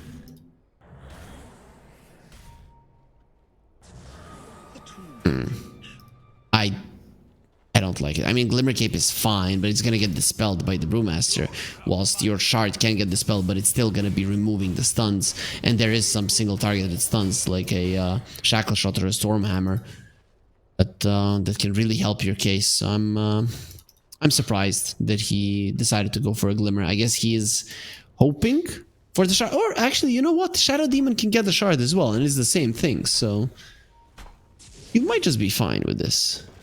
Yeah, having 2 purges on your side is definitely going to be a pretty big plus against the Spirit Vessel. And Reflection. And other little annoyances like Inner Fire. Bottom tower is under attack. Inner Fire is very annoying, especially for some of these heroes. Yeah, the Dragonite is going for a Hurricane Pike. He doesn't even want to be KB. And I'm fine with this. Huskar jumps in, you push him out. And considering that he's going to be low all the time, you just take him out. Well, Krish is pushing in the top lane with his illusions that also have now the Demon Seal buff. So that's going to force the IHC side, because that's one of the other things that's annoying. You're going to have to deal with split pushing Terrorblade illusions the entire time. We are Very happy. He's going to happy. get silenced up by PMA. Do they have the stun lock to kill him? Help. No, a disruption save coming through. And Are You Happy will be able to just walk it off. And he also Yeah, has the nicely shard, so done. you can even get rid of the silence. Dire's middle No. tower Yep, he got the shard from the Tormentor and he bought the Blink, so this Shadow Demon is hard to catch. You go for a smoke, you know where your enemies are, and with the right initiation it's going to be huge. But DK can stay together because the lanes are in a good position for them. We'll jump in onto JG. He still has his Primal Spring, of course, so he doesn't really care for a little bit of damage taken.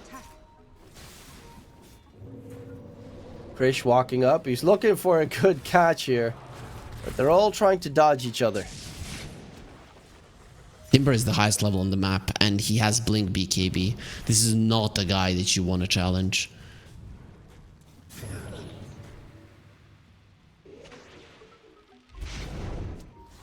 Metamorphosis used even for the tier 2 tower towards mid. They are getting rid of all these Dragonite isn't IEC here. towers. Are You Happy? That power shot hurt him a little bit more than he would have liked. There's going to be jumping from 11, but in comes the Get jump the from BKB off. Manta. A lot of damage onto 11. He's trying to disengage, but will be able to get himself out of there. Mamangdaya, his BKB is ending, and he is in a little bit of trouble if he's not careful. Bruce Split comes out. They're going back in. Lift up on towards the DK. Can they control and kill him? Inkswell, Glimmer Cape. They have so many defensive tools here. Fortune Soul's going in for PMA. There's going to be the leap from Mamangdaya, but the lift up from the Brewmaster accidentally keeps the DK from taking any damage in the process. PMA now on the run, trying to disengage. Are You Happy? We'll be able to get out of there as well. JG right-clicking Ace. The Grimstroke will falter in the end, but JG has no Brew Split, no way out, and that is going to be the Brewmaster. Slowly but surely tickled down by Fortune Soul. And they did hunt down the Ember Spirit. That's a big deal, right? It does make the fight a 3-for-3. Overall, I'd say that's not too bad for TK because the Terrorblade does survive, sure. The Dragonite survives on the other side, but you were on the aggressive. The top lane was pushing in. A lot of farm was lost on the side of IHC. So ultimately, it is a slight victory for TK, mainly 9-second BKB from the Timbersaw, getting it way too late and then doing nothing with it, right? This was a fight where IHC were stronger and they came out slightly behind. Not the worst thing in the world, but a small victory for TK nonetheless. Yeah, were a couple of mistakes. Haven't really seen any impact from the Huskar yet.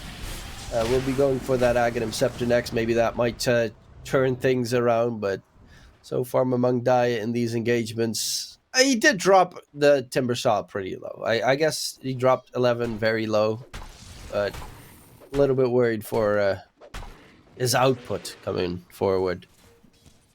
It's creating space for the Terrorblade. Terrorblade gets a Scotty, the game completely changes, right? Because then the Dragonite won't really be able to stand his ground versus the Terrorblade that much. In the last fight, the Dragonite was on the high ground and the Terrorblade couldn't come up, right? Because he would be destroyed by him. And he just had to chase for stragglers in the fight. But once you get the Scotty, the strength dynamic switches, and even with all of these defensive spells that are going to be used on the Dragonite, with the Scotty, Terrorblade can stand his ground and win. People tend to forget about his innate ability. The damage bonus on your illusions is 25% when they're close to you. Sure, there's a penalty, but we are seeing that Terrorblades aren't really being played that much like the Naga Siren nowadays. You're bringing all the illusions with you.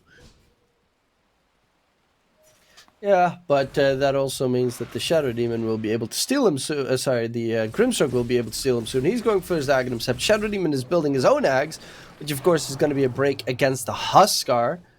So then he has no Berserker's Blood, and then he's kind of useless in the entire fight. And that that Shadow Demon Ags is almost there as well. That's game losing right there.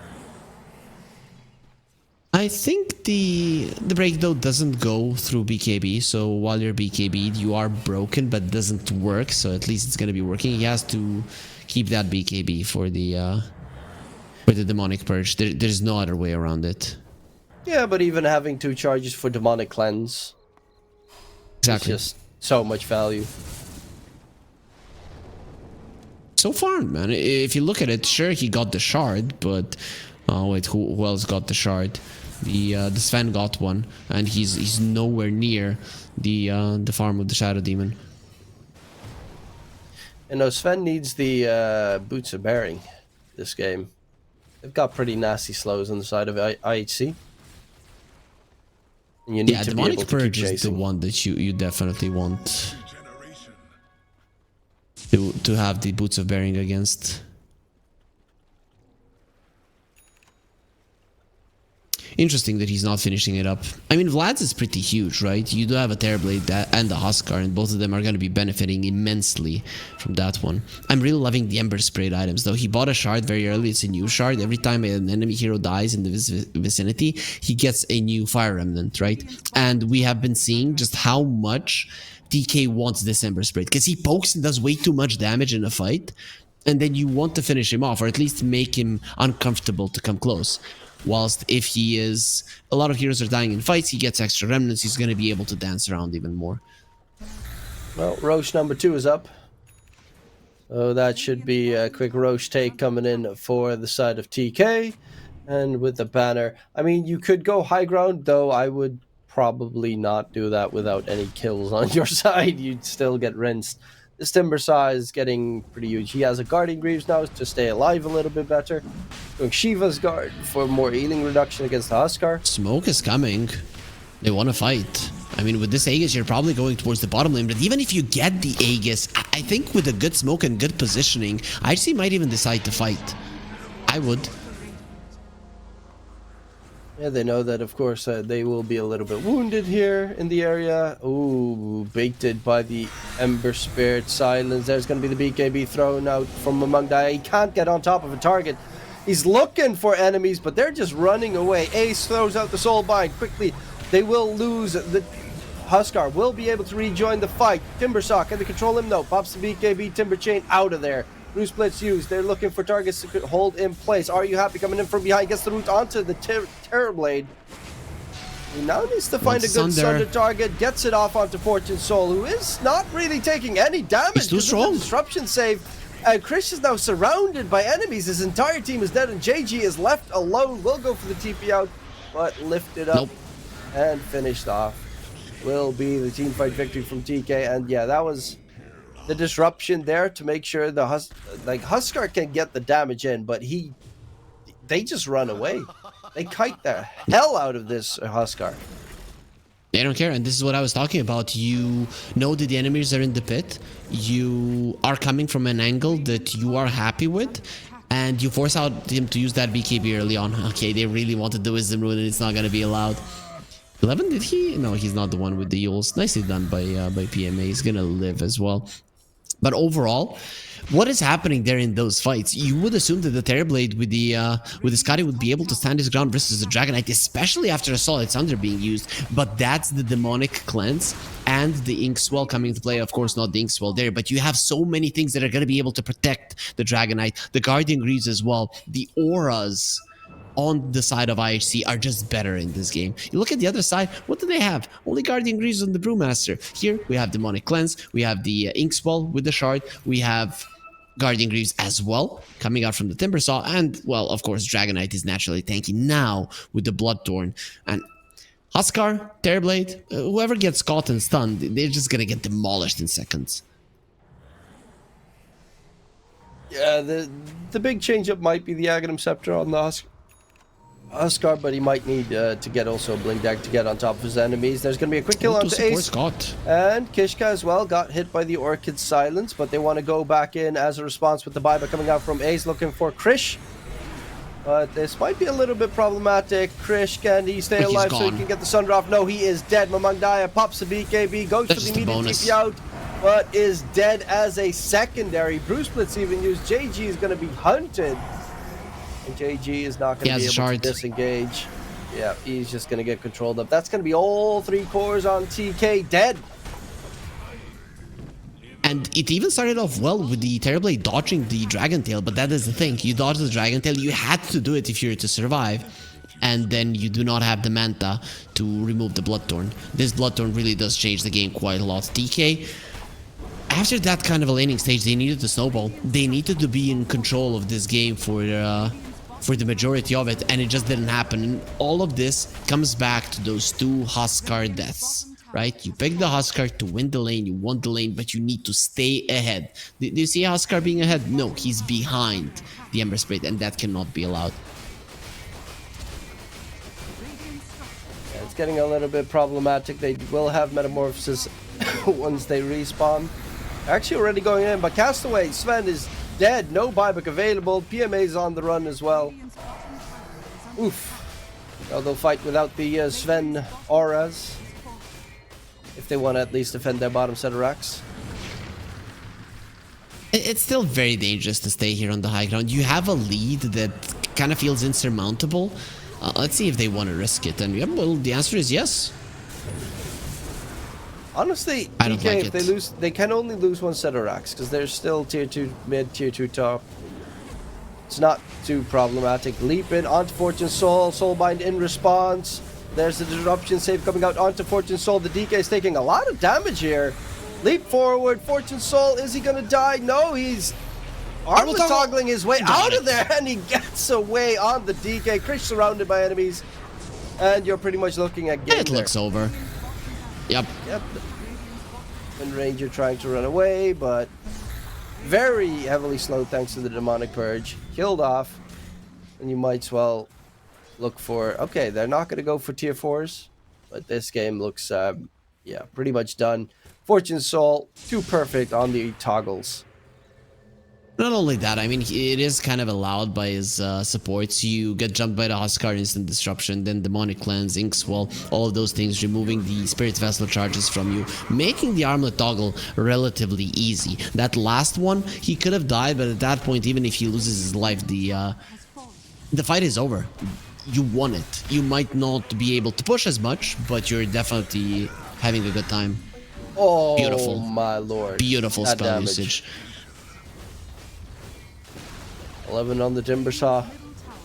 Really too hot to handle this game. Are you happy? Also has the Aghanim Scepter now done on the Ember, so he is really hard to control. Of course, they can control him with a life break. Unfortunately, there is that disruption you mentioned. Miss on the Timber Chain, gets the blink away. Look at where the Huskar is. He's just gone. He's just dead without being able to do anything. Bruce Split gets used. The Bruce Split's already dead. GG has to instantly cancel it. And Krish, he doesn't have Metamorphosis for another 15 seconds. Has a Sunder at the ready, but is going to get stunned up and is going to get taken down. GG gets called. And, of course, Harry Freak is correct. He is the Messiah on the predictions. I told you. I'm always right? It's a easy money for our viewers. You get the promo code 1XRLGSCA. You double your money with the banner down below in your first deposit. And you listen to everything that this guy, that guy, whatever says, and it's free money. Free money indeed. IHC, great job this time. They made it work really well. Among Dia kind of got rinsed. Like laning stage wise, he was pretty strong. Died twice during the lane, which was a little bit much, but afterwards, I mean, it's all about the supports in this game.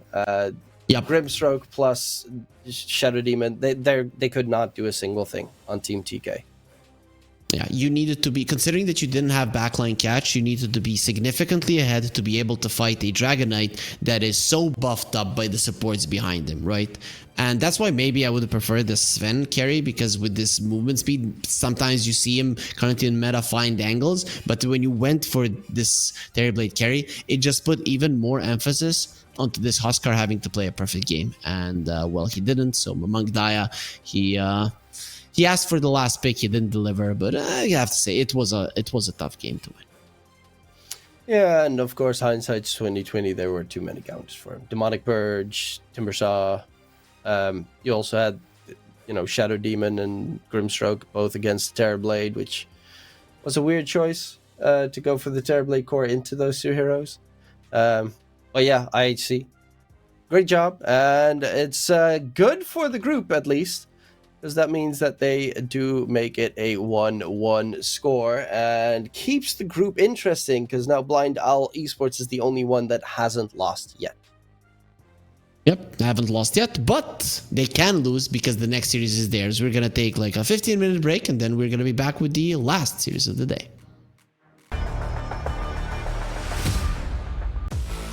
OneXBet and Eva Alfie present betting on all esports events on the website and in the OneXBet app. OneXBet. Play with Eva. The new OneXBet energy drink. So you don't have to limit yourself tonight with only one victory. You can bet on any game at OneXBet betting company. Dota 2, KS2, League of Legends, and many others. Big wins, fast payouts, reliable bookmaker. The new breakthrough and innovative phone with OneXBet app. With OneXBet app, you can register and start betting in just one click. Intuitive interface and thousands of sports events every day. User-friendly app. Big wins, fast payouts.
your skills in the gaming. 1xBet.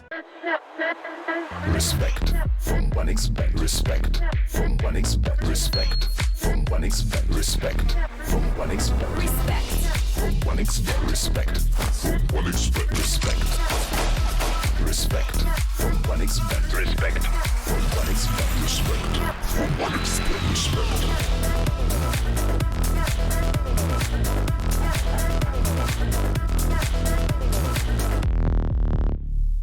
Hello, son. Hi, Mom. Pretty girl. This is Eva. Nice to meet you. Thank you very much. Your dad's just making his favourite dinner. It's duck. Come on inside. They're all probably too gruesome to tell you while you're eating at the table. How's your food? Is everything okay? Good, good.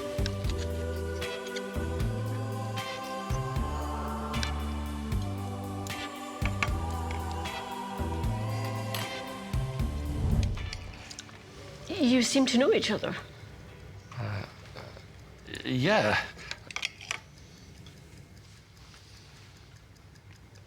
This is the new ambassador for 1xBet. Oh, I see.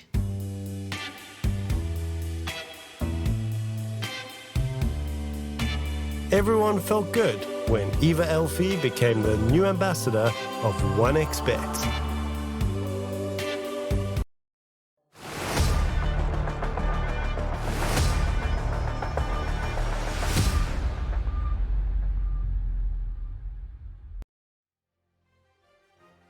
Welcome back, ladies and gentlemen. We're already on for the last match of the day here.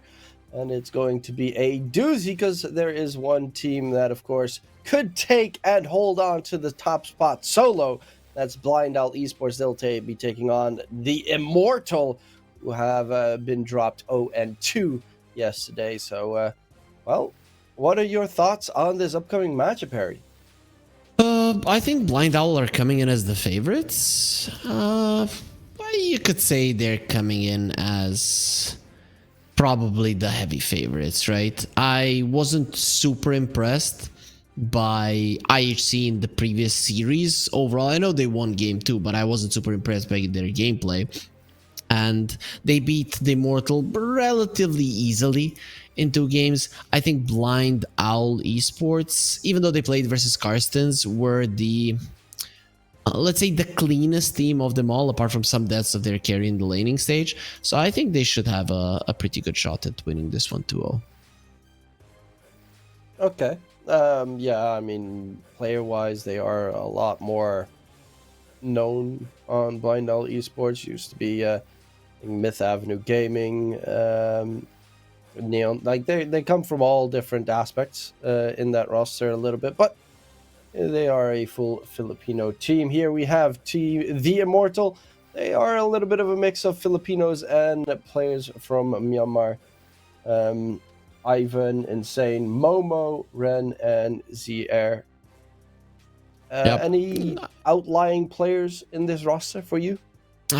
Not really, right? All of them are relatively high MMR, relatively new to the scene. So that's about it. I think they're around 150.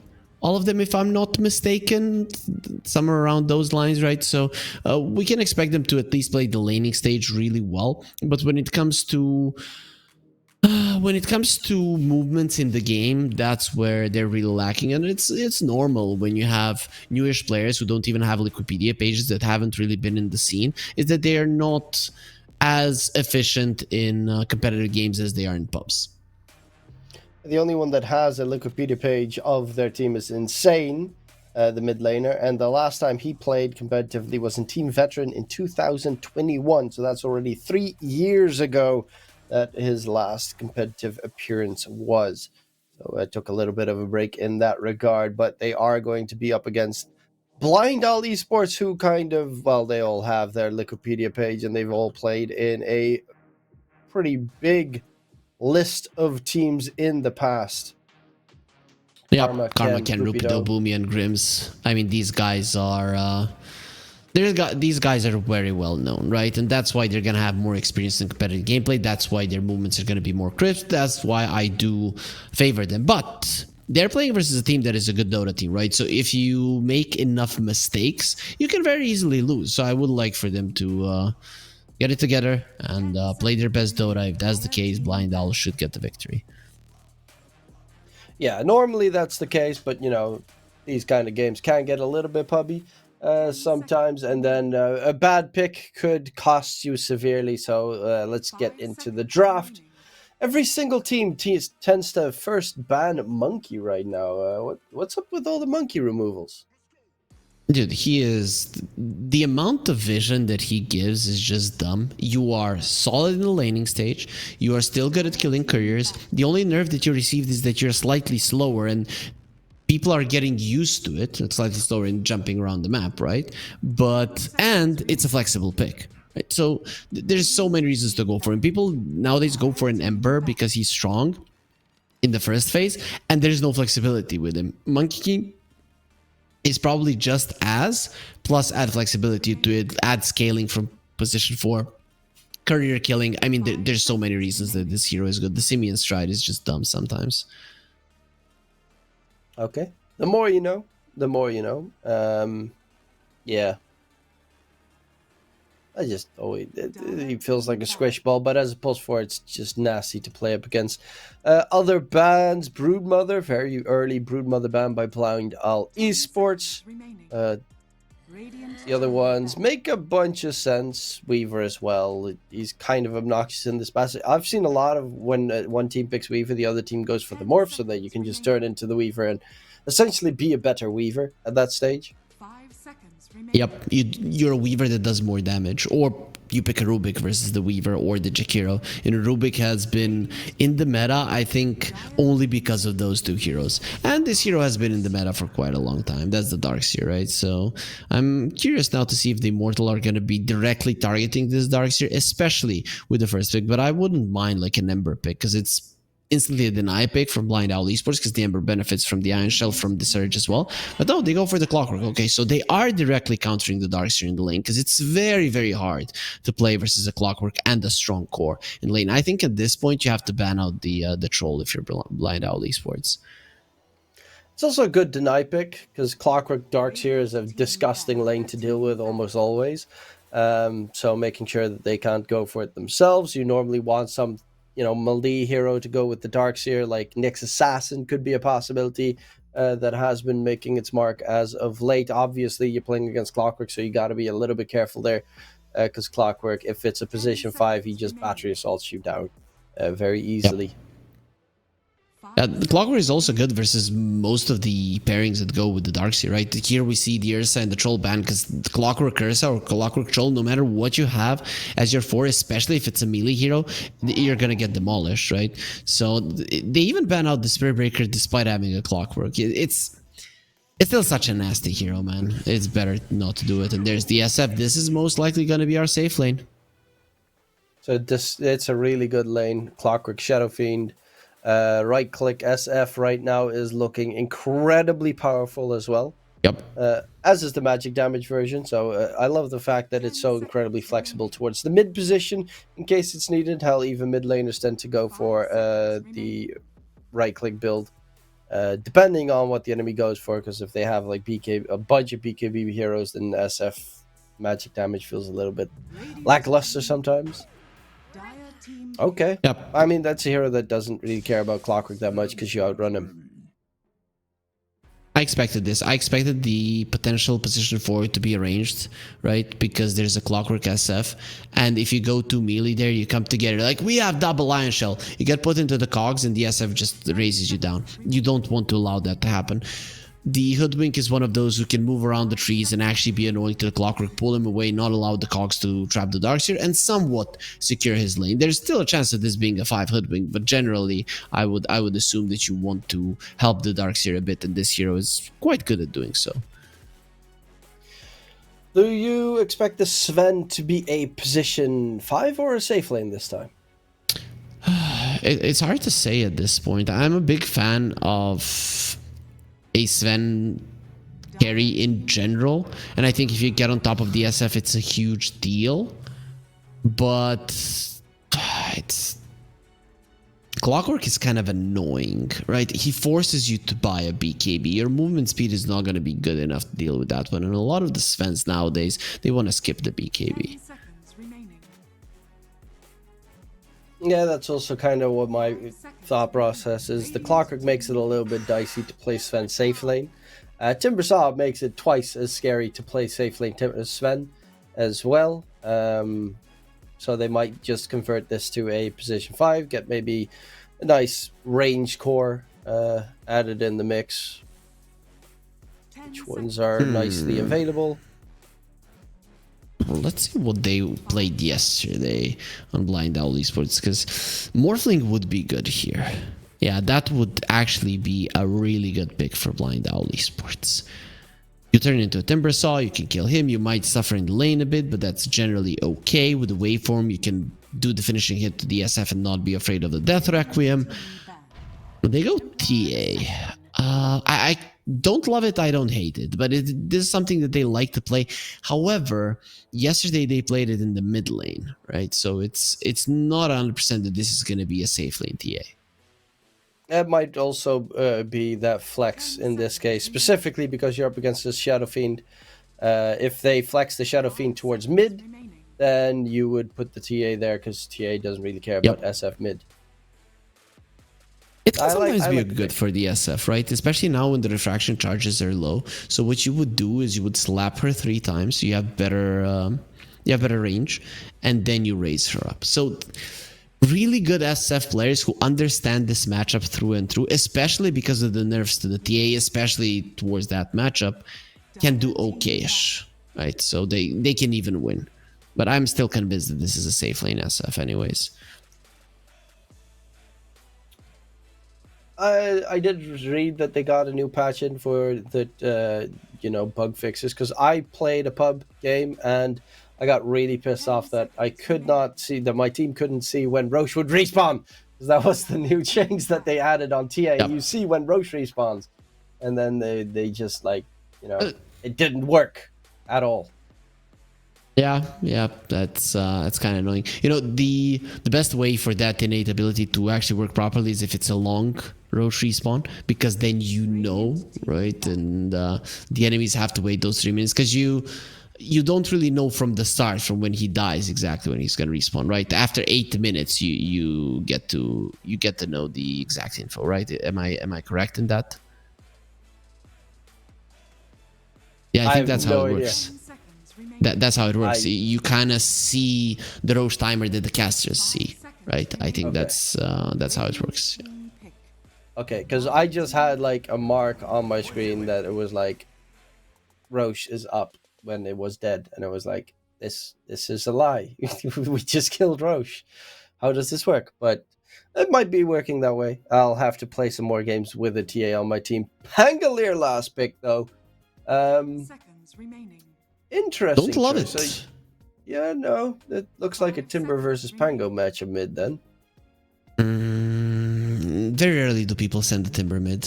I think they still gonna go off lane with the Timbersaw. So what would you pick in the mid lane? A Queen of Pain wouldn't be too bad, to be honest. Just the Sonic Wave is actually good at keeping them at bay when they start running at you, all these heroes, and you are kind of lacking a little bit in the damage department. What did they play yesterday? Dragonite. Oh, they played a Dragonite yesterday, so they could go Dragonite again. They are a little bit lacking in the stun department as well. I'm afraid if they go Dragonite, they're gonna have damage issues. The SF is gonna have to join in on the fights. And Rubik steals, Stormhammer, Swashbuckle, Shield Crash. No huge spells. Maybe you can get a Sharpshooter, but other than that, and you're probably not. It's a long range spell. I think Mars would be pretty okay for them as a last pick. Then they put Timbersaw in mid. Solid. It would be solid, yes, because other than the Pango, nobody can leave the arena. There is good call. Really good call. Do you put it in the offlane? You put it in the offlane, right? Yep. Yeah. Put the Timbersaw mid. Timbersaw is a good matchup against Pango. Mars is an okay matchup against the TA.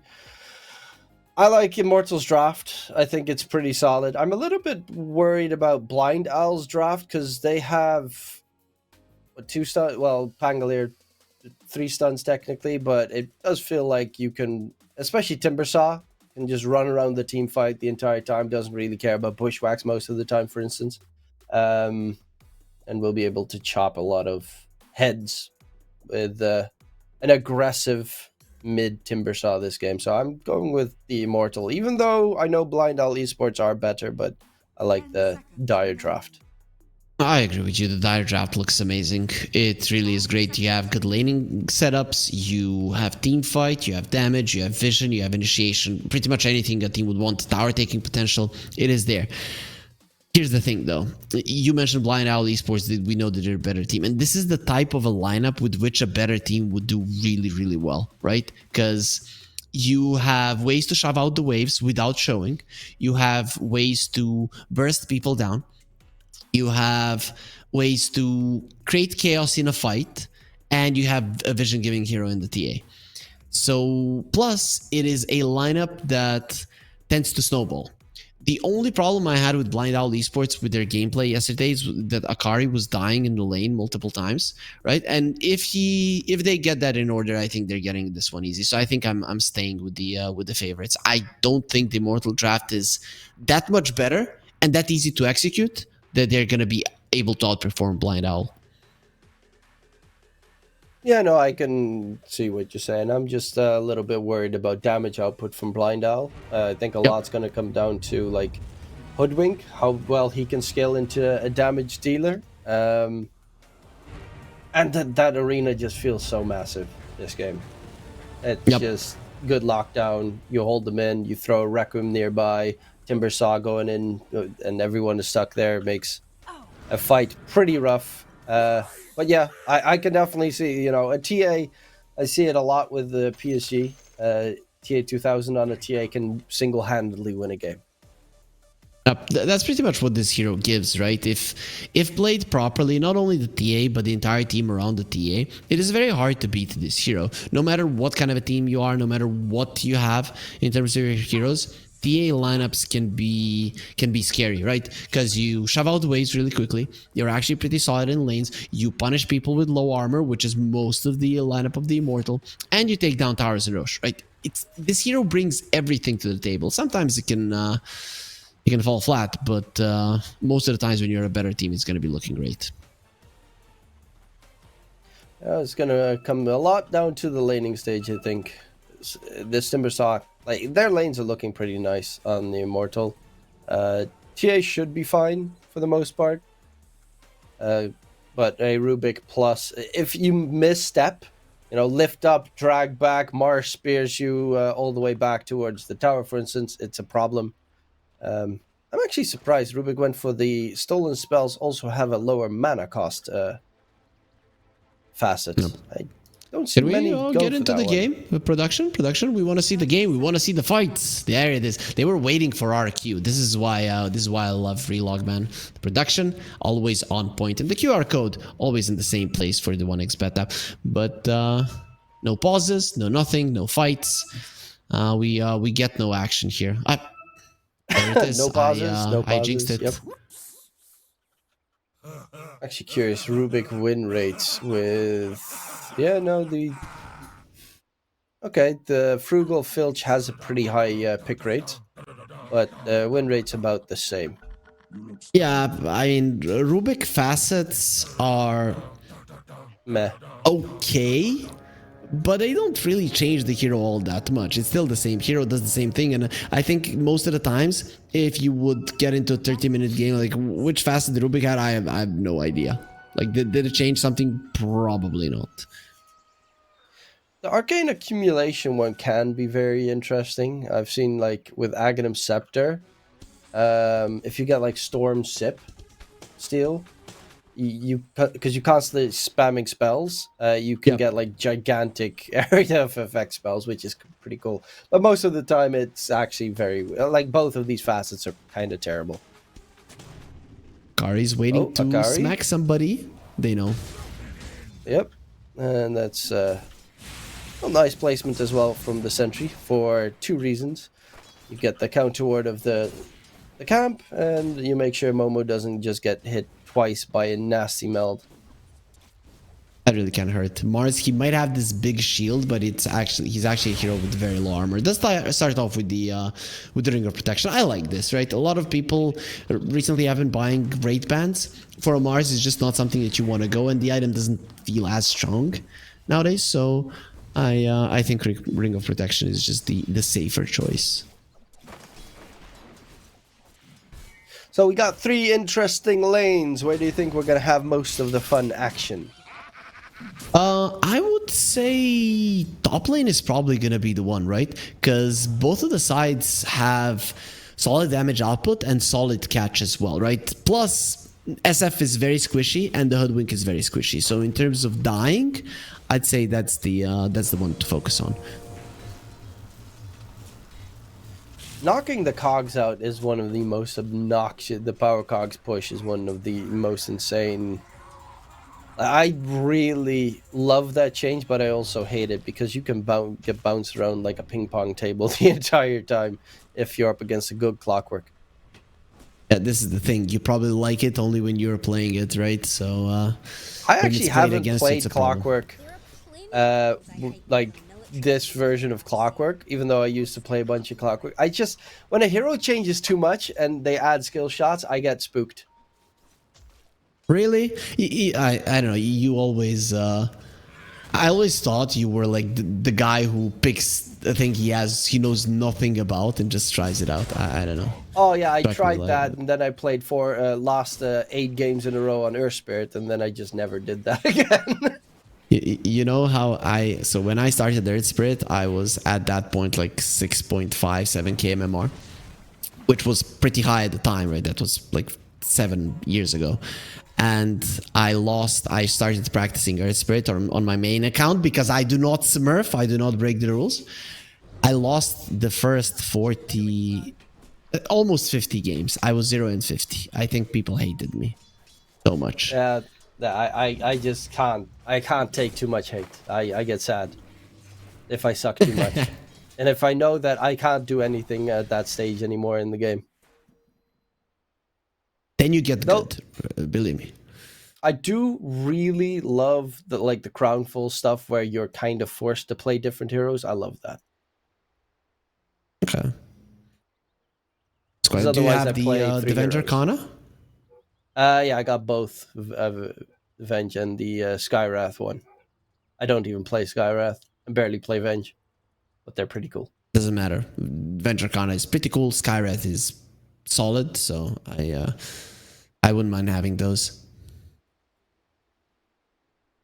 I really like. I like what they did this year in Dota. I do hope that we're gonna have some semblance of a battle pass, for TI. That's next month. Yes, I don't know. I'm okay with it, but I would always get the battle pass, like either the normal one or with the 30, 40, whatever levels, and I just wouldn't care about it at all. So I'm one of the guys who just doesn't care about hats all that much. I like when I see that something is cool, but I can take it or leave it. I don't mind. I mean, I love just changing, and drying the river up with the visuals and stuff, and screwing around with whatever fun stuff they add in. But yeah, I really just like, leveling up, battle pass sucker like that. Throw my money to Valve and be like, I want that Aegis, give me. Okay, that's a good way to spend your money, 100%, right? As you're right, the Timbersaw doing well versus the Pango, not crushing him. The Pango isn't being shut down, but he is being out CS'd, and it's pretty much happening on all of the lanes. Blind Owl Esports are just not doing that well. Yeah, a little bit struggling here, but shouldn't be too problematic to recover. Nice 2-man cogs top side, but a good bushwhack coming in. Ivan does a ton of damage. Rapido, he has a point that he can put in Surge in case it's needed, but we still haven't had a first blood yet. Ooh, Rapido. Them Shadow Rays do be hurting. Yeah, but if you really want the kill, then you're focusing on the Hoodwink. But to be honest, it's better for you to get the Darkseer low to make sure that he cannot get close to the lane, and then his Iron Shells is just going to be used for you to deny everything. You're an SF. At this point, you have a lot of damage. Clockwork. Does stay alive for now. He is going to be able to stay alive. Boomy, though, he's looking for a possible catch. Healing self, keeps the Clockwork going. Boomy's on the run. And should be able to outrun anything chasing him. And Grims, in the meantime, took the gateway towards the top side, is going for the fight. Ren TP'd in as well. Grims is stuck inside the cogs, and there we have the cogs bouncing him around, and Ren gets first blood.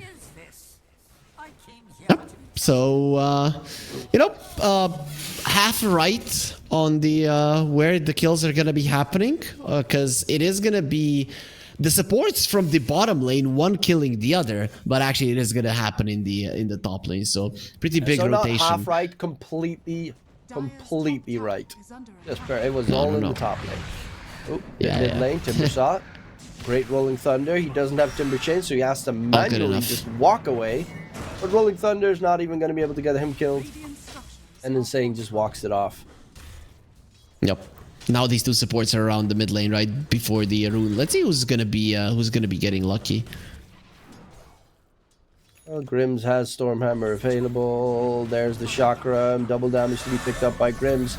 Will die immediately afterwards to the level 6 Insane, but at least denies the bottle refill.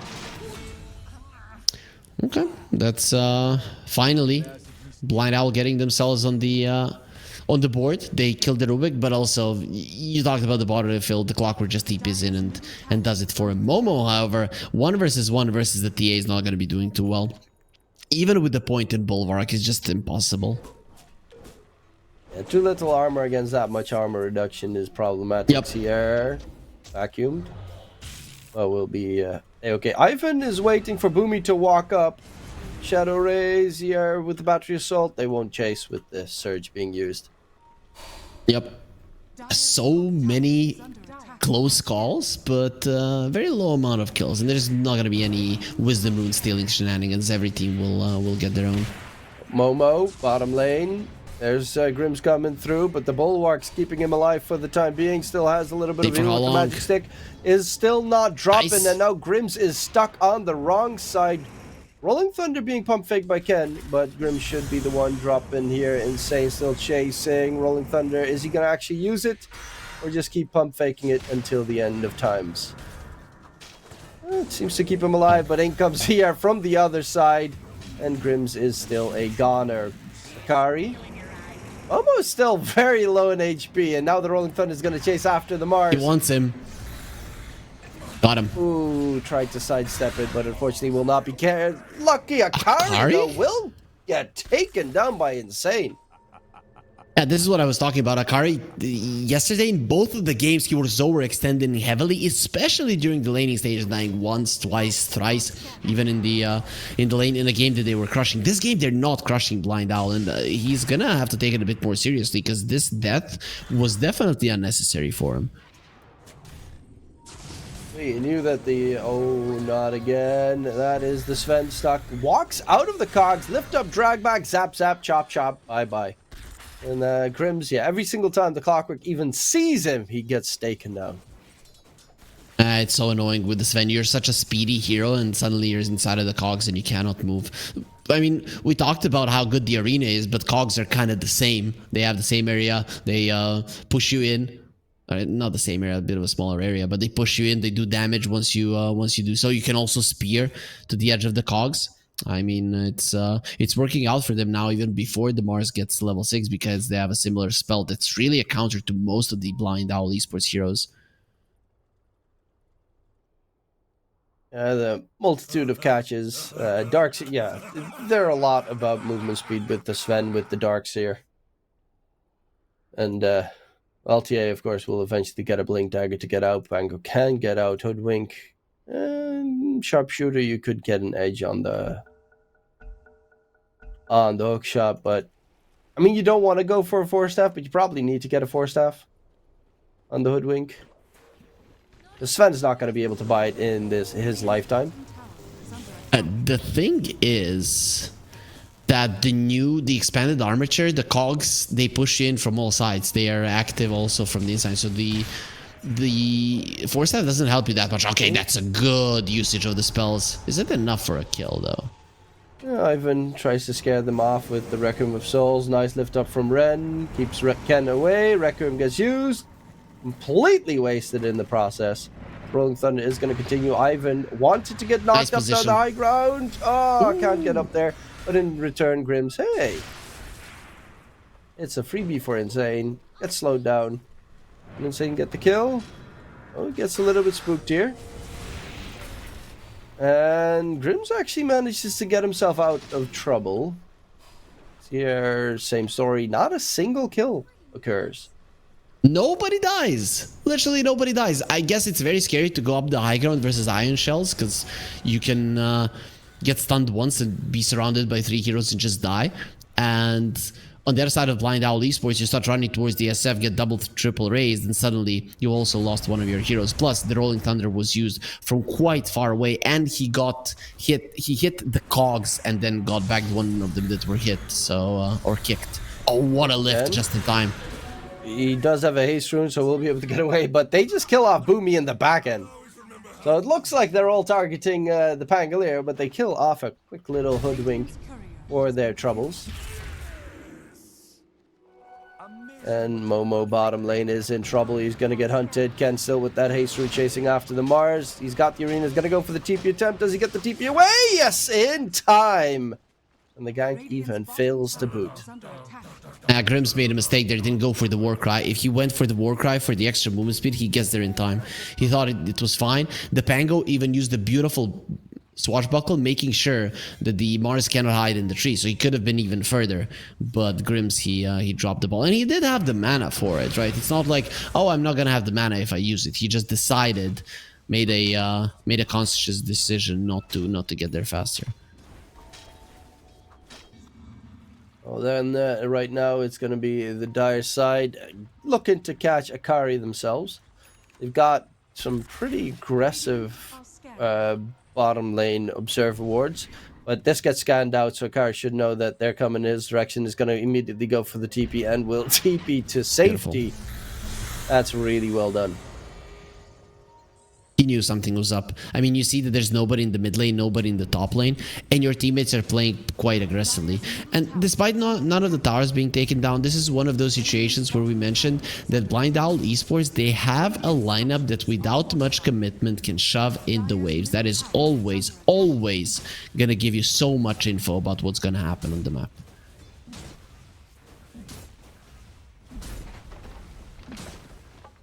Insane. That was every Timbersaw goes for a Kaya, but never a Kaya Sanj or anything. Just a casual Kaya. A solo kill. What a cool solo kill by Rubik. Oh. Such a good spell. Such a good spell with the double jump. I love the fact that when Rubik steals a spell, the facets are included. That's such a cool addition.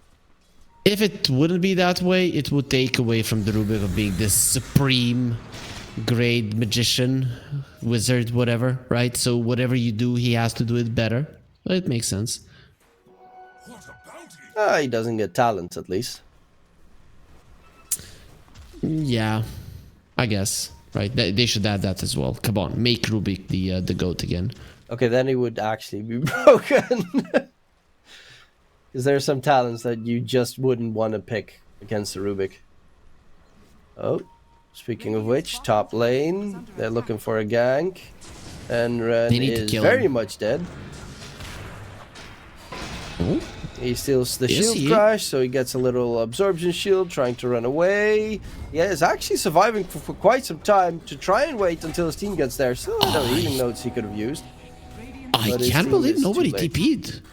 Like, what the hell? Rubik, the second that he stole that shield crash, I thought there was going to be a TP because he had an iron shell on him, and the shield crash was doing so much damage to the Pango, who was left on 20% HP once they got the kill on Rubik. Mars TP is there, and suddenly it's a problem.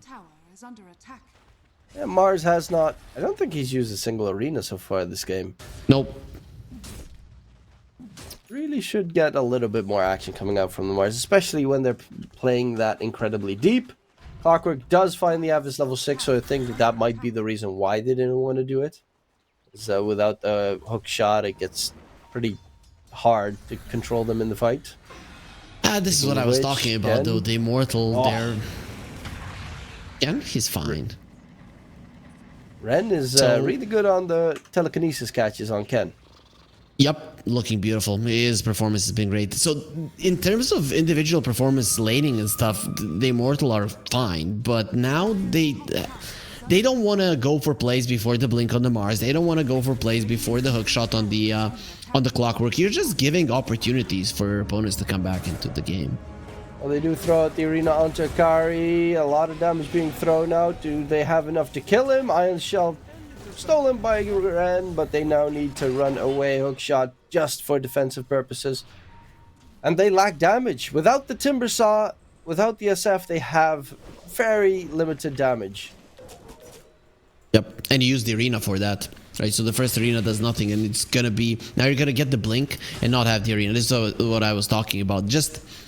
They don't have the experience to understand when and why they should be able to fight. They just rely on some timings and opportunities that are presented to them, rather than creating those opportunities by themselves just by having some items and some spells and some levels, right? You can always find a way to make a play. So I really think they kind of let go of the advantage that they accumulated in the laning phase. Now it just doesn't matter that much. There's a blink on Insane though, so Timbersaw has a lot of damage that he can pump out if he gets a bit of more control. Gonna go in on Ken, misses his spell, big push back bushwhack onto Seer, and that's a great catch. Requiem of Souls gets used, but Ken is still rolling through. And Rolling Thunder actually gets stolen by Ren, who's going back in on the offensive onto Akari. He tries to get the control, and Akari now needs a little bit backup. Spear is going to come through. The control on the TA Surge. He's going to be able to disengage.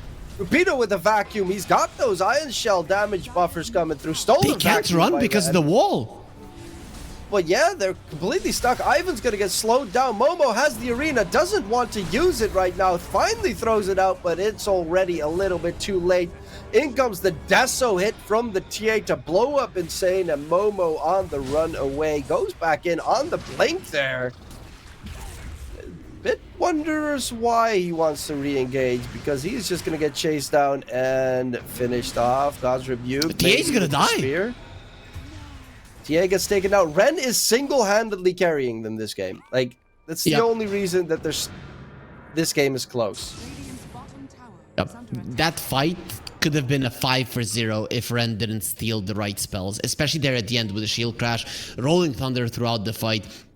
If he didn't have the Rolling Thunder, that wall stays there, and the Immortal are incapable of doing anything through it. But because he steals the Rolling Thunder, goes forward, creates the space, it allows his team to come forward. Unfortunately, then they couldn't go back. Still, at the end of that fight, he salvages it, does the most damage out of all the heroes in the engagement. And in the end, it's still bad for the Immortal because they did buy back on the Clockwork. I'm not liking the fact that you've got Timbersaw, who is like one of the strongest heroes at this point in the game, and he was farming the safest possible camps on the map. Like, I understand SF doing that because he still needs to get a big bulky SF, no one can touch me, but this Timbersaw, he needs to be a bit more active. He's not been after the first 10 minutes, he hasn't been with a single one of his team's ganks. He bought a blink. Yeah, neither the Timbersaw nor the Mars have done their job after the laning stage. It is what it is, but now you have the blink daggers. The problem is that your blink dagger reveals ended up with Timbersaw jumping in, then Mars following and missing the spear. That's how that previous fight started. It could have been just a straight up one kill, and you disperse, so then it's a victory. It wouldn't even be a big fight. Unfortunately, you missed on that one. So when you tend to play passive for 15 minutes, usually that first fight that you're gonna be going for, you're probably gonna be feeling a bit sleepy, like you're not gonna be able to hit the spell. You're just not used to playing versus targets that actually move. So hopefully now Immortal, they're gonna get up to speed and actually start hitting those spells. For everyone except for Ren, because he was playing phenomenally. Like, yeah, spell he doesn't count. and, He's too good. Yep. Yeah, he's really good. His item build's kind of interesting though. He went mech, which a lot of Rubiks go for, and that's also the reason why he stayed alive in that fight for so long. But Blink Dagger, yeah, that one makes sense. Crimson Guard, what? Yeah, I don't know. I think the idea is I'm gonna steal the shield crash, I'm gonna use it, then use the Crimson Guard and just not die ever. So he maybe thinks that the opportunity has presented itself for him to play a Rubik in a different way, in a tanky kind of way, which I don't dislike, let's say. But if he dies once or twice, he needs to change his mind. Yeah, I'm curious if he's actually going to follow through with it. Would be hilarious. I have seen like Crimson Guard on what's that hero name? Ghost Lady. I mean, sorry, can you explain the hero to me? Death Prophet, that's it. I honestly couldn't think of the word, but Death Prophet. I've seen Crimson Guard Death Prophets come up with the new changes to the exorcism. Yeah, the new facet where your damage is delayed, right? Yeah. I still see it get completely rinsed because Crimson Guard is... Yeah, it's not great on range zeros. Yeah, definitely not, I guess. And not great on heroes that don't have a lot of HP either. Right, ever since they added that more HP you got, the more block is going to be coming through. So, yeah, I'm not sure, right? It's just not going to be as strong as standard Crimson Guards when an offlaner who has 2k HP gets it, but we'll see. Blink is definitely something he's gunning for at the moment, and he changes it all to a 4-staff. Let me think. Do I like the 4-staff? Yeah, it's good. 4-staff is good versus Bushwhack, because whoever gets Bushwhacked, if you force them out, it just takes away the stun. Let's see. Insane. Okay, he's going for the Ags. You've got BKB now on Ivan on the SF as well. So they look like they're building like they want to fight as soon as possible. At least. It's understandable. If you want to stay in this game, you have to do it. If you do not do it, TA gets the next Roche. They mow down tier 2 towers and you're kind of screwed. They're just going to be going from one objective to another. But if you want to fight, if you want to force out the Roche as well, that's a big deal, right? TA that has a Deso, not getting the Roche, it's going to hurt them. Yeah, Kari going for Shardnex, BKB, Daedalus, of course. Not really any surprise pickups in the TA's build, but it will be the first ages of the game going to the Dire side. Net worth-wise, they are starting to struggle a little bit. But you're in a 21-minute game, 2k is not too problematic. Yeah, for now it's irrelevant, especially because you've gotten this Aegis. You've slowed down the enemies, right? Who are... with the Darkseer, you always have maybe like the strongest team fight, but not the best late game lineup. Ideally, with the TA lineup, this type of one, you would like to be severely ahead 30 minutes in, if not end the game.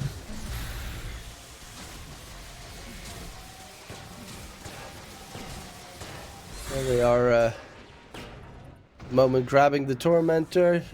Nice little jetpack for the Clockwork added in. Rubik's got the 4-staff plus mech done. Still queued up that Crimson Guard. But the Pafis makes a bit more sense on the Clockwork than full on Crimson Guard. Though it would be ballsy to get it.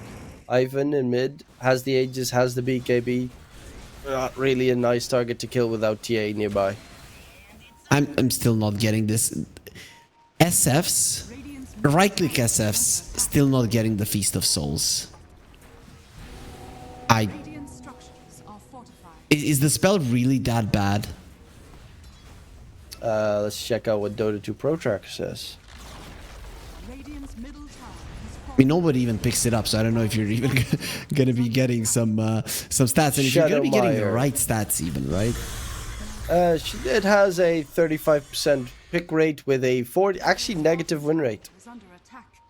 Lasting Presence has a exactly 50% win rate, but Shadowmire has 47%. Ooh, Arena I'm talking catch about bottom Feast lane. of Souls. The spell that they're not getting. Oh, the spell. Look at that. Oh, Gives you yeah, attack no, speed. that one You're a right-click hero. Don't actually see anyone pick it up, no. Nope. 5 souls is how much damage? It's well, it's actually quite a lot of damage, right? It can be 25 damage later on. 20 It is damage kind now. of terrible, though. 5 souls cost is a lot. Yeah, they might need to up the attack speed. Or just change the entire spell.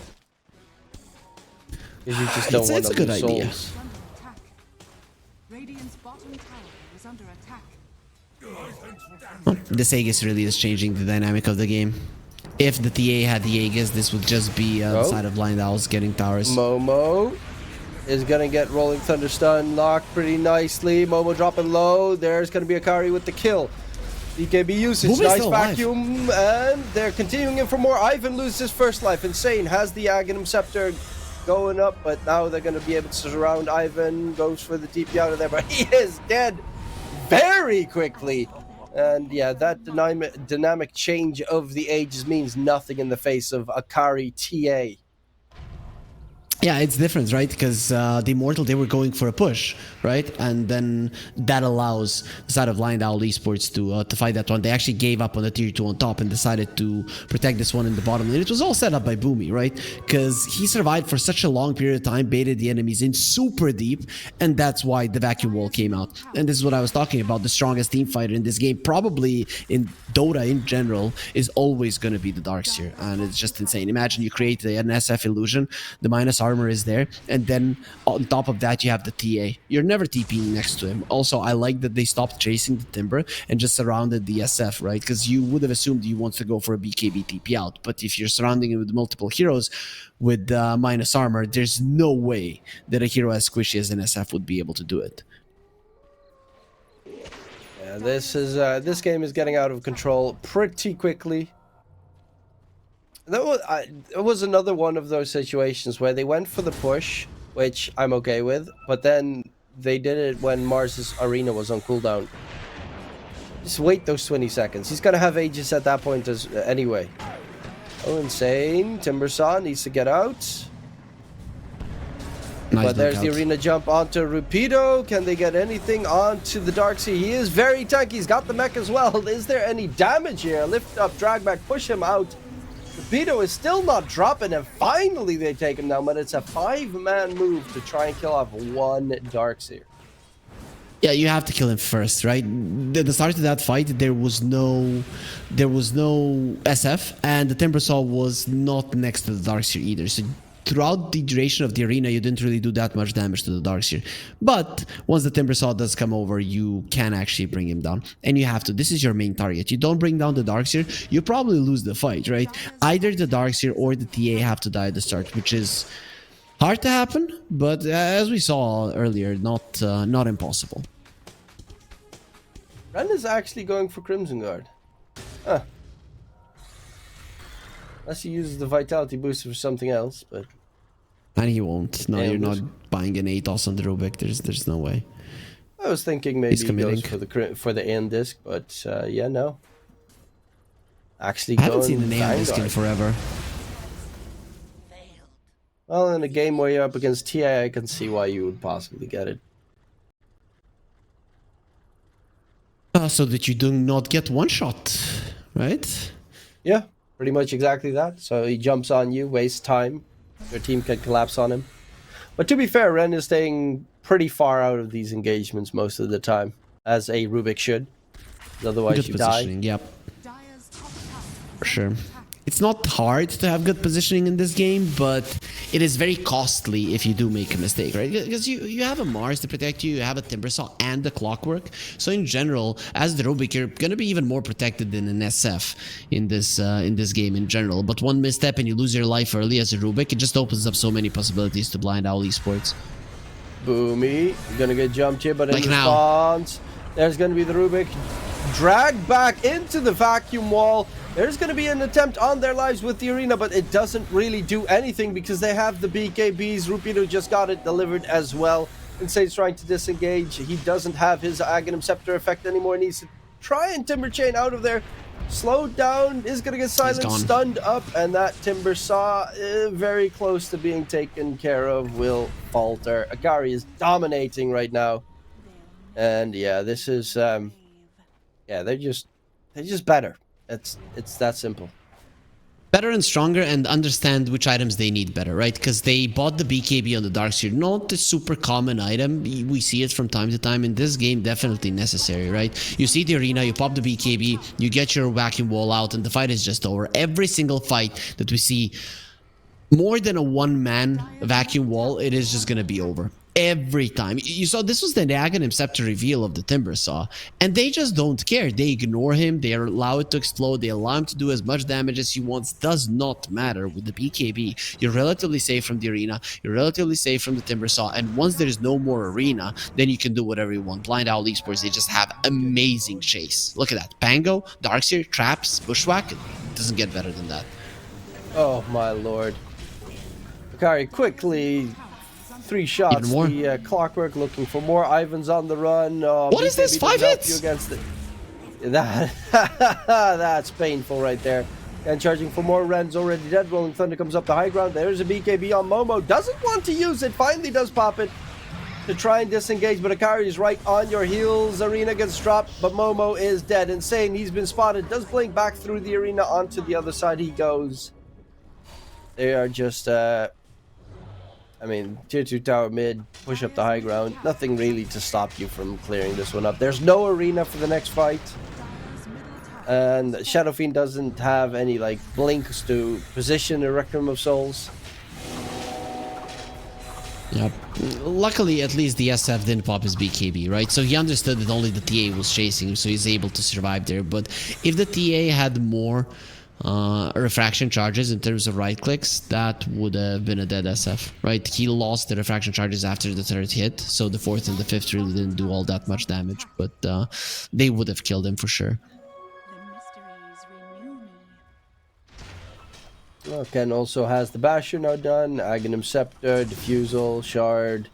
Pangolier is obviously the scary one is Akari, but the Pangolier, making sure that you can't disengage when you pop the BKB is going to be huge. Hook shot in onto a Boomy Hoodwink. Will just be able to slither on out with the Scurry. Thanks to his teammates clearing up a path. And the Rolling Thunder continuing. Ken going for more, but what is it going to really do? Big vacuum wall play coming out. The swashbuckle on top. They get Momo. They make Insane drop dead. And now there's not going to be a BKB for the Shadow Fiend. The control onto Ren. Make that 4 kills. Make that the tier 2 tower bottom lane. And probably the Dire base in a second. Gem as well? No, did they manage to get the courier? No, nah, they managed to run it down. And even another courier will die. Overall, a disaster from the Immortal. As soon as Blind Owl Esports, they hit their big timings, it became easy for them. Yeah, there's just too much damage. Way too much damage coming out from this TA. Yep. Even TA lineups. The rest of the team. You know, Darkseer with the big 3-man vacuum wall. You got the Pangolier who immediately hits them up with a swashbuckle on top. And a catch onto the Shadow Fiend, who has nothing. Vacuum back, no BKB, no chance, no buyback. He just fully bought out a Morbid Mask, I guess. Yeah, you can try. You still have the Shard on the Mars, so once your Timbersaw is alive, you can hope to make something happen. BKB usage from Akari. Ren is surviving quite nicely with the Vanguard, but not enough. Buys back, rejoin the fray. They can spear him in the fountain possibly here. Momo's trying to get the lineup, gets him inside the fountain. Akari is going to drop low, but he buys Nice. the Ghost Scepter to try and stay alive. Will eventually die. And now he can't sell the Ghost Scepter, which is actually kind of hilarious. They're fine with that. falter. Really cool play. Really cool play. If he had survived there, and it was actually very close, it would have been amazing.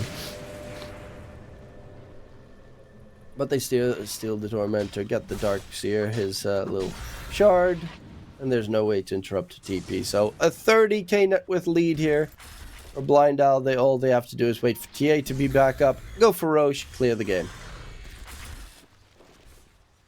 Ooh, SF might just go for Roche himself. Yeah, he's taking You need the to go gateway. for Roche. That's the only play that you have. If you do not kill the Roche while the TA is dead, you have lost this game. You have probably lost it anyways, but this is the only play that somewhat keeps you inside of it. Needs a bit of help though. Needs someone to tank it. Otherwise he keeps getting smacked. They hear that Roche is being taken. And very Nothing you slowly can do about it. heading into that direction. There is a gateway though. takeage for Rupee though. They're coming actually. Oh, this could be disastrous. They're smoked up. They're hot on their heels. Roche will die in time. But they're stuck inside. Nice bushwhack catch coming out. The Rolling Thunder as well. And that's going to be the Age already popped. Timbersaw inside the pit is going to get bounced all over the place. Roshan's banner even gets got the stolen by banner. Crims. Stun comes out. Roll up continues. Control onto Insane. And the Timbersaw is going to survive. Uphill miss coming into play. Ren's not going to be so lucky. And on the back end, the two-man Oh, what a route by Gleipnir. Boomy. Gleipnir gaming. And Insane, blink forward, still trying to timber chain his way to safety. Is he Run. going to be able to get out? Boomy, he's got the Gleipnir in 3 seconds, but gets the bushwhack connection, and that is Insane dead. 70 seconds, no buyback. And the Age is already lost, and they have the banner. Imagine you're a Timbersaw Oh. and they tie you to a tree, and that's how you die. Ivan, no BKB, no chance. Momo tries to go for the spear, but the cogs are actually blocking the spear play this time around. Does he still have the Ghost Scepter? No, he actually sold it. Oh, they lost the actually banner. lost the banner. Sven a bit too eager to place that one down, but it is but GG. the I mean, GG at is this point, solved. there's nothing you can do. Yep. Even going for that last quick kill on Akari. But that was, I mean, this is just, you know, I like the Dire draft, but they did not do anything with their advantage early game. And then Blind Owl Esports, they just bide their time until they're perfect, ready to take it. Yeah, they understand their timing's better, and this is just the thing that playing the TA lineup is much easier than the one on the other side. Why is that so? Is because the timings are so apparent. You cannot make a mistake there. Whereas the Immortal, obviously, we saw some openings that they could have taken that they didn't, and there were probably even more that we didn't see or that they didn't make by not going for those earlier moves, right? So I'm never for a complex lineup, and this was a complex lineup versus a team that is better, because a better team, they get something that's easy to execute, and they will 19 out of 20 times win. And Blind Owl Esports definitely made it happen. They looked sublime in their approach. Honestly, everyone on their lineup looked really solid. 8-0-16 for the Pangolier mid. Considering he was up against the Timbersaw, did a tremendous amount of work. The vacuum walls placements were great. And of course, the TA just pumps out damage like no other. The Immortal lose game number 1, but can they recover in game number 2? Because of course, there's tournament life on the line here. And talking a little bit early, but it does get quite scary. Granted, they are playing back-to-back against arguably the strongest teams in the tournament. So we'll have to wait. What will happen in game number 2? We'll be going towards a short little break and get everything ready. We'll be right back. OneXBet and Eva Alfie present betting on all esports events on the website and in the OneXBet app. OneXBet. Play with Eva. The new OneXBet energy drink. So you don't have to limit yourself tonight with only one victory. You can bet on any game at 1xBet Betting Company. Dota 2, KS2, League of Legends, and many others. Big wins, fast payouts, reliable bookmaker. The new breakthrough and innovative phone with 1xBet app. With 1xBet app, you can register and start betting in just one click. Intuitive interface and thousands of sports events every day. User-friendly app. Big wins, fast payouts.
skills in the gaming. 1xBet.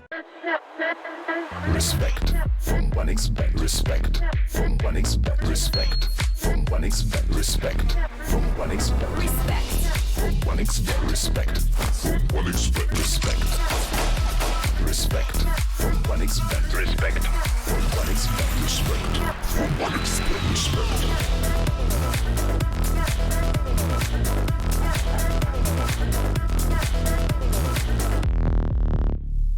Hello, son. Hi, Mom. Pretty girl. This is Eva. Nice to meet you.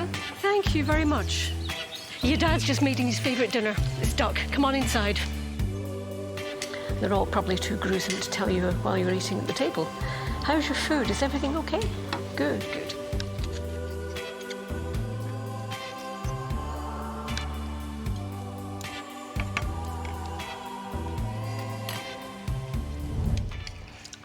You seem to know each other. Yeah.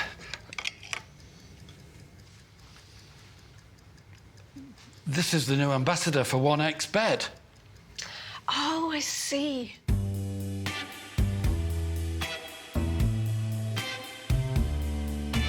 Everyone felt good when Eva Elfie became the new ambassador of 1xBet.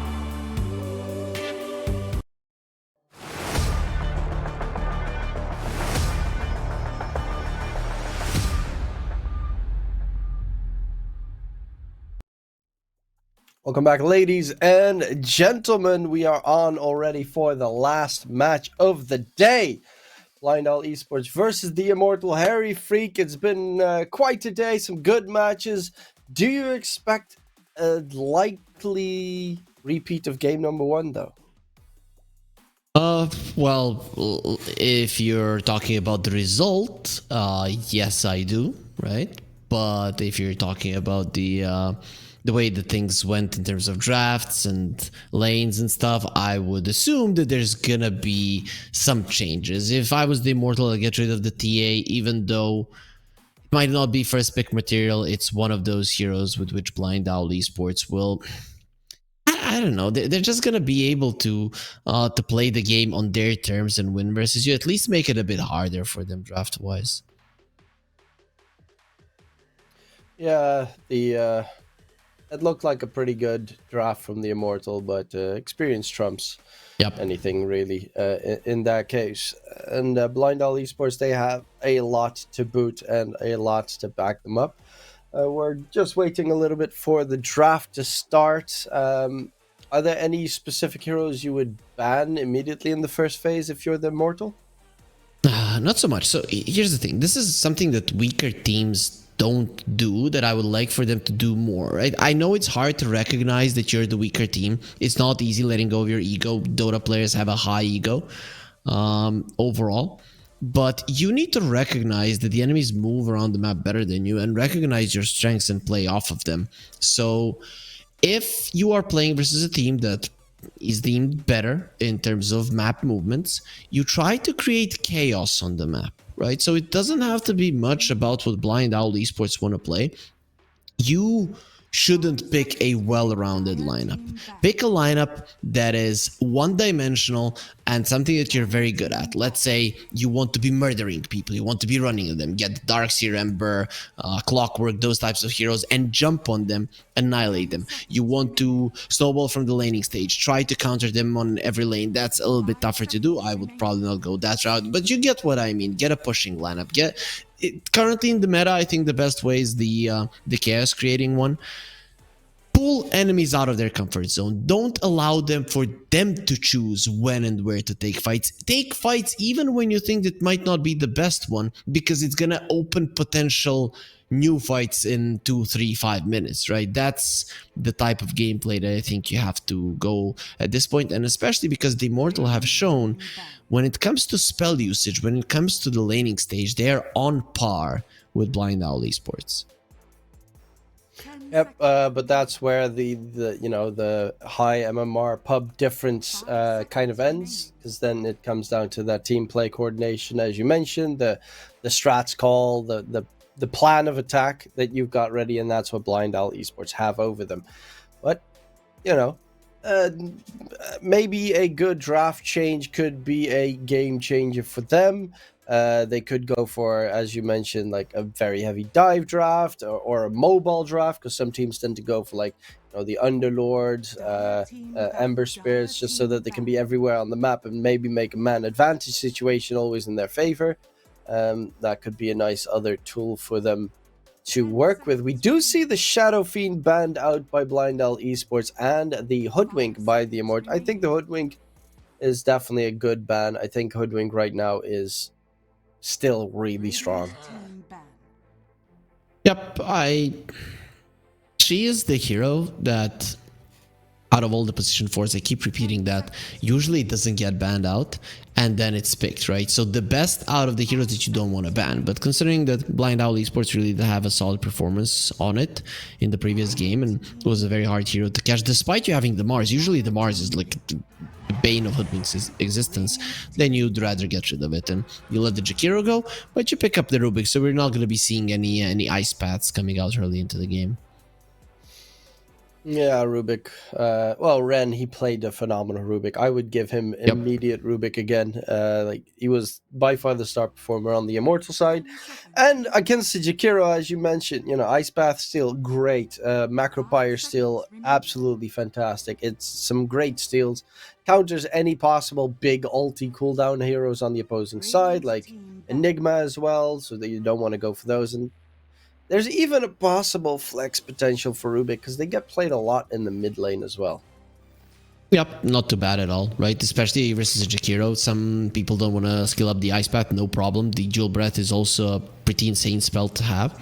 So I wouldn't mind that whatsoever. But as you mentioned, Ren, he did perform at a super high level in the previous game. You want to build up on that momentum. If you can pull his team so that they start playing without mistakes when it comes to spell usage, and it's much harder to do so with the Rubik than with some other heroes, then you can build up this momentum. And they go for the Sven. I like this. This is, to me, screaming, okay, this is going to be a lineup where we have stuns, where we have damage, and we're gonna go for kills, even when things are not going well, or if they are going, what the hell, we're just gonna go forward. But I don't even know what to expect of this hero. I don't even anymore know what his hero does, so I'm sorry, I'm gonna have to do a little bit of reading. Yeah, so his refresh doesn't work on Blink anymore. I can't remember what exactly it was either that they changed on Tinker. It resets cooldowns on Tinker abilities, so it does not rearm. It does not refresh items no longer. Yeah, which is it? It actually has. It's ranked 4th on plus 5s. Wow. It has so Tinker gains. What is this? So 1%. Go. Tinker's got like, I'm just checking out Dota Pro Tracker. In mid, it has a 58% win rate, and as position 5, it has a 54% win rate. And it's ranked 4th in the position 5 support spot. So, is this a support Tinker? Maybe. I mean, you go for the repair bots, and then March of the Machines applies a non-stacking heal over time when passing through allied heroes, so that's what you want to go for. That's what I assume. His innate ability can... every 3 intelligence you have, it's 1% item cooldown reduction, up to 60%, so it's 180 intelligence, basically, that you need for that to happen. It's actually cool, right? I think this hero can work. I just haven't seen it. I don't know what to expect from it, and I'm eager to learn, let's put it that way. Honestly, I think because of the changes that they made to it, I might try out playing Tinker position 5. Because now that items don't refresh, I don't get freaking bananas with all the buttons I have to press at the same time. Where it's like, okay, Blink, yeah, press that button, yeah. Were you a Tinker hater before, right? As a support player, when he would just hunt you down? Yes. Okay, so you know the quote from one superhero movie. You either die a hero or live long enough to see yourself become the villain. Yeah, Yep. okay, DK Truman. I'm It's, okay with that. I'm okay with that. But I'd be a supporter. Like, you don't go for Blink Shivas and then, overwhelming Blink that Yeah. build was just insane. You couldn't move. Yeah, I robbed that bank because I don't like capitalists to give the money to the poor, but still 90% of it to myself. So yeah, sure. Hey, I'm poor, so might as well. Gain any little bit of MMR I can get. Oh, in the meantime, a couple of hero picks came through. Morphling. So they got Morphling and Tinker on Blind Owl Esports. And on the opposing side, Immortal. Yeah, they have their two supports with the Sven safe lane and the Ember mid. So they only need an offlane. Unless they go for Sven offlane, which I doubt.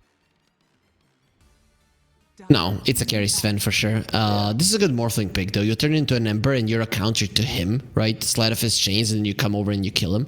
Inkswell with the shard is going to help there, but usually it's going to be used on the Sven to just run in forward.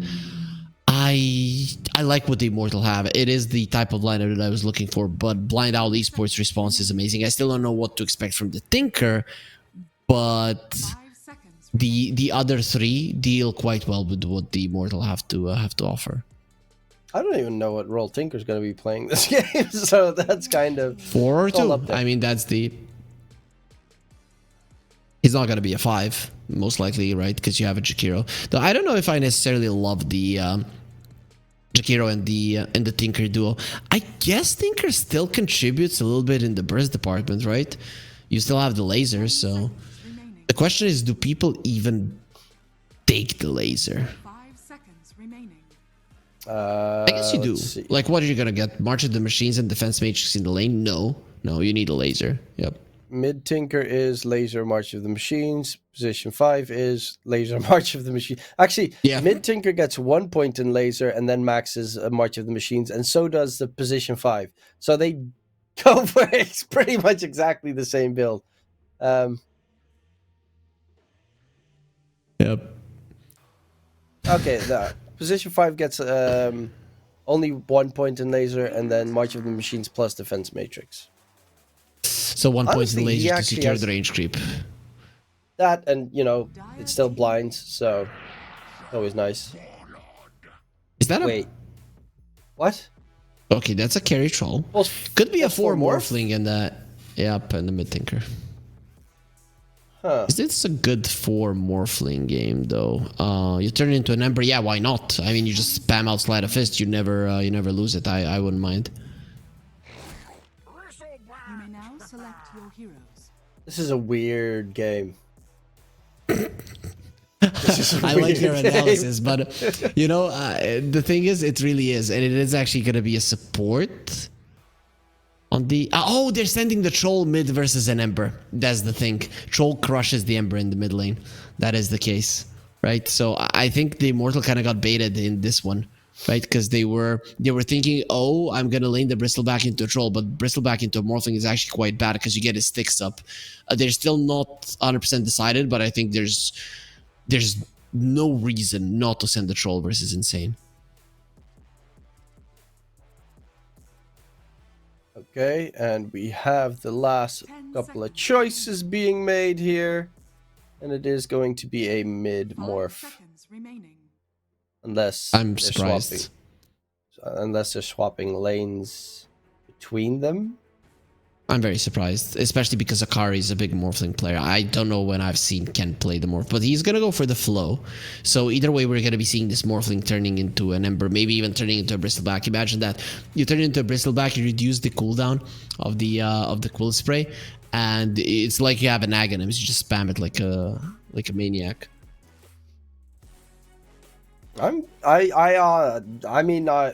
I gotta go with Blind Owl Esports because I think they're the way stronger team, and also they have two very late game cores on their side with the Troll and Morphling. I'm just baffled at this draft because it just feels like honestly, it looks like a Southeast Asian pub draft. That's exactly how it looks. Oh yeah, we are in Southeast Asia, my friend. Yeah, I exactly. don't know. So you're fine. Only Jakiro is a little bit like that. Should be a different core. That should be like a Viper or something, and then we're good. No, it has to be one normal guy, right? There has to be one normal who's thinking, guys, please. And then when he loses the game, he's gonna say, I want to move to Europe to play normal pubs, right? So and then we have 4 of the classical guys. Okay. That's another way that you can see it possibly. I'm okay with that. Because that's Otomo. You know, Otomo is from Southeast Asia, and then whenever he talks about his pubs, he tends to let out a tear or two, right? As of course our QR code is like always there, even if you've forgotten to scan it. There's gonna be more games for you to do so. But yeah, I like how when Thompson was in Southeast Asia that he adjusted to the chaos quite easily. Well, yeah, that's because, you know, then you're playing at like top level at least. But when you play lower than top level, any region, it doesn't matter where you play from. Dude, have you watched his stream? Those games, yeah, sure, the spell usage and the movements and all, but the drafts, the way that they would hunt him in the mid lane, it was so weird watching watching Thompson play those Southeast Asia pubs. Well, it's better than, you know, 5 minutes into the game they start deleting their own items. Because you got one last hit by accident, for instance. And they're like, oh, my support report, delete items, GG, run down mid. Yeah, now since I'm not playing that much, so I don't know, but in...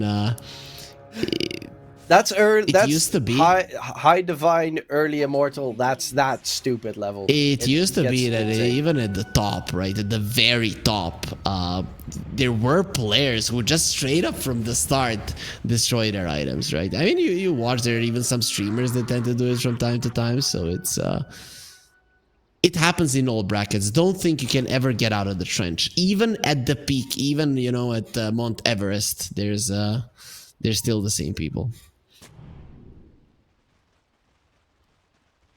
Yes, and your question is, why am I raising MMR? I don't know why you're raising MMR, DK Truman. You should stop. Yeah, that's true. I mean, it's that, you know, the number goes higher, and then I saw what someone got 15k MMR, like in Southeast Asia. I don't know. Recently. I've had luck with women for sure. You walk into a bar and you say I'm 10k MMR, easy, right? So there, it is a number that really does transfer to real life, even if you do not make money from the game, even if you're not a professional player. Yeah, 100%. My fiance, that's the only reason she's with me, because I said, yeah, I got that 7k. Exactly. We both have the same experiences in life, and our viewers should try that one as well. Yeah, just like all those commercials on YouTube where they're talking about their Kingdom something score, and then, oh, my score is 10 million. Haha, I got 50 million. And then you know who's actually a Chad in the group. Yeah, but this is for real, not a commercial. That is a lie. Let's look at these lanes, right? So it is going to be a 5 tinker. They actually sent the Jakiro to the offlane as a 4. I've seen Jakiro played as a 4, so I guess that's fine. Still, the blind from the laser doesn't really do much versus a bristleback, so I would have maybe prefer that versus a Sven. Not gonna lie.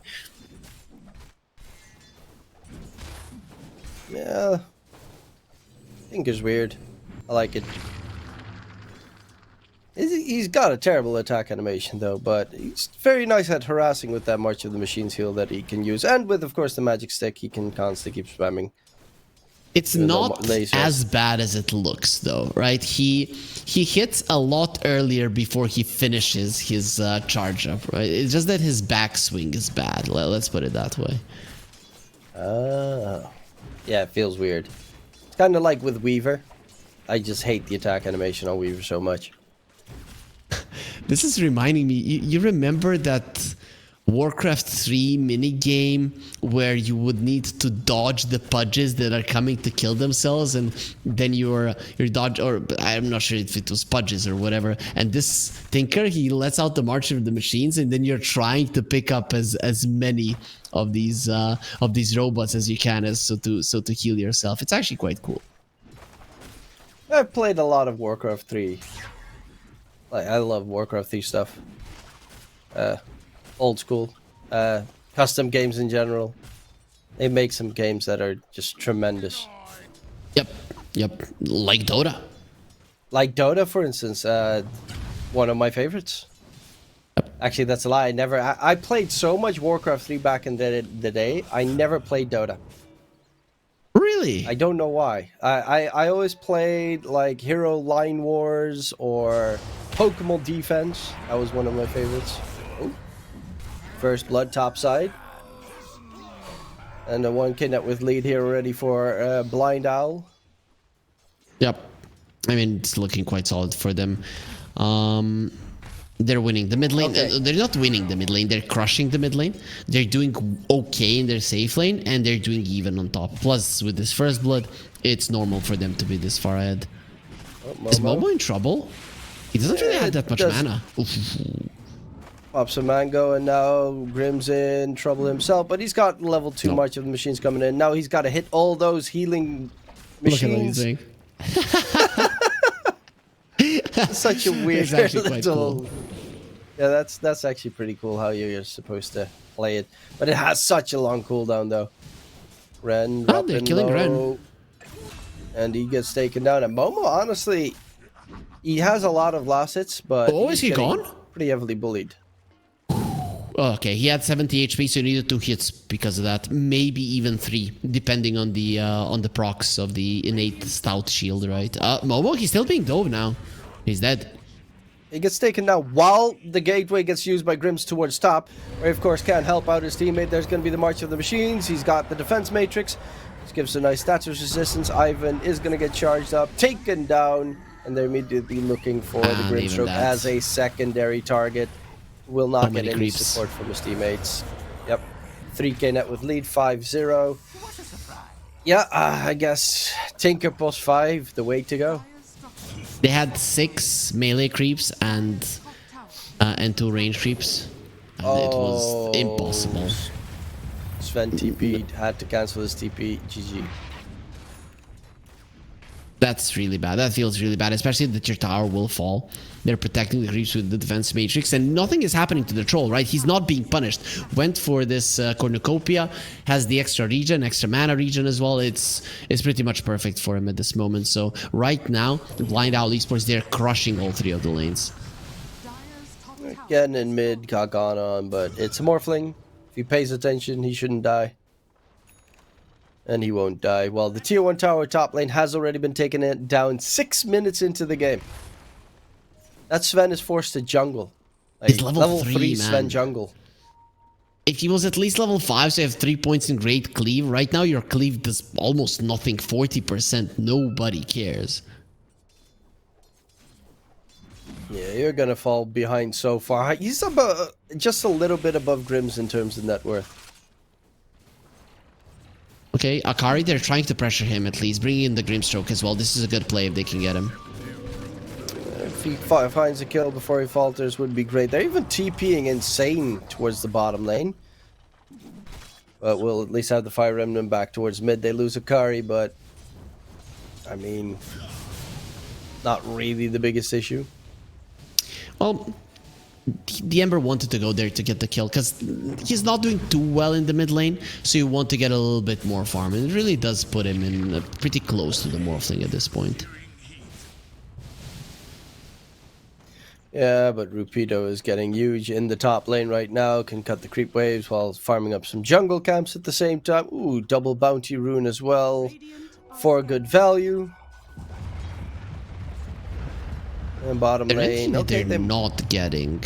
They're getting everything right now on the side of Blind Owl Esports, and Akari is now going to be aware that he's going to be the one that is targeted to die, as he's probably the only one they can't kill with any value on the map. So if he plays a bit more defensively, the Immortal are without play on the map. They need the Ember to get slightly stronger, and then maybe they can force some things out.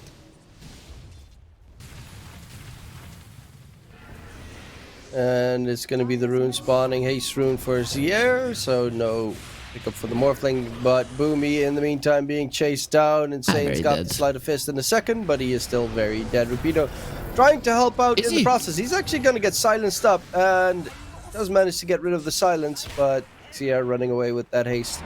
Will be able to disengage. Ren is the one that dies, but the Radiant side don't lose a Boomy whatsoever. They even get the stun onto the Sven. Ivan slowed gone. down, and there is Rupido stomping away at his target. They want more. Pulverize comes in. Control out to ZR.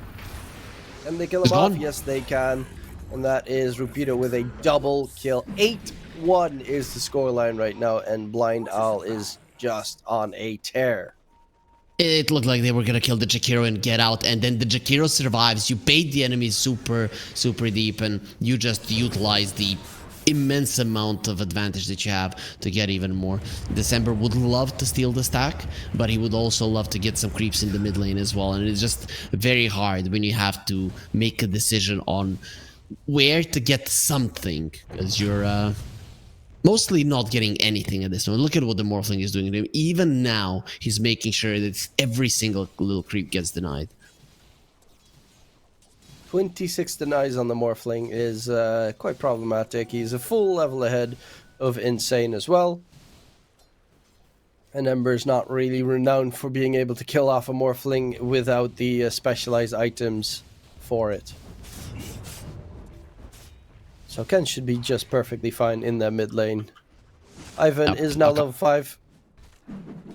Look at Akari, he's even started playing aggressively again, right? That's how confident they feel. And really, even if you would kill Akari a couple of times at this point, the game is so much out of your hand. It's a 6k gold each room, and almost never, if ever, right, you see this much of a discrepancy between two professional teams. Yeah, no, 6k in 10 minutes, normally you won't be able to overcome it, especially considering the heroes that they have. Normally then you have like super early heroes that fall off, but they don't have heroes that fall off with the Troll, with the Primal Morphling. Hell, even a Tinker 5, like that's super hella greed. That should work in any state of the game. Oh, and now mech works on the Tinker. Yeah, that makes a lot of sense, because when you used to refresh it, that mech debuff would stay on people for a time being, and then you couldn't heal them over and over again, right? But now when you reduce the cooldown, it's gonna reduce that that debuff that stays as well, right? Because it is the same as the cooldown. It actually makes so much sense to go for this on the Tinker, because you're gonna have it over and over again. The more you see it, the more you love it. Just full healing cool. Tinker build. Yep. Radiant structures are fortified. I mean, it was about time they used this new technology to heal people rather than just using it to murder people. That's a monstrosity, but it's pretty cool. The Holy Lock seems to also be a build that Tinkers go for 79% of the time on the position 5 Tinker. So tons of healing. I mean, with the March of the Machines healing, it's quite a lot. 45 healing per machine that hits you.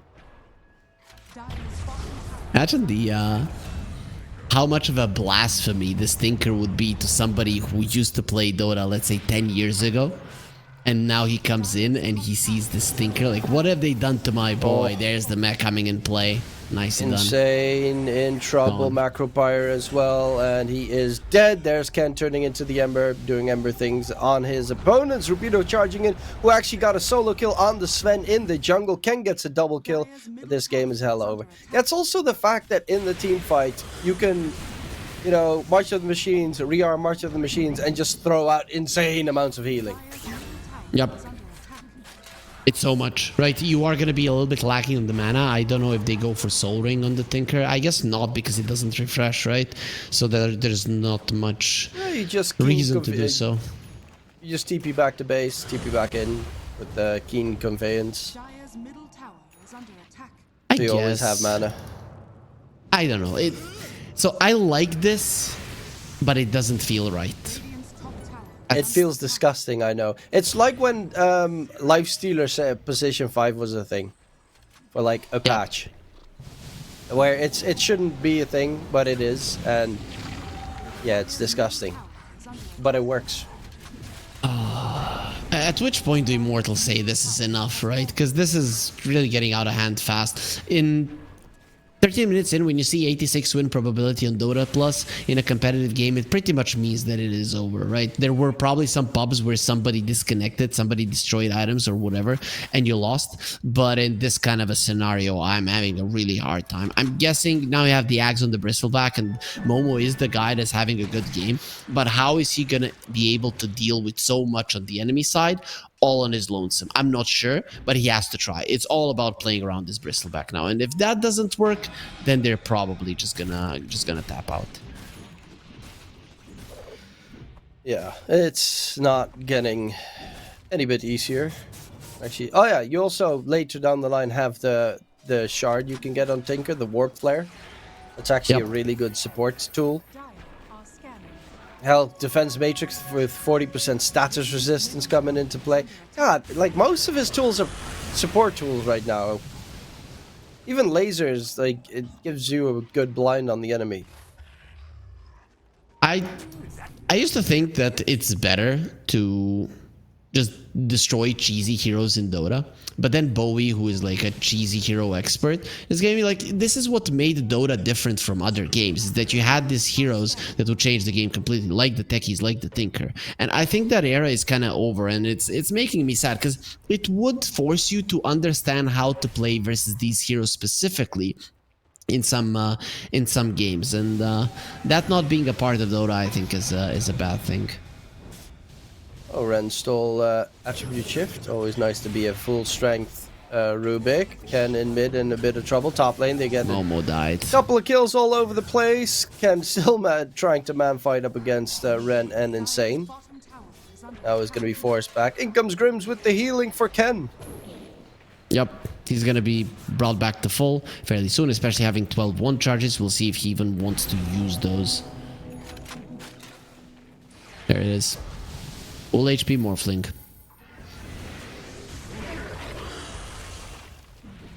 I think the biggest problem is they killed Momo, right? So your illusion of being able to do anything in this game is now gone as well. He's got the Axe, he's got the Shard, but he kind of needs to be able to hit multiple enemies in a team fight. Otherwise, it's... Morphling can easily get out. Tinker can TP most of the time. Primal Beast is... He's got 2.3. He's going for Axe next. He's got BKB. Axe is his second item. At that point, Bristleback is very weak. Speaking of which, Momo does get the kill onto Ken, who has been playing very aggressively forward in that mid lane. And finally, somebody punishes him. In those kind of situations, you're looking at him and you're really hating that you can't do anything. But at some point, an item, a timing is going to come out that's going to allow you to kill him. So it finally does happen. Backline, Boomy. Gonna get gone on. Pump fakes out the ice bath. Does get jumped up, taken down. Ivan's got strength usage, but they are losing heroes on the back end. Momo's already dead. Akari gets a triple kill in the process. Is gonna get jumped up. Doesn't have his ulti available anymore because he used it a little bit too soon. In comes Rupido. Stomp, stomp, stomp. Onto Ivan he goes with the pulverize. Ken chiming in, trying to get the root up. And charge forward, interrupts Insane on the jump to his Fire Remnant, loses his life. And that is most certainly going to be the tier 2 tower in mid. That's the target. I really like that the Grimstroke canceled his TP. You saw that fight, he was thinking, okay, Ember can maybe survive on his own, but I'm not going to contribute anything other than giving my life away to the enemies, and just decides not to do it. The Troll, I think they messed up a bit when kiting him around. The Bristleback just came over, but there was a chance that they could kill him if the Rubik positioned a bit better. I mean, kill him earlier and not lose the Rubik. Then I'm not sure. The game doesn't change, but it is a small thing that that could have made a difference. I guess you just don't expect the enemies to be this much stronger than you 17 minutes in. Oh, that's actually really cool. The cooldown reduction of Tinker also works on Holy Locket. Yep.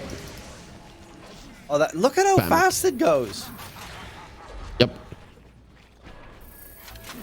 Usually with the stick, you know, you have to wait, right? But nope, not with the Tinker. This is supposed to be 8 seconds per recharge. I love it. I'm really sorry. I love like this weird Tinker thing. Yep. Does look pretty cool. That's a dead Ember Spirit. He's not getting out of a net. Is under attack. There's not really much to comment in this game. It's gonna be Blind Owl Esports to move from one lane to another, gunning for kills. And the only thing as the Immortal you can do, you can dodge. That's your play. You can dodge until they come to your high ground, and then you have to fight. And your high ground defense is okay, but not that great to dissuade them. Especially not that great when a Tinker is just gonna be TPing in, TPing out, and healing everybody if he wants to. Radiant's bottom tower is under attack. Grim's actually on that Tinker is about to overtake the Sven because he's just been also AFK farming camps with the March of the Machines. For the majority of the game, he has been ahead of the Sven and the Ember, right? But recently, after that last fight, the Sven was able to farm a little bit more and get ahead. Barely. He's got 81 creep kills on Grims.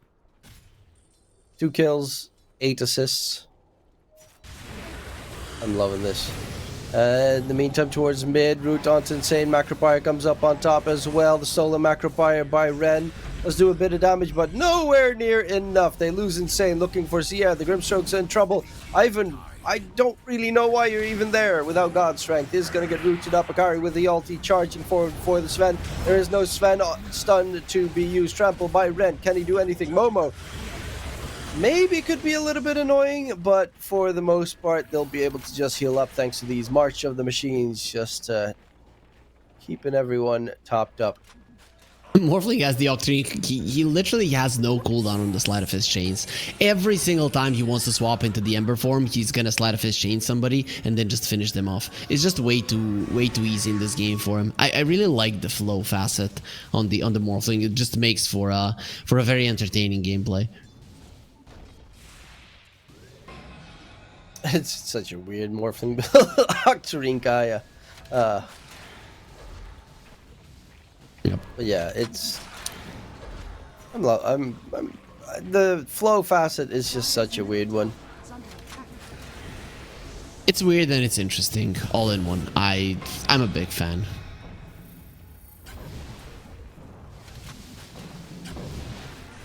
God, that cooldown reduction. And then you also have Tinker with cooldown reduction. You're just gonna get blasted by spells the entire game. The cooldown on waveform is 4 seconds for him. I mean, it says 9 when you hover over it, but it's actually 4 seconds cooldown. Dire's middle tower has fallen. How is that okay? That's I mean, to be fair, you have to go for like the utility Morphling build, but in this case, you have a troll, you have a primal, you've got too many damage dealing heroes on your hero anyway, on your lineup. You can be the playmaking kind of hero, which he is doing honestly perfectly. I don't think he's missed a single searing chains. Yep. Look at that. It's like we're seeing a Timbersaw play. He's just going around the map and moving big chunks in every 4 seconds. Big chunks of map. Look at that. Gotta go fast. Yep. In today's life, everybody's moving fast. Morphling is just keeping up with the trends. Imagine if you would tell a zoomer nowadays you have to watch a 10-second video. He's like, no, I want a 2-second video. And Morphling's a zoomer. He do be zooming. He's got the Kaya Yasha now, so cast animation shenanigans as well. Why is he not getting a net off on this troll? What the hell is going on? He hit him like 20 times and only in the end he got this ensnare. Ken now also playing a little bit. What does his Ags do again? Oh yeah, it's his old Ags. Yep. On Morphling, You where really you don't make need the it. illusion. Yeah, no, it sucks. It's not too bad, you know, as an ultra late game item, but overall for a flow Morphling, it actually does nothing. Zero. Hmm. Do you get an extra spell or do you have... No, you have to use your morph. No. Or does it just create an extra illusion? Oh no, it adds an alt cast. Yeah, so nothing. For a flow morphling, nothing. Literally, you don't want to get it. Yeah, no. Otherwise, it could be pretty useful if you are up against a lineup where you don't want to turn into an enemy hero. But in this case, you want that cooldown reduction. Unless it actually works on the illusions as well. But I doubt it. So the troll is walking into the pit. They want to end this one super fast. I like this. Usually a team would mess around a bit. Not them. There's the Aghanim Scepter of the Primal Beast. Just doesn't care about coming the in, playing Ember gaming against Ember. Insane is going to get drawn down and tries to slide his way out of there. But Boomy gets the kill. Pulverize on to the Bristleback. And who gives a damn about your Roshan if you got these monstrous beasts charging into the Dire base? There's going to be God Strength from Ivan. And doesn't really care. He's even waveforming on top of the Sven. That's how ballsy this Morphling is. Maybe a little bit too more ballsy, but yeah, waveform cooldown, it doesn't really Troll is still fighting the Roche. He will finally win. You know, needs to be a bit careful. He'll get himself out of there, but Troll is going to be pushing out the top wave so that they can go for the high ground together. You constantly have that regen coming out from the Tinker. Yep, you shove in all the waves and then you just pick them off one by one. Morphling is going to be able to do it. The problem is he had to go back to the base because of low resources, but as soon as he's back, which is going to be in 15 seconds, he'll be ready to continue murdering the opponents. And the Emperor is alive, so he's quite happy that he can turn into him. And he's not even hurrying, to be honest. He's going phylactery on the Morphling. It's such a good item for the hero. It was literally made for the hero. I mean, Kanda in general. Phylactery, yes. Kanda, not so much, considering you don't really have right-click damage. Going in onto Momo. Bristleback is going to get taken down, but can the troll get out? Yes, keeps the Aegis alive. The Tinker is just healing you way too much. He's going to be able to get him up. I mean, Momo still does a lot of damage. Well, yeah, the Adaptive Strike does a lot of damage. Look at what his he's doing. Auto attack damage is 41, 31. Yep. He's a strength hero right now with full agi. Yep. It's GG. But there's the GG call. Yeah. Thank you for stopping this, really, because this wasn't. This was hard to watch. A very dominating performance. I mean, it was at least something new to see. In this game, we get to see the Tinker position 5 that, of course, I got to try out in my pubs now. So everyone watching out in my pubs, good luck. You're going to lose a couple of games. But in general, like the Morphling mid, it brought out some beautiful plays, and I'm pretty impressed with Blind Owl's performance so far. Yep, for sure. So as you mentioned, in people who are playing in Europe around low immortal, high divine, just skip queuing for 2-3 days until the key Truman loses a couple of MMR with the Tinker, and then you're gonna be fine. Just kidding, of course. You're gonna crush them all, Truman, and you're gonna double down every single one of them, get to 10k MMR, and finally be the. You can't even go pro, to be honest. But anyways, that was It would have been such a cool game if it wasn't that one-sided, but it just felt like it was 5 heroes on one side bullying the 5 heroes on the other. Even though it was bullying in a cool way, it's still bullying. Yep. I mean, 2 heroes didn't die on the side of Blind Owl Esports. 32-6 was the score in the end. And you even had at one point Tinker leaving bottom lane, going top, having a massive fight there, getting a bunch of kills, making sure Sven can't TP.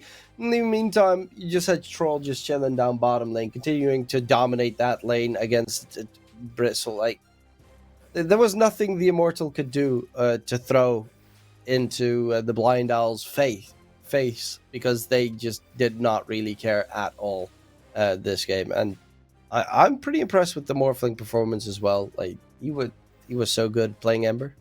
It's always neat to see. And finally, we see a 2-0 today. Every game ended up in a 1-1. Only Blind Owl are going to be remaining as a team that hasn't lost a single game just yet. Of course, their last 2 days are going to be the ones versus TK and IHC. So even tomorrow, there's a good chance that they end up with without any losses. And for the Immortal, the plus side is they've had two of the strongest teams already played against, IHC and Blind Owl Esports, the two first matches that they played against. So it's a bit of a struggle, but if they just win everything from this point on, they can still keep on going.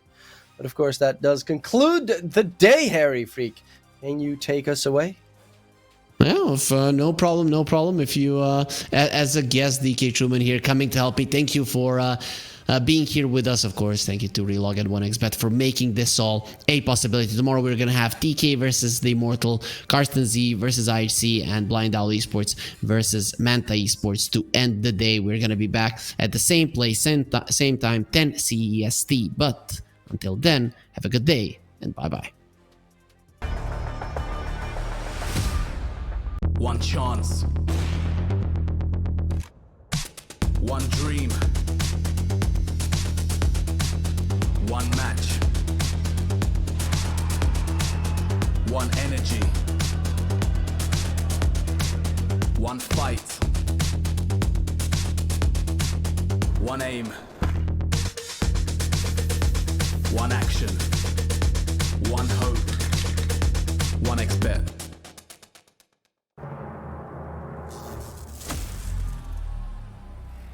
Fuck.